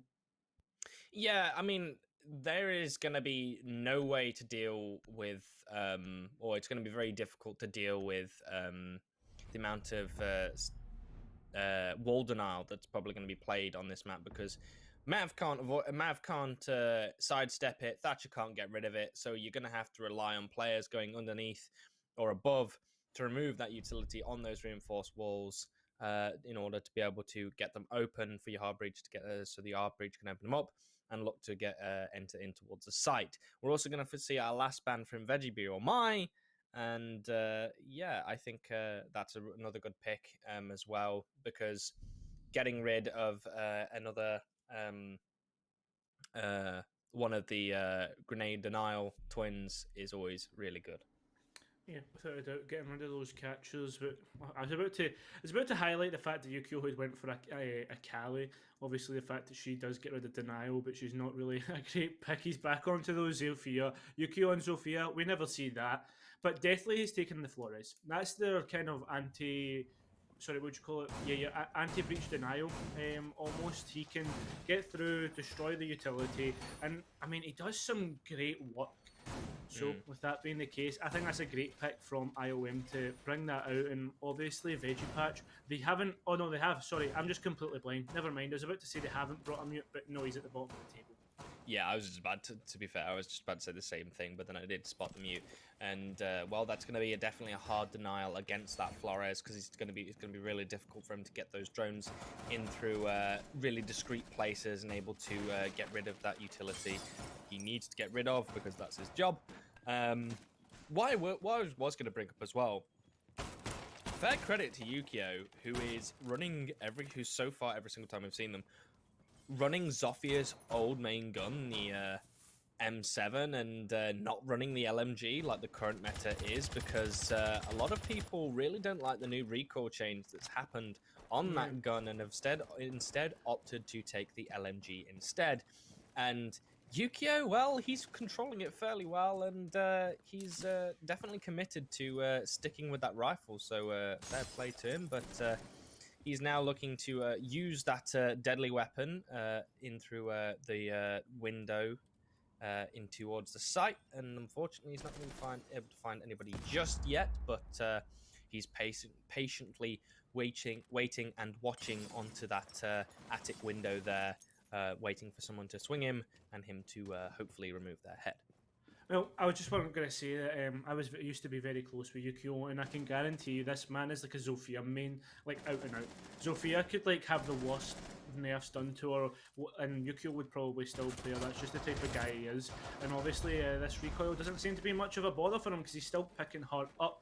So, with this being the case, it looks as if IOM are actually going towards a more of a master-sided push in the stakes as the person who's going to look to actually handle this kind of push from them. They've already got somewhat of the breach open up, and players are trying to manipulate this angle two ways. The Flores, he gets taken out, but Cute Machine, she swung from Trophy and take it out. Sterksy, that's the alibi gone. So that will confirm if we see any more alibi drones that while she's dead, I mean, hopefully it means that no player will flick onto her like holograms, onto those prisms. But as I say that, Yukio does exactly just that and shoots out a hologram. Yeah, now, well, it's starting to flip the other way as we see Veggiepatch really starting to dominate against IOM, as now it's all left to Yukio in a 1 versus 4 clutch against the majority of the might of Veggiepatch, who are still left on the table and are really looking and hunting to take him off the board and take this first round here for Veggiepatch, and it's going to be a confident one at that, as well as Yukio now desperately tries to repel up the game's window and put some fire down, but with 30 seconds left, no diffuser, it's going to be a very tall order to ask. Instead, Yukio's just going to play on top of the roof there, and I think look to maybe talk about the round a little bit with his teammates before, unfortunately, they're being taken down by Brandon, and it's good to see Brandon close out a round for Veggiepatch with the amount of effort they put in the last map. Yes, without a doubt. Well, the thing is, though, IOM, they've obviously been stopped straight away, and I believe it was Brandon, or I think it was either Brandon, I can't remember who it was that popped in through that breach. They just seemed, IOM, to forget that people can actually walk through the breach even though you've made it. Like, defenders won't just stay inside. They will try and attack you as well. They can be a bit of a hindrance when it comes to your push, and the fact that you've not dealt with that obviously means that, well, you leave a guy to push through the main breach, he's certainly going to take every freebie that is given his way, and well, Veggiepatch, they just cleaned up in towards that trophy area. So with this being the case, imagine me, right? Imagine the caster Cuss not coming out for one cast. It's never going to happen. Yukio's decided not to go for a Zofia and actually go towards an ace, and I mean, when I think towards the last match, he hasn't been having the best time all in all, so maybe putting him towards a more supportive role will be better for IOM as a whole. Yeah, he's really struggled to make an impact in the previous map and as well as this one so far as well, but it is early days as of yet, and it's very clear that there are other capable players on the side of IOM to take up that fragging role and replace Yukio there. As Cute Machine opting to bring the Twitch. Now, we haven't seen much of Twitch, but I reckon when the latest patch in Crystal Guard comes in, I think we're going to see Twitch's pick rate skyrocket, because, oh man, I don't know if you've played the test server yet, Cairo, but damn, Twitch is looking and feeling good in that test server, because now she not only has 2 drones, she has, and not only that, her Zappy drones can now jump, and she's also got a standard drone as well to start the round off with overall, but she does only have 1, because Twitch with 4 drones seems like a tall order, and well, Mozzie would have an absolute field day if that was the case. You can't help but feel that's a massive buff for the attackers, and a must bring, because everyone talks about Siege being very intel heavy. You have to gain so much information about what the push is coming from, and now you add an extra drone to that mix, right? That is going to be huge for these attackers, but at this point, there's no point talking about that because that's still on the TTS, and well, right now, IOM, they're trying to go towards a more blue / I guess, meet and hold. Stakes is looking to kind of look to maybe go for a bit of a run, maybe a bit of a retake in towards meeting, as that hatch has been destroyed. But do IOM know? Do IOM know that Stakes is progressing? Yukio's day just gets even worse as he's going to get put in towards that duck. Yeah, and as well, it's even better for Veggie Patch as they've still got another person who has replaced Stakes on that roam as Brandon looks to walk in through Kitchen and see if he can find any other unaware members of IOM for picks as we enter now a minute 30 in this round. They've made good time, IOM, it must be said as well. They are looking definitely strong, and they look even stronger now that Deathly's managed to actually get a kill onto Spacey Bobcat there and remove that mute from the board, and Deathly's going to walk on in and see what they can do, but unfortunately Tsunami is going to say, no, not today, and shut him down, but DJ7 is going to get the trade back onto Brandon, so there goes your roaming lurking presence upstairs. It did not pay off, and now we're in a 3 versus 3 now, with Sturksy not looking so hot in his HP, but looking to instead play probably off those Echo drones instead. Yes, well, the Echo drones are good for the plant denial, but it also leaves a gun less when it comes down to, well, it comes down to that execution, and you don't really want to be left in that scenario, especially Stixie is low on HP, so he is really one spray away from losing out. Tsunami giving away his position, but a great C4 from Stakes to drop that diffuser, make it go cold. And well, Tsunami just continuing his rampage and put really low onto HP, but Scipio, he's able to score picks up one. Still 2 left and 10 seconds remaining. He's going to start to be looking a bit worried maybe, but he's able to pick up Stakes. It's all up to Sturksy, who has those Echo drones. He's The nowhere near the Yokais are coming site out, either. and now this plant comes through. Can he deny? It's looking like he's going to be able to, just like that. One bust is all it's needed here, Warden, and well, Veggie Patch, they win the second round out. That was brilliant play from Sturksy as well. Sturksy realizing that he's on so low HP, he's not really going to be able to contribute much if he does manage to beat the 2 defenders of Veggie Patch. So what does he do? He walks all the way off into Narnia and decides to just play those those Echo drones and just wait for those final few seconds to tick down and then pulse him, forcing him off that diffuser and therefore winning the round. That was excellent play there. It's a little bit concerning that Veggie did manage to lose those 2 gunfights to him. However, they still take the round, and that was a really good round as well. And must be said as well, Stakes is absolutely popping off. He's now currently 4-1 and has been doing really good work here for the side of Veggie Patch. Yeah, it's really interesting to see Stakes actually doing so well, considering during like the main season, he didn't have the best season like in the regular season, but to see him doing well in the playoffs obviously is really helping out Veggie Patch so far. But we'll need to see if this continues, because well, he's a bit of an unknown quantity in the grand scheme of things here, Walden. But so far, it looks as if Veggie Patch, they really are making a comeback on Oregon. But again, well, in fact, no, because I was going to say, I was actually just about to really undermine my point straight away, but I wanted to kind of continue a point from last match, Walden, where we saw IOM do better on the attack. They're on the attack right now. Are we potentially seeing IOM going to lose out this map already, considering the fact that on the stronger side, they're already losing? It's entirely possible, and I did prelude to this earlier, right at the start in the pre-show, that we could see Veggie Patch absolutely turn Oregon to their side and take this all the way to map 3. So we see that really frag-heavy coastline that I'm definitely dying to see. I'm not sure about yourself, because I know that you want to get busy with that pizza, but it must be said that Veggie Patch are definitely giving IOM a really good challenge on this map, and Scipio is going to put down some suppressing fire shots on, and no, instead Stakes is going to win that gunfight and take down Scipio. So it's already going Veggie Patch's way, and it's still going Veggie Patch's way, as now it's all left to DJ7 in a 1 versus 5. He does take down Sturksy, however, he's got a lot of time on the board, but I don't think he's going to be able to do it. And no, Stakes is just going to swing in and take down DJ and take the 3rd round for Veggie Patch. Well, that is Veggie Patch.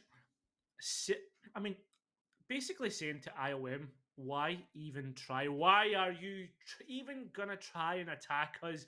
Because they went out the tertiary site and complete a perfect rotation. But again, Warden, I'm getting deja vu. I've seen this before, and I don't know where. Maybe our last map where we saw IOM do the exact same thing. but the difference was they have steps. So she was able to make the adaptations and actually win out and tell the players, hey, this is what you're doing wrong. But can IOM do the same? I mean, in this first round again in Kids Dorms, right? Where it went wrong was you allowed a player to push out from the breach that you had originally made and take out all the players who were lying in wait. So if that's the case, just don't let that happen. Continue the pressure we're putting onto site, and then that's where we'll see them start to do better. Yeah, it's definitely hope that IOM can recover at least some semblance from this round as they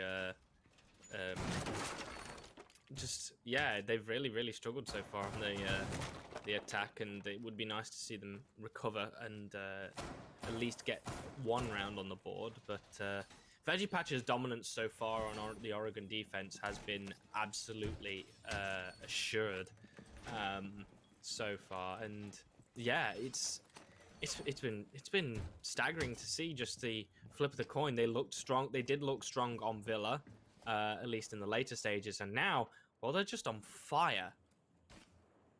Yes, they certainly are on fire, but this is the thing. Again, we'll need to see if this can continue. The thing is, in Siege, it's all about being consistent, making sure that you continue to make sure you're doing all the right things, that you're not letting your opponents back into the match, because there's very thin margins in this game, because one round could really start a ball rolling, really start that kind of snowball domino effect, and next thing you know, I mean, we saw it on CAF.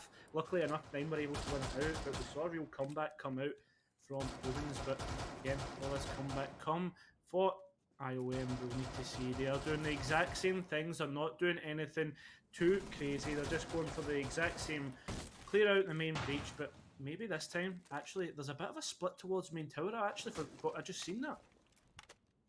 Yeah, they are performing a bit of a split push as they look to open up into Big Tower and also Master Bed as well. And one thing I will say as well is, unfortunately, Deathly has not managed to actually utilize those boom bots very effectively thus far, because he's now down left to 1, and I haven't seen one of those boom bots take out a single piece of utility because they've been shot out. All three have been shot out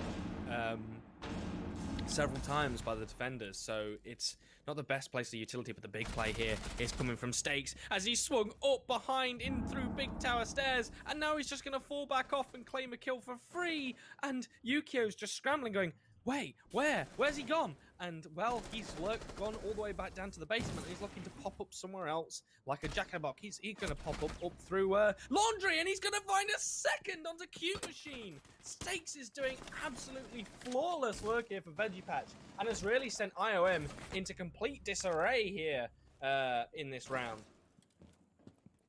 Well, they certainly have been put into disarray, and well, it continues, but Yukio actually able to answer that one back. DJ7 and Yukio left in a 2 versus 2 scenario with 45 seconds remaining here. Warden and well, the two players, they've actually went below. DJ7's just walked in. Are they playing for C4s? There is one going to go out. There's information. Diffuser goes down cold. Yukio, he's opting to actually take the gunfights, and he's going to win that one out.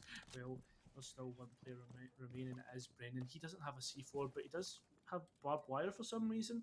He's getting ready to get aggressive. The diffuser is going down. Yukio swings, but Brendan, he wins that one out, and Veggie Patch win 4 in a row. It's really nice as well, again, to see Brandon be the clutch up master there, having been left to do it every single time in Villa. So it's good to see that he can finally get one on the board and maybe up his own personal confidence a second there. But yeah, it's Veggie Patch continuing the absolute domination here on Oregon. And the question is, Caro, what are your thoughts on them taking a 6-0 here in their first half? Well, it's certainly looking likely. I mean, Stakes has been a man who's been on an absolute rampage. IOM seem to have absolutely no answers on this map, but at the same time, right, this is where I kind of take a step back and look at the map bans, look at the match as a whole, and start to think to myself, why is this happening? Well, got to remember here, this is actually Veggie Patch's pick. Oh my god, sorry, my nose gets a little bit blocked, so therefore my pronunciation isn't the greatest, but the point is they can obviously maybe strated this one out, really taking time to put in the effort and put in the hours that they need to put in. With that being said, Walden, IOM, this is maybe why they're struggling. Maybe they haven't practiced Oregon, it's a staple, or they were just maybe that confident that they didn't expect Veggie Patch to be winning so confidently. So I wouldn't think that IOM will take much away from this. Yes, they'll probably be a bit disheartened, but potentially a reset in the next map of going to Coastline could really do them well.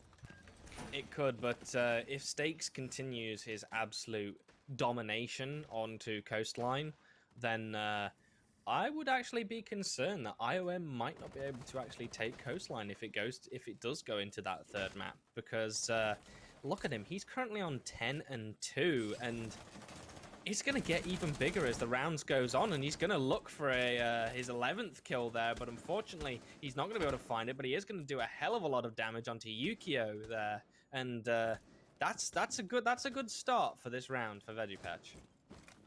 An absolute massive start for them, but well, we'll need to see if this can continue. They need to get in towards blue. They need to clear out all these players. Obviously, they're seeing their Renegade go out. There's information. Stakes trying to gain this drone here, and well, DG7 and Yukio, they're upstairs, and so is Cute Machine. It looks as if, all in all, this is going to be a blue / meet and push. They're opening up that hatch. They're going to try and gain control of Elbow, but the thing is, though, I'm not too sure if we saw one player in towards Elbow area. Is that Tsunami there? I'm not too sure. It doesn't look as if MD's in Elbow, so maybe blue could be free, but Power is where most of the pressure will come from, especially with the fact there's two players there in the form of Sterksy and Brendan. Yes, they are definitely starting to do well, and Spacey, well, he's going to get the lead-off kill onto Cute Machine, and Stakes again roaming up, looking for even more of IOM to take a chunk out of him.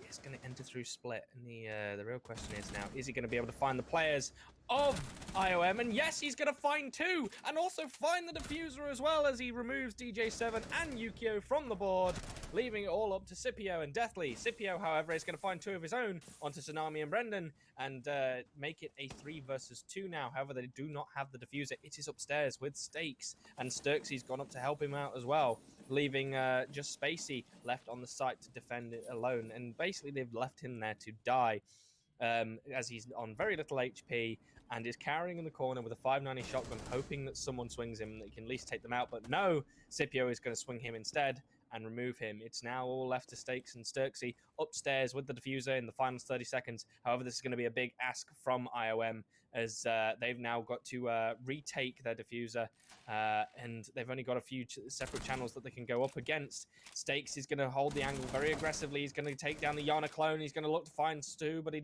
isn't able to. He's going to fall back off. He does have a C4 to play with, though. He's going to fall all the way back. He's going to play up with Sturksy. Instead, he's going to drop and then drop into the spikes of death, unfortunately, and so is Sturksy. They've allowed them to reclaim the diffuser. They've also dropped in. However, they ran through the spikes. No! There goes Stakes! It's all left to Sturksy now in a 1 versus 2.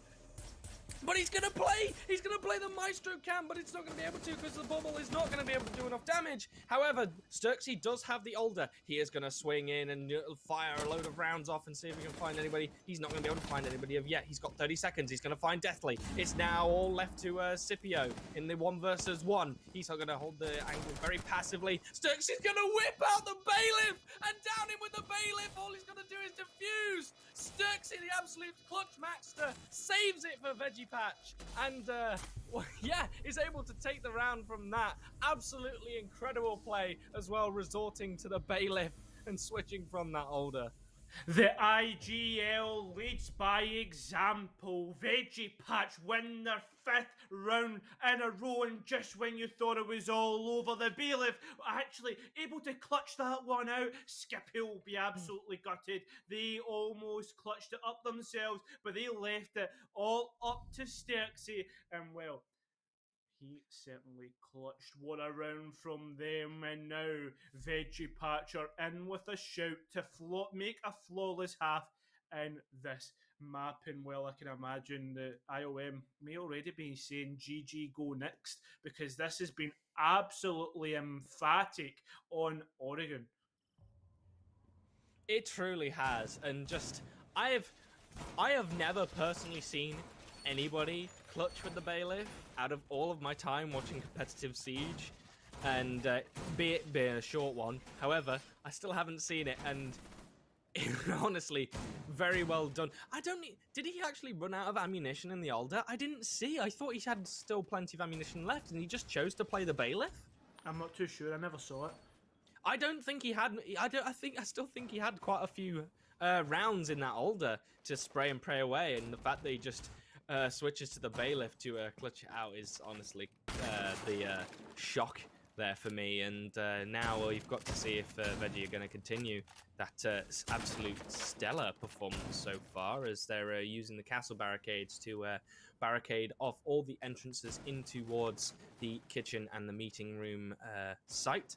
And now we're going to see IOM as well look to make that entry in towards, and maybe just look to push straight in through dining. This is very fast. There's a lot of hot running here coming out from IOM as Scipio looks to aggressively enter the building and take all that space for himself.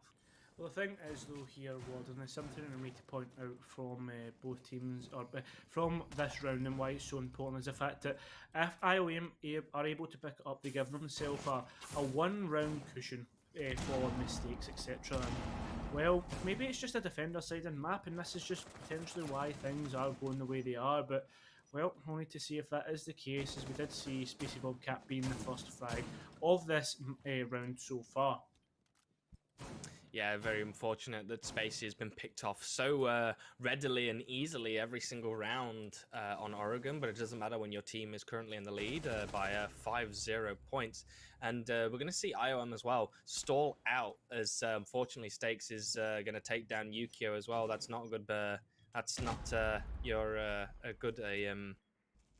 It's not good for IOM, and yeah, they're going to start to stall out because it's a very unusual strat from Veggie here, as they've opted to hold the top floor with angles looking down into kitchen, and Sturksy's just going to claim Sledge's life for free, but Scipio's going to get the trade back. But back to my point, it's kind of stalled out, and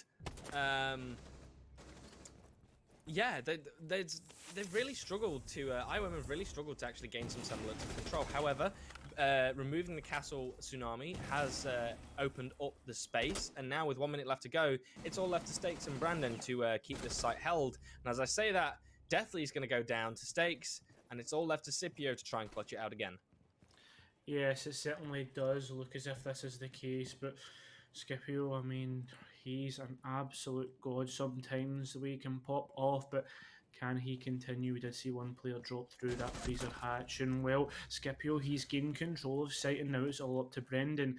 He is the one who's going for a long rotation all the way up to tower stairs. I don't understand why he's went for such a long rotation, especially the fact there is a castle barricade, and just giving a free round to Scipio. That's an ace for him, and well, there is so many questionable decisions in that round, and well, IOM, they get their cushion.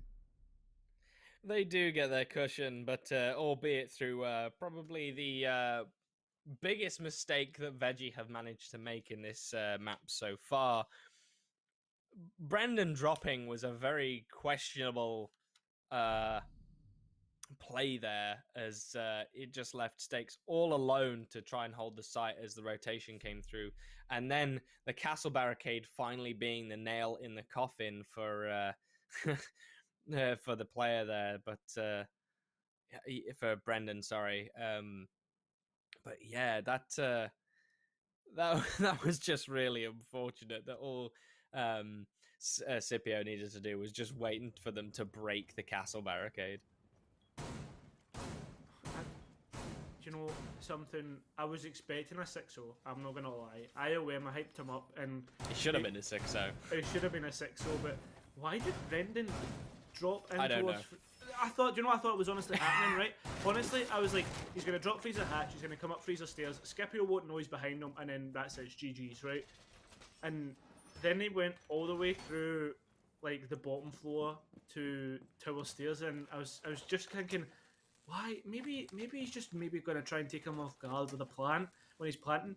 And then there was a castle barricade, and I was like, oh, he's just going to beat the castle barricade, and Scipio will then know where he is. But Scipio was just waiting for him.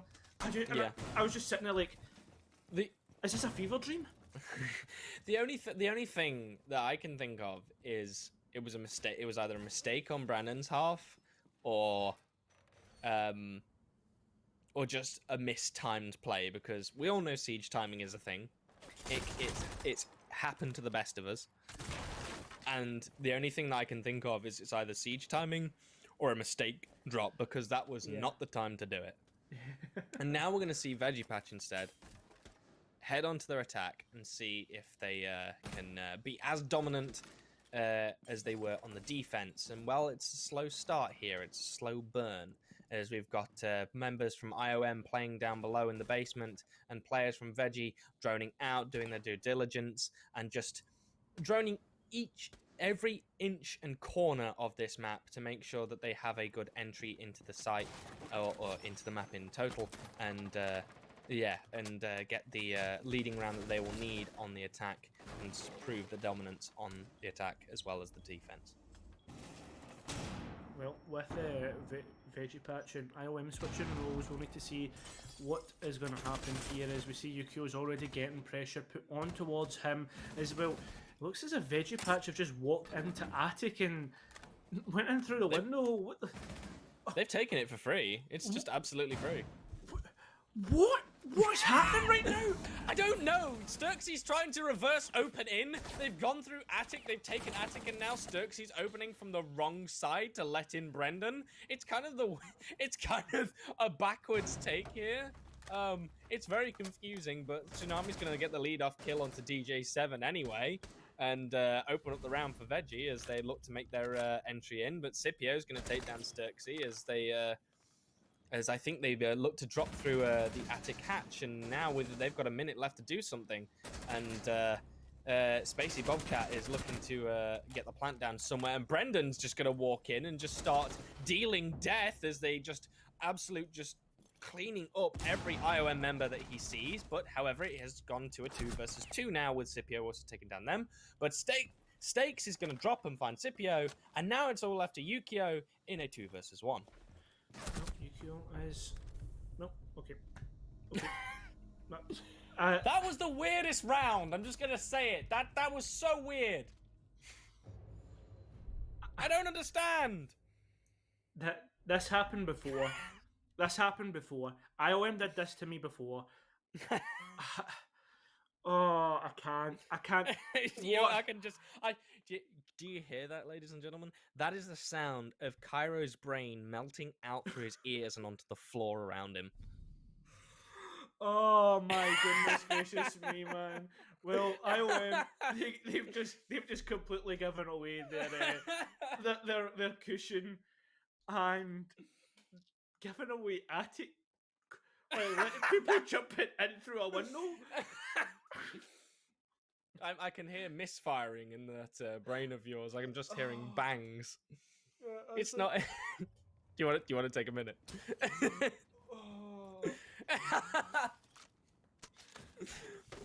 The most backward round is going to continue Veggie Patch's absolute dominance here on Oregon, and look to make this map a really quick one, be it as well, as IOM are really struggling to get any sort of semblance of control onto this round, and their members are really, really struggling to find any kills apart from Scipio, who is currently on 13-4. The closest member on side of IOM is on 3 kills. Scipio has 10 more kills than the closest member on his team, and Stakes is going 16-4.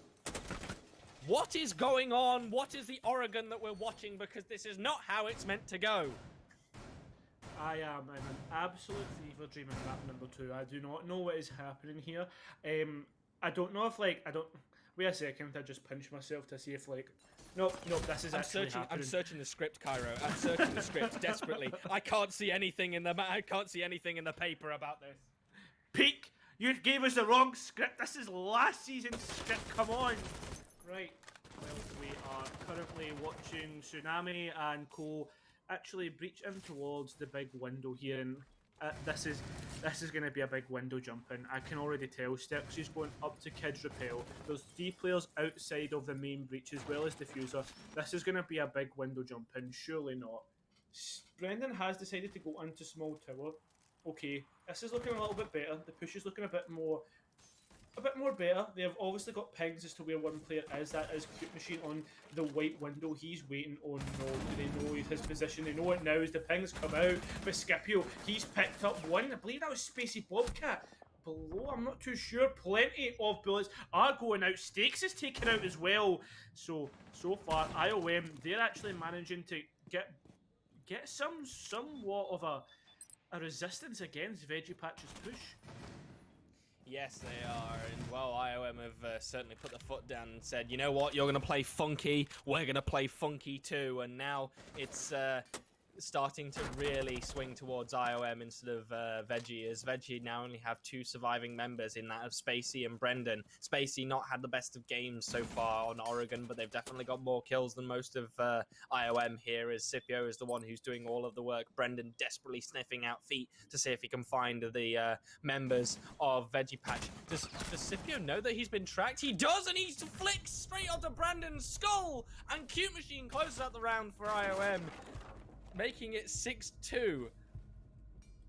I'm honestly... What is this Oregon that we're watching, Cairo? I'm so confused at this point. I'm going to be honest and say I am really trying not to analyze it, because if I analyze it, I'm gonna like, it's gonna be like Factory Reset, and it's just gonna be like, oh man, I just can't tonight. Not tonight. Come on, Buell, don't do it to me tonight. But well, we've still got a long week ahead, and this is only the first night of the Buell playoffs. And well, ladies and gentlemen, if you want to make sure you're keeping up to date with these playoffs, by the way, that this is only just a weird couple of rounds. The Siege has been really good. Honestly, believe me. Make sure you follow the channel. Make sure you're watching, because honestly, it is good Siege. But just this last couple of rounds, that I'm just, what is happening? I'm just so confused. Yeah, they've definitely been an interesting number of rounds, to say the least. But IOM have finally managed to get a really confident round on the board. And the question is now, are they going to be able to use this newfound confidence, hopefully, to take this all the way to overtime? And are Veggie gonna look to flop and lose this absolutely massive lead they've created for themselves, or are they going to be able to close it out in regulation time, making this a 7-2 victory for them? It's definitely all to play for, but it's definitely Veggie Patch's game to lose. Without a doubt, it is Veggie Patch's game to lose. But well, the thing is though, Warden, we've already seen one come back. Can we see two? Well, already I see 4 reigns out, and the difference was Ludens actually looked confident, whereas I have yet to see IOM look confident on this map. Yeah, they've got 2 rounds, and one came from a clutch from Scipio. The other was a fairly decent round, but all in all, Veggie Patch still looked as if they were alive in it, and more so it was a misplay from Veggie Patch than a domination from IOM, in my opinion. But whether this is the case in this round is another thing entirely, as we do see Veggie Patch have opted to go for big tower stairs, as well as maybe the hatch in towards meeting. I'd imagine that's where else they're going to push, and then eventually end up in blue some point in the round. But IOM, I mean, they're scampering down on towards the site, and really, realistically here, oh no, the first gunfight's coming. Cute Machine is getting ready to attack Stakes here. He's in towards, no, I was about to see Zulu area, but he's just going to drop off, and already the frags begin. They do begin indeed, and there's still a high level of roam presence. Oh, what a shot from Scipio as they just deny Stakes the kill. And that is also diffused down as well overall. And IOM looking to again take control in this round, because they have definitely held on to this a lot better, because they still have roaming control. Veggie Patch have not been able to force them off. They look to, by the looks of things, take control, get a quick sort of, get a quick semblance of control, and then push through onto site. because they were clearly expecting this level of roam presence. DJ desperately trading rounds back and forth, but Brendan is going to be the one to pick up that kill anyway and take control of Pizzlers. And what has just happened? Stop. Tsunami just Stop. boom bots his own player. What? Stop. I'm gonna have an aneurysm in a minute. Is Tsunami's left alone to clutch out a 1 versus 3 against IOM, and with 50 seconds left, it's entirely possible, and they do have the diffuser, but it's not looking likely. Well, Tsunami, he's in a 1 versus 3. There's 25 seconds remaining. I'm going to try and ignore everything that has happened previous, as all the crossfires have been set up. IOM, they win round number 9, but do they win? Do they win round number 9? Do they win? I don't know. Let's ask that philosophical question to our viewers. Do they win the round number 9, viewers? We need to know. Let us know in the chat. I need to know. Overall, What? did they win that round, Do you know- or was it veggie throwing? Do you know what it was? See when I seen that, the kind of the RCXD kill come out, like the team kill. Do you know what it was like? It was like PTSD for me. I was like going back into the hole. It's like, no, Dad, don't put me back in the hole. Honest to God, I can't get out of this, and it's horrible. What are you doing to me? Oh, I don't know. I'm trying to keep. I'm texting my boss right now and asking for the day off tomorrow. It's definitely been a wild, few rounds here on Oregon, as we see IOM look to reclaim the dominance that they showed on Villa against Veggie Patch here tonight. And well, Veggie have had a few questionable rounds on the attack, it must be said, and yeah, I think now it's time for Veggie to look at closing it out, because if they're going to close it out anywhere, this is the site to do it on. This is the tertiary site that you want to close it out on, because it's probably going to be one of the most weakest. Sturksy has opted to bring the nuke, which is starting to find some semblance and some prevalence inside Pro League with the amount of frags that she brings, and her as well the ability.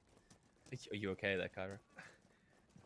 No, don't ask me questions. Don't ask me questions, because if we ask questions, then you're gonna have to get my brain to compute. And this I'm is gonna just have not. to do it. Am I gonna have to hand start your brain for you? It's not Yeah. like you're off the electronic start, and now I've got to get out the hand crank and desperately just spin away, hoping to kickstart that brain of yours back into gear. Do you know what's gonna happen? Do you know what you're gonna have to do? You're gonna have to phone up Nicola Sturgeon, and then she's just gonna be like, she's just gonna be like, right, you're just gonna have to turn them off and on again, because it's just not working. I'm gonna be honest. Me ringing up Nicola Sturgeon is not the best idea, because I have some choice words for what she does and says, but. I am going to have choice words as well for Cute Machine, who just decides to straight up just run out and murder Sturksy, because why not? Well, see, honestly, seeing this matchup, I'm not surprised that that's happening, honestly.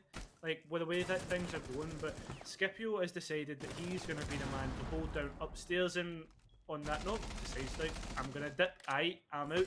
He's now going to go towards the big tower area, which I can imagine there'll be potentially a rotation in towards Attic, but Cute Machine is just on a rampage this round, and well, why not? Because, I mean, anything can happen when you play against IOM and Veggie Patch. Stakes with a lovely angle in towards Dining, picks up another. Stakes now on 17 and 6, and they've really been having the absolute series of their life here tonight, as they have just gone from being essentially a nobody in this league to now being one of the best players for Veggie Patch. It's quite surprising here, and Yukio is going to do a little bit of chip damage onto Tsunami as he enters into the building. But yeah, the absolute dominance that has been shown by Stakes this game has been truly flawless. As we enter the final closing seconds of the round with 50 seconds left.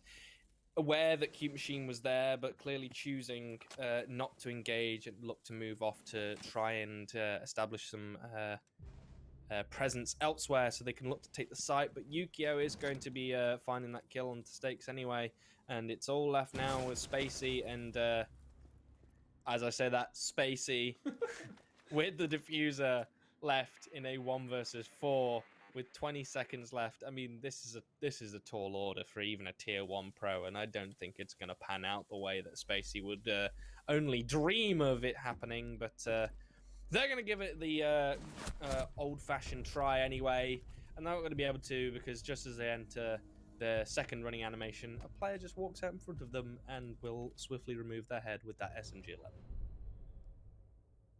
Right. Don't think it. Don't overthink it. Don't overthink it. Right, IOM, they have now completed a full rotation. I'm not going to talk about how they've completed a full rotation, but they have done so. And we've already seen wild. It's been crazy. So maybe this time when we return to kids' dorms, we are able to hold on to Attic. We are able to just win it out, as we've already seen them able to do. And Veggie Patch, they'll be thinking to themselves, right, we're not going to go for the big window push because that doesn't work. So I can easily see them kind of switch up the plan of attack and go elsewhere, and potentially win it out on this site. But at the same time, I'm not going to predict anything, just for the sheer fact that I have seen an Attic take through the window and not through a breach. Yeah, it's Veggie really need to look at closing this out now, because we all know that Oregon is defender-sided, yes, but the last thing you want as a team who went up 6-1 is to let the team come back in, especially in this fashion.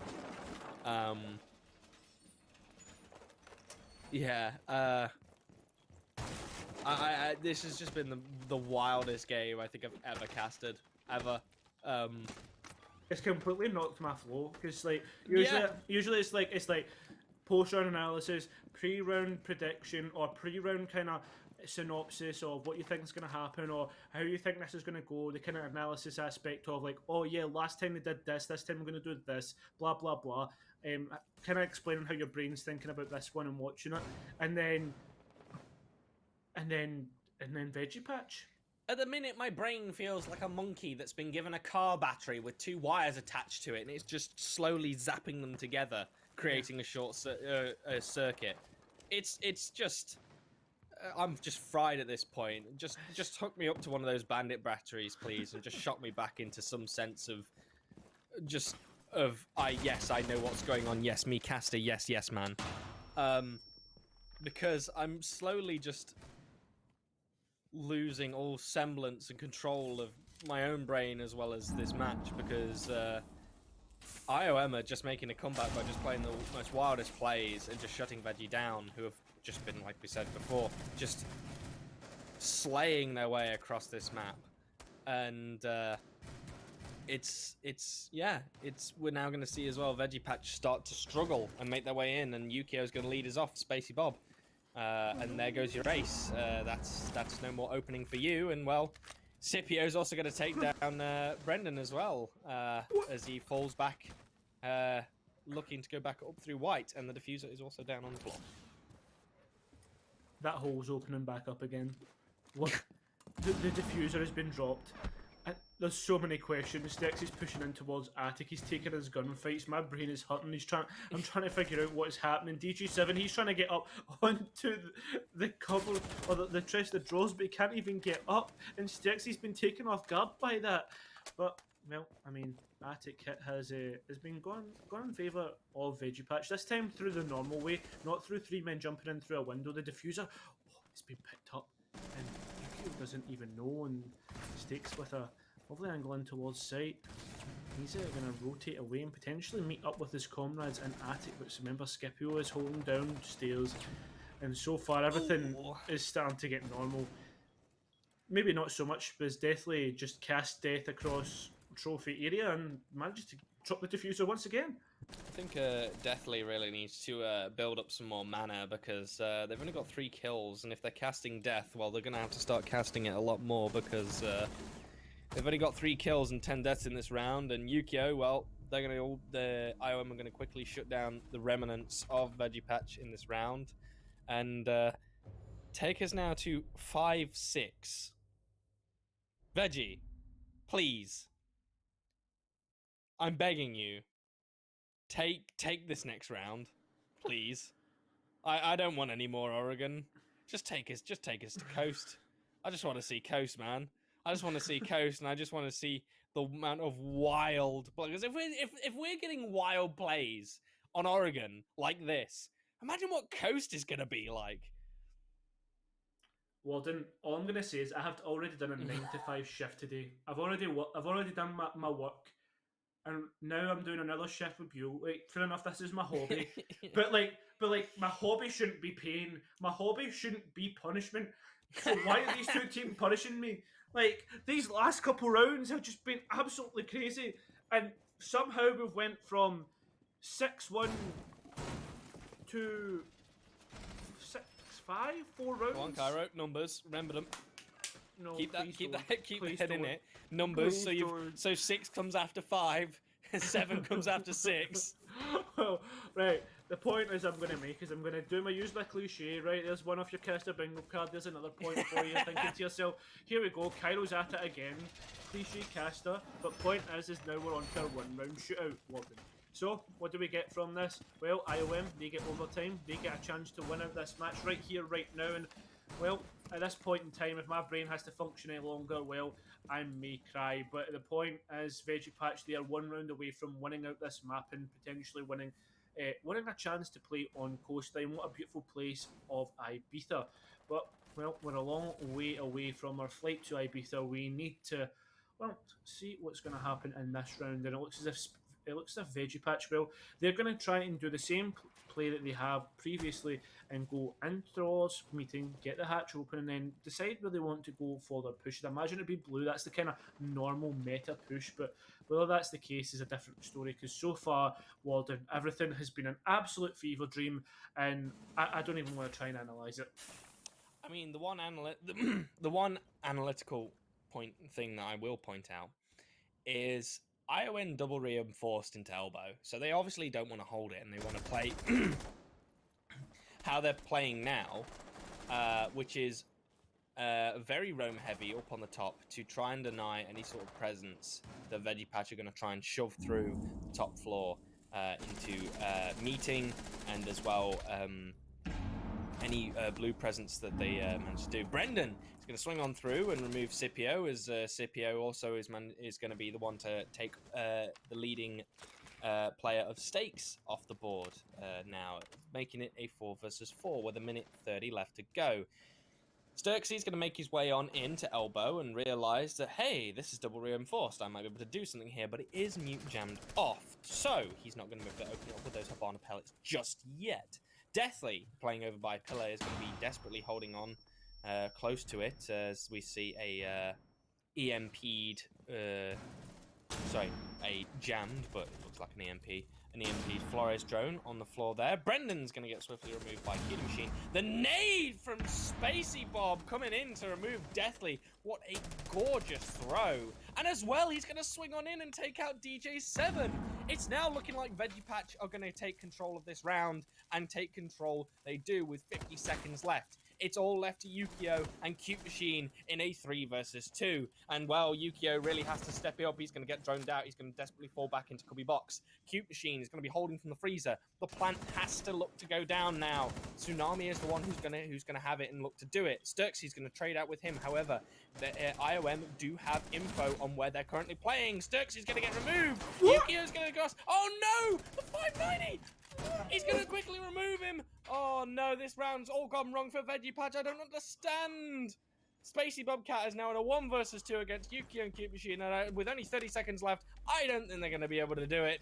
As he looks to make his way in, he's got a hell of a flick to pull off if he does manage to swing this player here. 5 seconds left. He's going to find one. Is he going to find the second? No, he's got the gun 6! And the player just runs away. And we're going to overtime here on Oregon.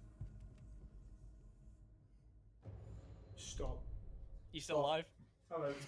See you later, guys.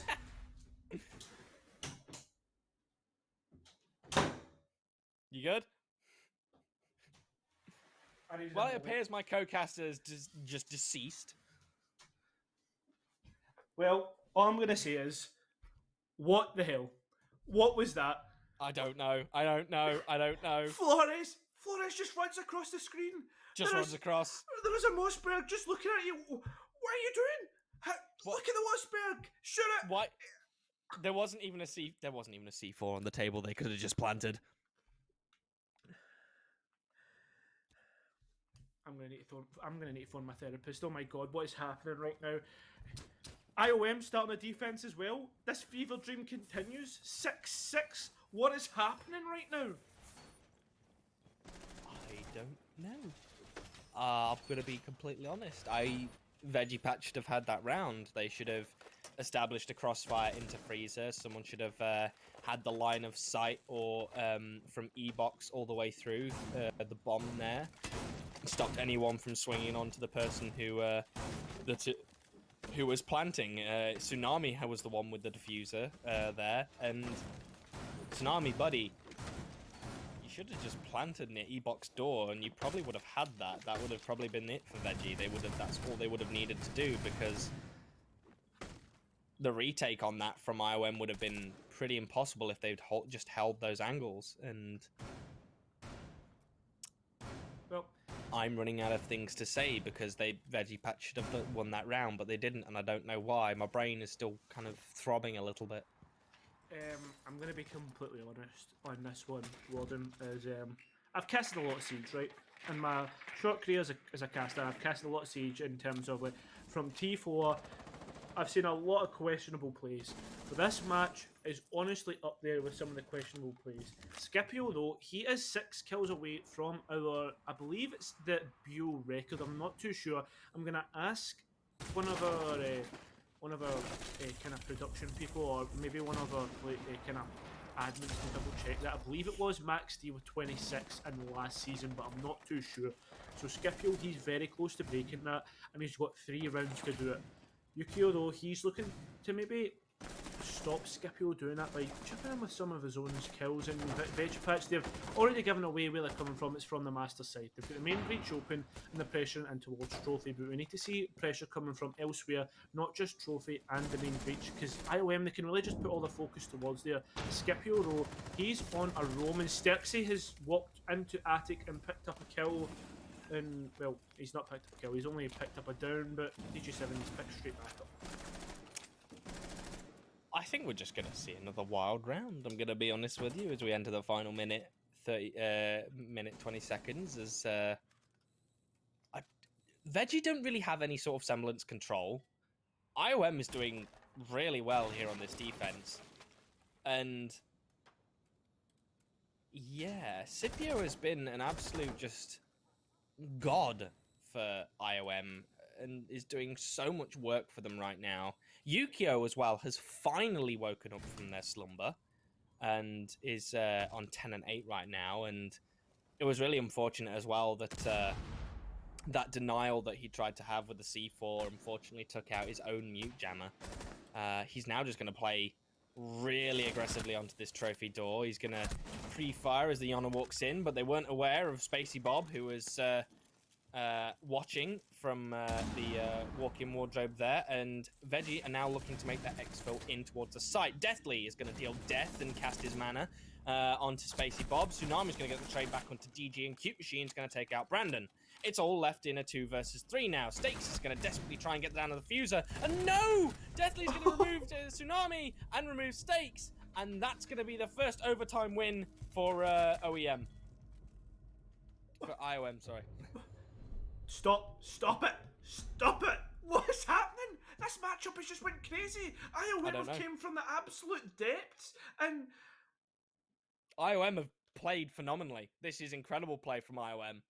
Because not only have they come back from a 1 versus 6, they have put in the absolute wild amount of these just absolute wild plays, and I think Veggie Patch have just become overconfident and just they're just slacking off. I mean, Stakes is starting to slack off. Stakes hasn't really been able to clutch up or perform many kills that they did towards the start of the game. He's not been as rampant.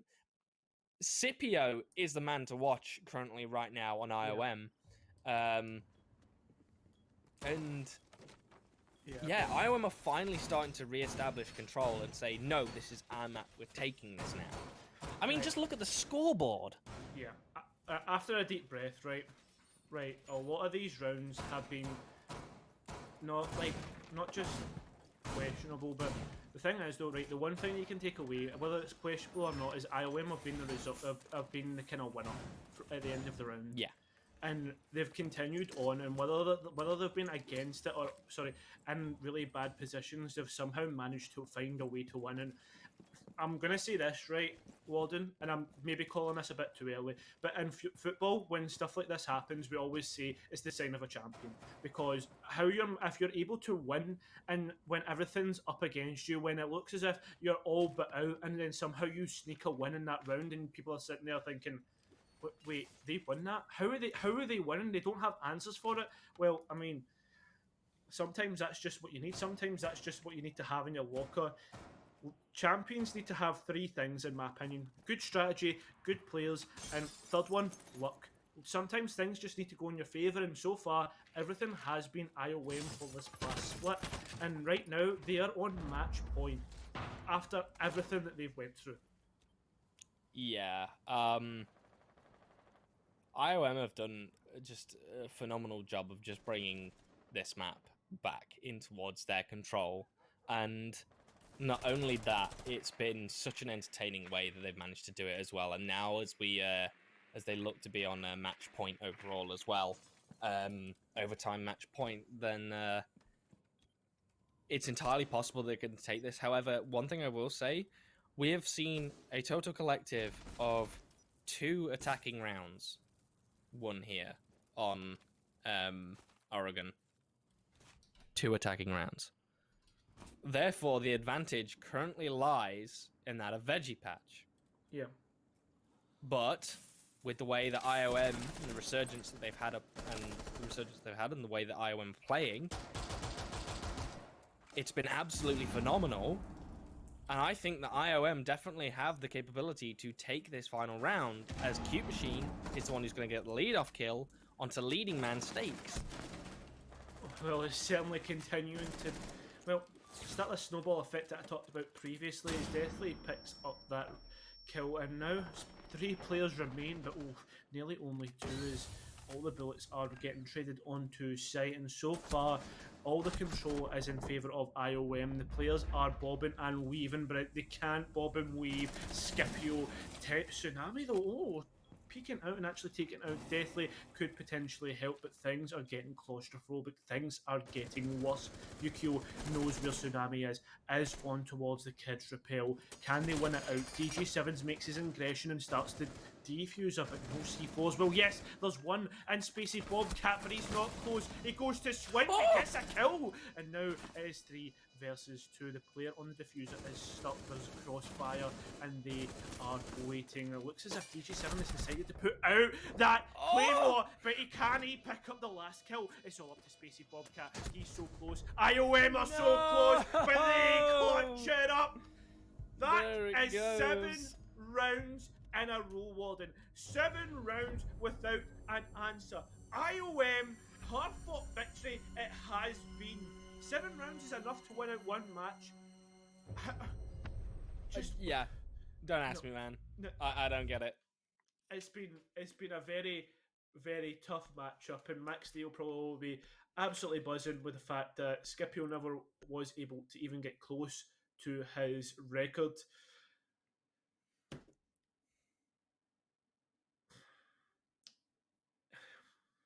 I feel like I've got some form of just...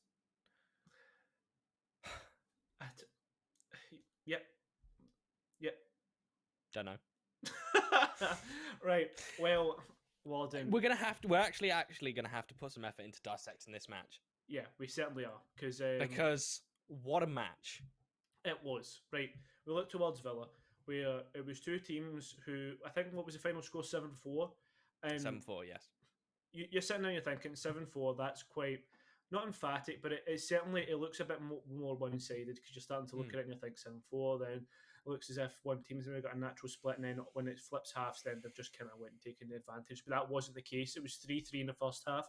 IOM obviously very dominant, and then kind of let Veggie Patch into it, and then it was a constant battle between the two to kind of win it out with adaptations, etc. And I mean, Villa was just such a great matchup between the two, and probably the best example of this matchup as a whole. Yeah, I mean, how do we talk about that last match?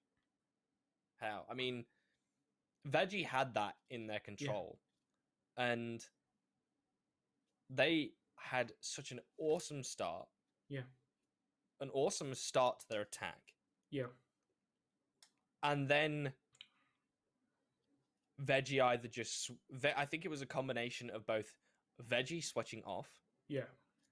And IOM switching on. Just pushing the gas. Just pushing the gas pedal and going, yeah, okay, now it's time to ramp up the revs here because we want to take this 2-0. It went from, it was like, to give like the best T1 example we could probably give is the fact that IOM went from being the team, or being someone like BDS, your Navis, who were dominant all the way through the kind of stage 1, and you're like, in fact, you know what, actually, scrap that. Do you know who they were like? They were like Rogan stage 1 of last year. You're like, oh my god, this team looks amazing. They look as if they're going to absolutely smash it. And then you go into stage 2 and they're bottom of the pack, and you're like, where the hell has this happened? Like, the thing is, as well, I think Rogue have the it's frustrating as well because Rogue are the team that have the capability, just like Veggie Patch. They've got the capability to win out, and they just didn't this time. They just didn't. They just threw, and what a massive throw it was, because I'm gonna say this right now, and honestly, this isn't me being disrespectful to IOM. I think they're a good team, but I think if it got to Coastline, while they have Scipio, Yukio, Deathly, DG7, and Angelix all in one team who could all frag out at any point, clutch up when they need to, I genuinely believe that it would have went to Veggie Patch if it went to Coastline, because IOM are more comfortable on structured maps. Oh, you think it would? You think it would have gone to Veggie Patch in the final? I'm going to be honest. I think if we had gone to Coastline, I think IOM would have been the ones to take it. That's interesting. Well, I think don't get me wrong. I wanted Veggie Patch to win that last map simply because I wanted to see Coastline. Yeah. But I was very conflicted on who would take that last Coastline map. Yeah. It really is interesting, but unfortunately, it's a matter of we'll never know. And we're just we're speculating at this point. I think it's like, do you know what it's like? It's like, have you ever heard of it's like a phenomenon that happens called post-concert depression, and I think this is what we're in just now, where we're like, it's like there could have been kind of thing, but Walden. On that note, on this bombshell, we're gonna have to sign off. We're gonna have to sign off. Do you know what? I'm gonna let you sign off. Well, we've definitely had an interesting series here tonight, with both teams coming out swinging. And unfortunately, though, even though our losing teams did both give a valiant effort towards the end, they were unable to clutch it out and take us to map 3. I've been RFX Warden, one of you casters here tonight. I've been with the lovely Cairo, and we shall be seeing you tomorrow for some more Fuel action. See you guys soon.